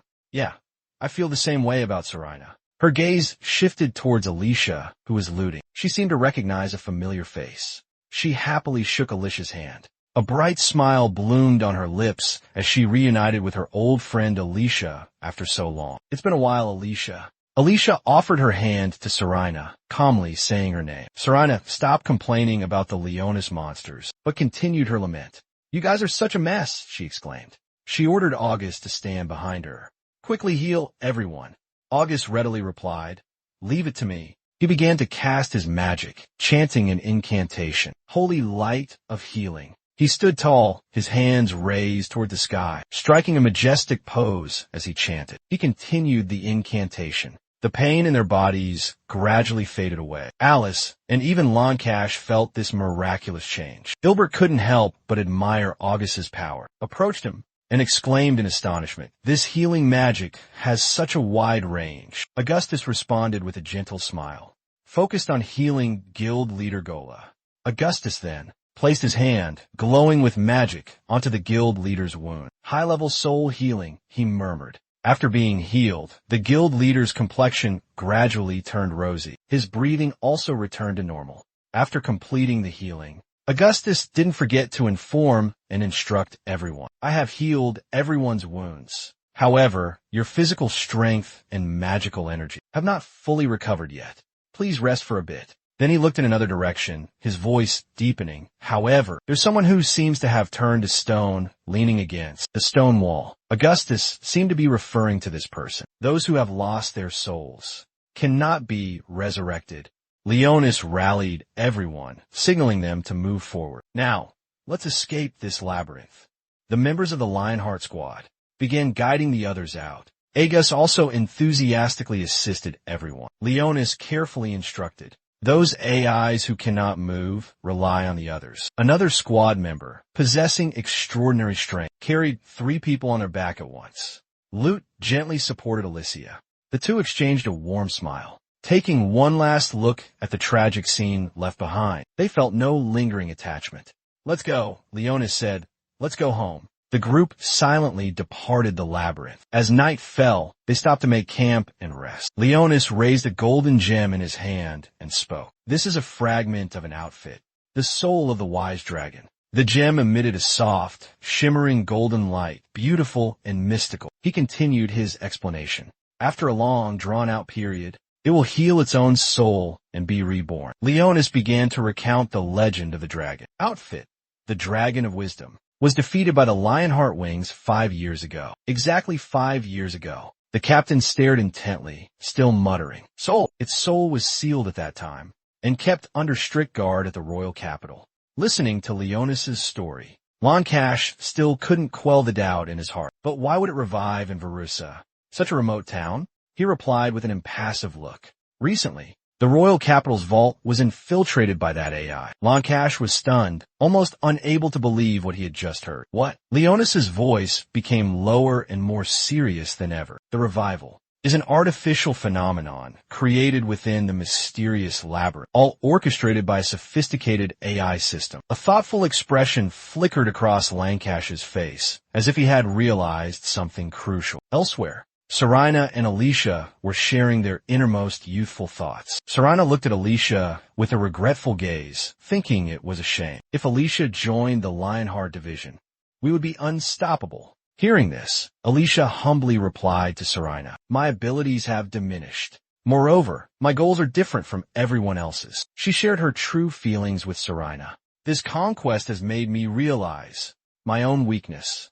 Serena was at a loss for words. Leonis suddenly thought of Alicia. Regardless, Serena couldn't convince Alicia to join her team. She accepted and respected her friend's decision. Alicia is a stubborn girl when she made such a big decision, but I'm truly happy you feel that way. Alicia smiled warmly at her and thanked her. Serena glanced over at the group of men, a knowing look in her eyes. "Look, those are the members of the famous Lionheart squad. I hear Lute is a selfish leader who only thinks of himself. And what about Handlebar Mustache and Agus? A hulking brute who's always silent and a know-it-all bookworm." Serena suddenly grimaced, a look of disgust on her face. "Too much testosterone in here. I'm suffocating." Leonis quickly reminded her, "Keep your voice down, Serena. Quiet. You're making Alicia's companion uncomfortable too." Lute sat there, silently observing everything that was happening. Finally, he spoke. "When I was a kid, in the Ina village, a place east of here, he saved my life." Lute began to recount the story of how Leonis had once saved his life. Lute's voice turned sharp and echoed with a newfound authority. "Perhaps you've forgotten, but you were once my hero, the idol I admired, and it seems Leonis still." Remembering the past, the young man mused, and he looked up, his gaze fixed with determination on Lute, who had never given up hope. The scene shifts to Serena and Lute. Leonis's words resonated deeply within them. "That girl saw. If only I had helped sooner." The regret of not being able to save the other villages still weighed heavily on her heart. Augustus leaned back against a tree trunk and continued slowly. "That's why. She's always in a hurry. That's also a problem." Leonis stood up, smiled, and extended his hand towards Lute, expressing his sincere gratitude. "Thanks to your quick thinking, the damage from the labyrinth phenomenon has been minimized. You are truly an exceptional explorer." Lute replied with a firm handshake with Leonis, filled with camaraderie and brotherhood. He accepted the praise from the captain of the Lionheart squad. "You're too kind." Suddenly, Lancaster called him over. Lancaster gazed thoughtfully at the fire before him, then slowly began to speak. "I'm worried about the unrest in the capital. I've been considering bolstering Virtua's defenses. I intend to establish a new guard unit." The image of someone came to mind, someone he trusted implicitly, and then he proposed, "I want to entrust you with command of this guard unit." Lute looked surprised. His expression clearly showed his confusion. "Me? Command the guard unit?" Serena smiled at Leonis, while he stared blankly ahead, waiting for Lute's answer. Alice was stunned to hear Lute spoken of so highly. The firelight illuminated one side of Lute's face. He responded solemnly, "That's a very generous offer, but I must decline." Lancaster fell silent for a moment, as if waiting for Lute to offer a clearer explanation. After a while, when Lute didn't speak, he slowly replied, "I understand. I will respect your decision. However, may I ask why?" Lute furrowed his brow, recalling what had happened during the recent expedition. He couldn't help but criticize himself with a dissatisfied expression. "During this dangerous labyrinth exploration, I realized a harsh truth. My own naivete and inexperience." Lute and Squad 5 went through countless fierce battles. His teammates were severely injured. Even he himself was thrown back by monsters multiple times and had to rely on the help of others. Thinking of this, he hesitated, clenched his fists, and tormented himself. "I realized that without enough strength, I was powerless. I couldn't protect my comrades." Alice listened silently, intently absorbing Lute's confession. A flicker of sadness crossed her eyes. Lute stood up straight, looked directly at Leonis standing opposite him, and shouted, "Leonis!" Leonis was startled, stunned at being called out so abruptly. Lute continued, "I became an explorer because I've always admired you. My skills are still far beneath yours. But," he gathered all his strength, solemnly vowing, "I will become stronger. I will fight by your side." Then, Lute turned to look at Alice standing beside him, her eyes wide with surprise. He made a promise to her as well. "And Alice, we will conquer the abyss labyrinth together." A bright smile bloomed on her face. Alice pumped her fist in the air, a gesture of enthusiastic support. Her smile widened even further. "All right, I'll put my faith in you." Lankas's teammate closed his eyes in resignation. Indeed, they both still had unfinished business. Lute shared his plans with him. I plan to leave Verusa and embark on a new journey, and I will use this power to hone myself. August suddenly appeared right behind Lute, whispering softly. August's sudden appearance made Lute's hair stand on end. He seemed to sense something different. August's eyes glanced over at Lute and remarked, "A strange energy, different from your magic. This is demonic energy." His eyes narrowed, gleaming with a dangerous curiosity. Demonic energy cannot exist stably within a human body. August grabbed Lute's chin. A playful smile spread across his face as if he had discovered something special. He asked him, "You ate the monster?" Leonis gasped in horror, his eyes wide with disbelief. Lancash couldn't hide his utter astonishment either. Completely shocked by this bombshell, Serina's demeanor instantly changed. She yelled out a warning. "Everyone get back. He's dangerous." Immediately after, she launched an attack. Countless sharp ice shards materialized out of thin air, all aimed directly at Lute. Aegis quickly dodged the attack, but Lute remained motionless. Serina pressed urgently. "Hey, what he said, is it true?" The sharp ice shards hovered inches from Lute, one of them grazing his neck. Lute gritted his teeth, sweat pouring down his face. Serina spoke hesitantly, based on Aegus's response. She raised her right hand, her face expressionless, and sighed. "Is it true then his green magic light can control plants?" The roots beside Aegus began to vibrate and stretch outward. Aegus stomped his foot, and the roots quickly burrowed into the ground. Instantly, they erupted from the earth with tremendous force. The precise location was directly beneath Serina's feet, causing her to cry out in alarm. The roots intertwined and coiled, forming a sturdy cage, trapping Serina inside. Aegus placed his hand on the root cage, trying to calm her. "Serina, calm down." A shout echoed from within the cage. It seemed that in this moment, she couldn't compose herself. Serina tried to stick her head out from between the massive roots. Furious, she demanded of Aegus in a sharp tone, "Why? Eating monsters is taboo. It's completely unacceptable." Aegus smiled gently, explaining his reason for stopping her. "It seems he's a special case. I haven't detected any signs that he's turning into a monster." He continued, "The truth is, I didn't sense any malice from that monster, although I don't know why. But as I listened to August try to explain to Serina, who was enduring this misunderstanding, Lute just gave a wry smile, maintaining his composure, standing silently to the side. Leonis approached him, sincerely apologizing for his teammates' lack of control. "Lute, I sincerely apologize for Serina's rudeness." He clearly explained the reason why they took this matter so seriously. "We're hunting down the thieves who broke into the capital's vault." Serina wasn't as agitated as before. She resigned herself to being temporarily detained and listened intently as Leonis spoke for her. "Based on the demonic energy residue left at the vault, we believe this monster may be connected to the incident." Lute understood that if he didn't explain everything clearly, it's hard to erase their misunderstandings. He said sincerely, "I'll explain everything later." Beside the flickering fire in the quiet forest, after listening to Lute recount the entire incident, Leonis began to understand. "I see." By now, Serina had been freed. Alice sat beside her, gently patting and comforting her. Everyone gathered around the fire, listening to the story. Leonis was lost in thought. "So that's how you survived? In the poison village?" He remarked, "Immunity to disease is an incredibly rare ability." August nodded in agreement. "Indeed, this is the first time I've heard of such an ability, but it makes perfect sense." Serina now looked utterly dejected. She hung her head, her face filled with remorse and despair. "You lifted the abyss curse from Alice.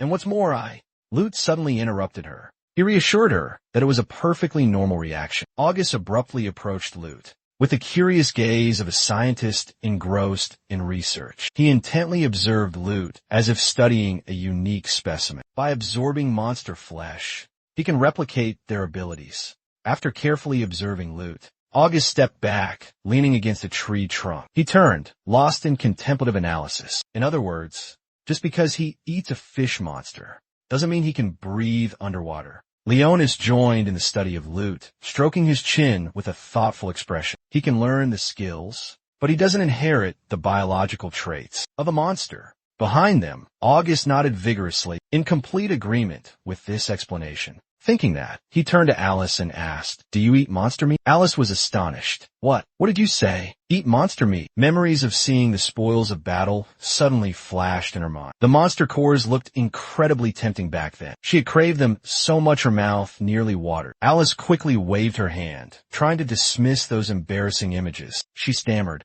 "Of course not. I've never even thought about it." Leonis, fearing she was lying to herself, clarified, "No, that's not what I meant. Besides the spoils, I'm wondering if consuming monster flesh and absorbing demonic energy could possibly increase the power of your skills." Alice seemed to not quite understand him. "What are you talking about? That's taboo. What if eating monsters turned you into one?" But Leonis seemed to be serious when mentioning this. He expressed his thoughts. "No, what I mean is, what if she can regenerate thanks to the monster transformation process, like using replacement parts?"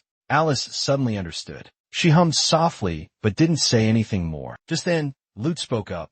"That's impossible." He frowned as he addressed the issue. "There are only two possibilities when eating monster flesh. Either you turn into a monster, or you die." Agus stroked his chin, lost in thought. "I see. So instead of transforming into a monster, there's a risk of the body decomposing."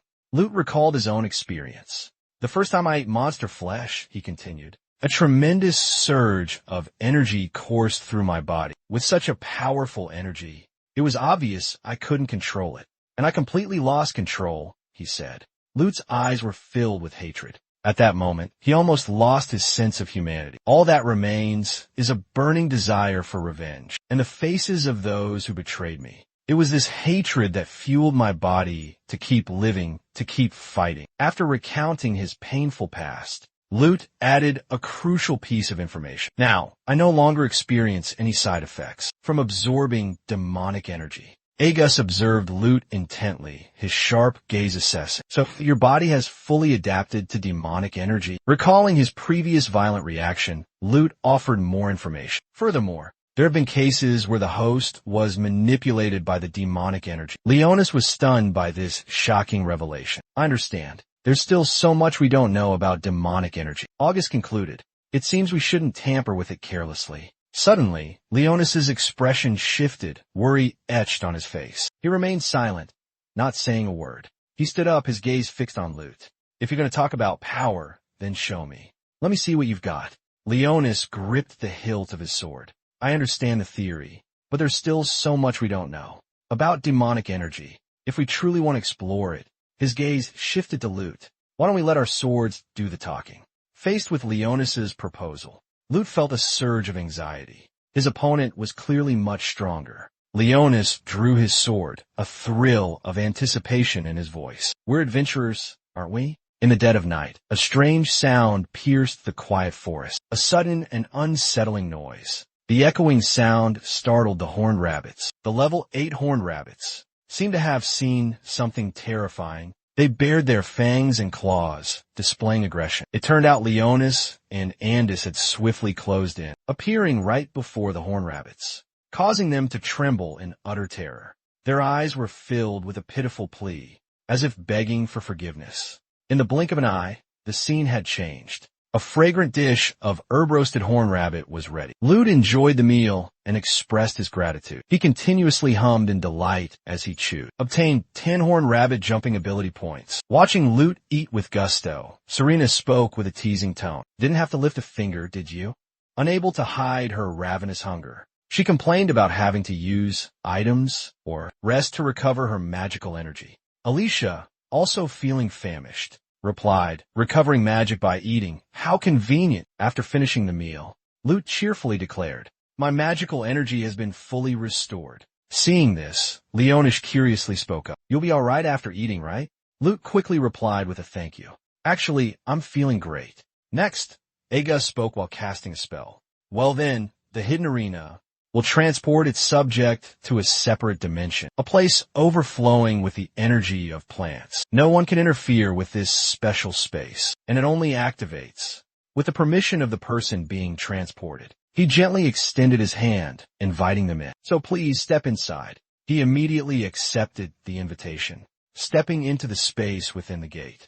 The refreshing sight, the tranquil peace within, left him stunned. Then, Agus firmly stated, "No one can disturb us here." As soon as he finished speaking, he flicked his wrist, creating a small flame, and Aga shot upwards. Koan continued, "You're free to act as you please." As if liberated, Leonis smoothed his cloak and spoke. Now, then, he focused his energy, asking excitedly, "Shall we begin?" As soon as he was ready, Leonis declared, "Don't hold back." His confident words and the surge of powerful magic left Lute stunned, eyes wide. Immediately after, he quickly used his skill, summoning a giant bee. This attack didn't frighten Leonis. On the contrary, it only excited him more. Muphius's skill? Right from the start, you can actually control a monster's skill. Leonis instantly raised his sword in defense, blocking the attack, not giving him a moment to breathe. Lute rushed forward, spinning webs. Fortunately, Leonis managed to slice through the web in time. He taunted loudly, "Is that all you've got?" Suddenly, a blinding light erupted from the other side, causing Leonis to freeze in surprise for a moment. The instant he realized something was amiss, Lute was ready to strike from behind. This is the breath paralysis technique, but Leonis wouldn't let him succeed. He immediately neutralized the somewhat naive move. Leonis smirked, casually saying, "Such a simple trick, can't possibly hurt me." While Leonis remained effortlessly composed in the fight, Lute was nearly reaching his limit. He launched a series of attacks at Leonis, desperate to end the match quickly. Seeing this, Leonis couldn't help but comment, "You rely too much on your skills and footwork. How clumsy." Lute couldn't believe what he was witnessing. He exclaimed in confusion, Why didn't the paralysis technique work?" Leonis calmly replied, dismissing Lute's thought, "No, it did work. Only the most seasoned explorers with extraordinary endurance." In a flash, Leonis swung his sword, sending Lute sprawling backward. He spoke, his voice carrying a finality that suggested the end of the match. Sensing the imminent danger, Lute secretly employed a technique, hardening his body. However, it seemed to have little effect against Leonis's overwhelming power. A thunderous punch sent Lute flying with a cry of pain. Before Lute could recover, Leonis approached, beginning to explain, "Many monsters are immune to certain diseases." Leonis continued, advising, "Don't be overconfident in your skills." Ignoring the warning, Lute stubbornly charged forward. Witnessing this, Leonis frowned in annoyance. "Are you kidding me?" Without hesitation, Leonis immediately retaliated. The blow sent Lute tumbling to the ground, groaning, "Ouch!" Despite being thoroughly beaten, Lute refused to yield, struggling to sit up. Leonis's expression remained unchanged as he sighed. Good grief. Leonis observed the scene before him, curiously watching Lute channel magic into his sword. This action seemed to confirm his suspicions. Lute nimbly leaped into the air. He had decided to use the horned rabbit skill he'd just absorbed, a skill he had only recently acquired. Unfazed, Leonis grew even more excited. The horned rabbit skill? Since when? That cunning brat possesses some impressive abilities. While he maintained a relaxed composure, Lute focused all his power, preparing to unleash a devastating blow. The ground beneath them suddenly erupted violently. The terrifying explosion startled August. The clear blue sky was instantly engulfed in thick plumes of smoke. Beneath the dense smoke, Leonis had struck Lute down. "But with such a reckless attack, you'll never defeat us." Despite his victory, he remained calm. "Your monster abilities might be strong, but you lack close combat skills. That last attack would probably only be effective against a giant monster." Pausing for a moment, Leonis's blade flashed brilliantly, reflecting in your surprised eyes. Leonis quickly helped Lute up and continued, "But in a fight against a human, that move won't work." You obediently nodded in agreement. "Yes." Then he extended his hand in a gesture of concern, surprising Lute. "You've heard of this before, haven't you?" While Leonis explained, he demonstrated for him. "Let your magical power circulate throughout your body to enhance your physical strength." Leonis's words triggered a memory, Lute's eyes widening in astonishment. Immediately after, images from the past flooded his mind. From then on, Lute gradually mastered the control of magic. A familiar feeling washed over him, as if he had just realized something crucial. Nut closed his eyes, feeling the magical energy coursing through his body. Although his words were hesitant, his expression couldn't hide the surging joy. He hadn't expected the boy to grasp the method so quickly. Leonis marveled at his astonishing learning speed. Despite only just being taught, Lute was already brimming with his initial enthusiasm. "Please, teach me again." He agreed without hesitation. "Go ahead, with everything you've got." Witnessing their burning fighting spirit, August couldn't suppress a smile. They plunged back into training, tirelessly enthusiastic. Outside the barrier, Alicia was lost in thought when a sight suddenly caught her attention. It was Leonis helping Lute walk out. Despite being covered in injuries, Lute wore a bright smile. Words of praise, just as expected from an S-rank adventurer. I was completely defeated. He generously recounted the details of the match, commenting on Lute's diverse skills and quick adaptability. You had a few moments that surprised me as well. Without a word, Lute called out to Leonis. Before anyone could react, he bowed his head deeply, sincerely thanking him. Despite Leonis' indifference, Lute pressed on, explaining, "You pointed out my weaknesses and fighting habits throughout the duel, didn't you? You were training me." And as Blue spoke for the first time, his voice slow and deep. "You know, Leonis is a clumsy oaf." Upon hearing this, Leonis immediately retorted, "As if I would do that for you." And as Blue's voice surprised Lute, who thought to himself, "That's the first time he's spoken." Just then, Aegus approached, interrupting the conversation, leaving Nut filled with questions. Regardless, the fact that he absorbed the monster still baffled him. "Make sure you don't reveal this to the AI."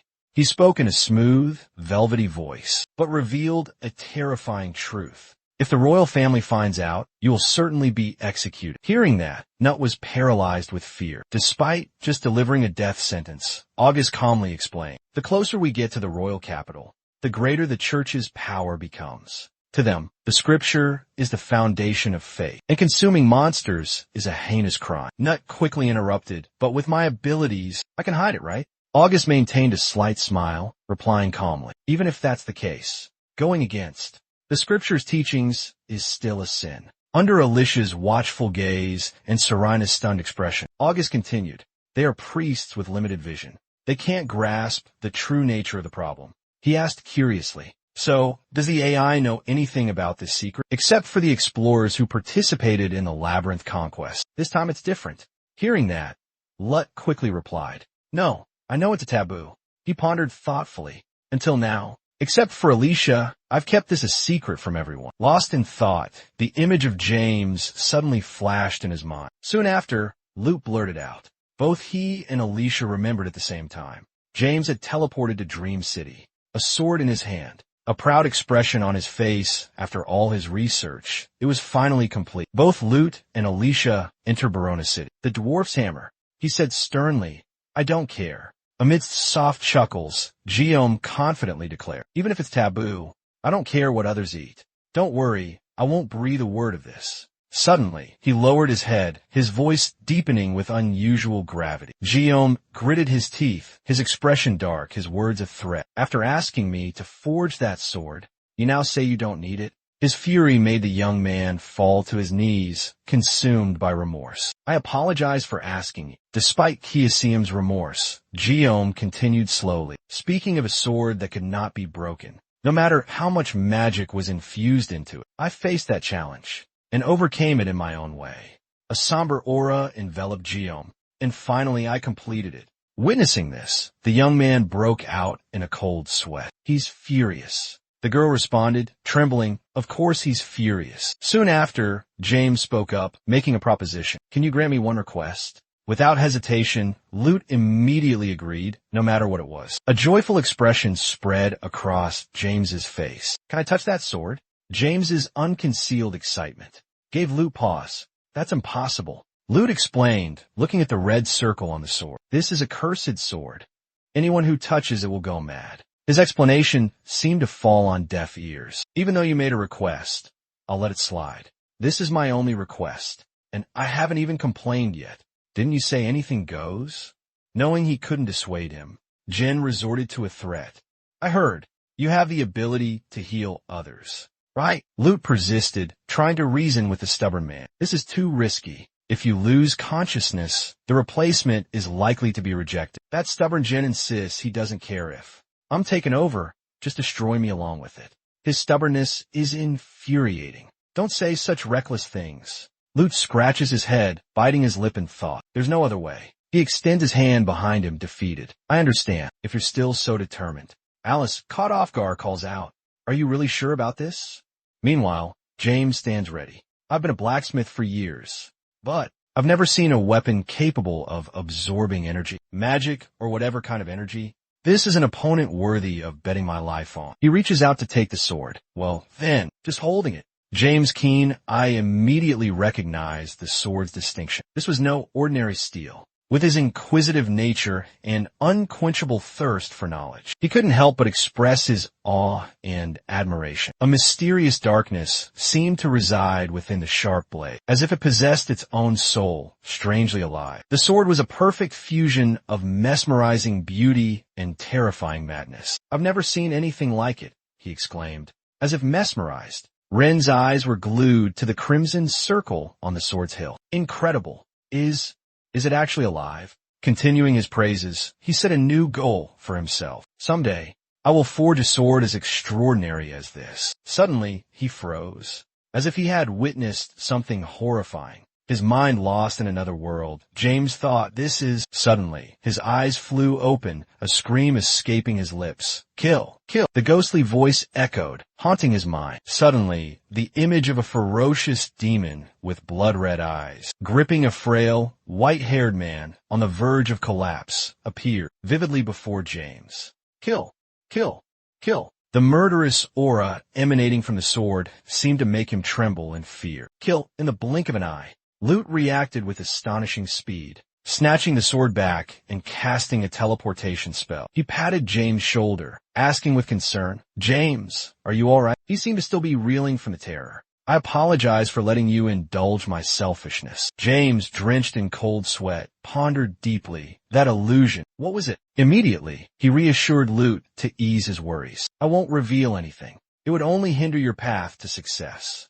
So, rest assured. James' voice rang out, firm and resolute. I will also forge a sword that surpasses even that one. The scene shifted to a forest. Lute spoke in a relaxed tone. Lutt curiously asked Alicia, did you really manage to rent all of this? She replied with a radiant smile. I've spent years constantly being chased, so I'm glad to finally enjoy some peace.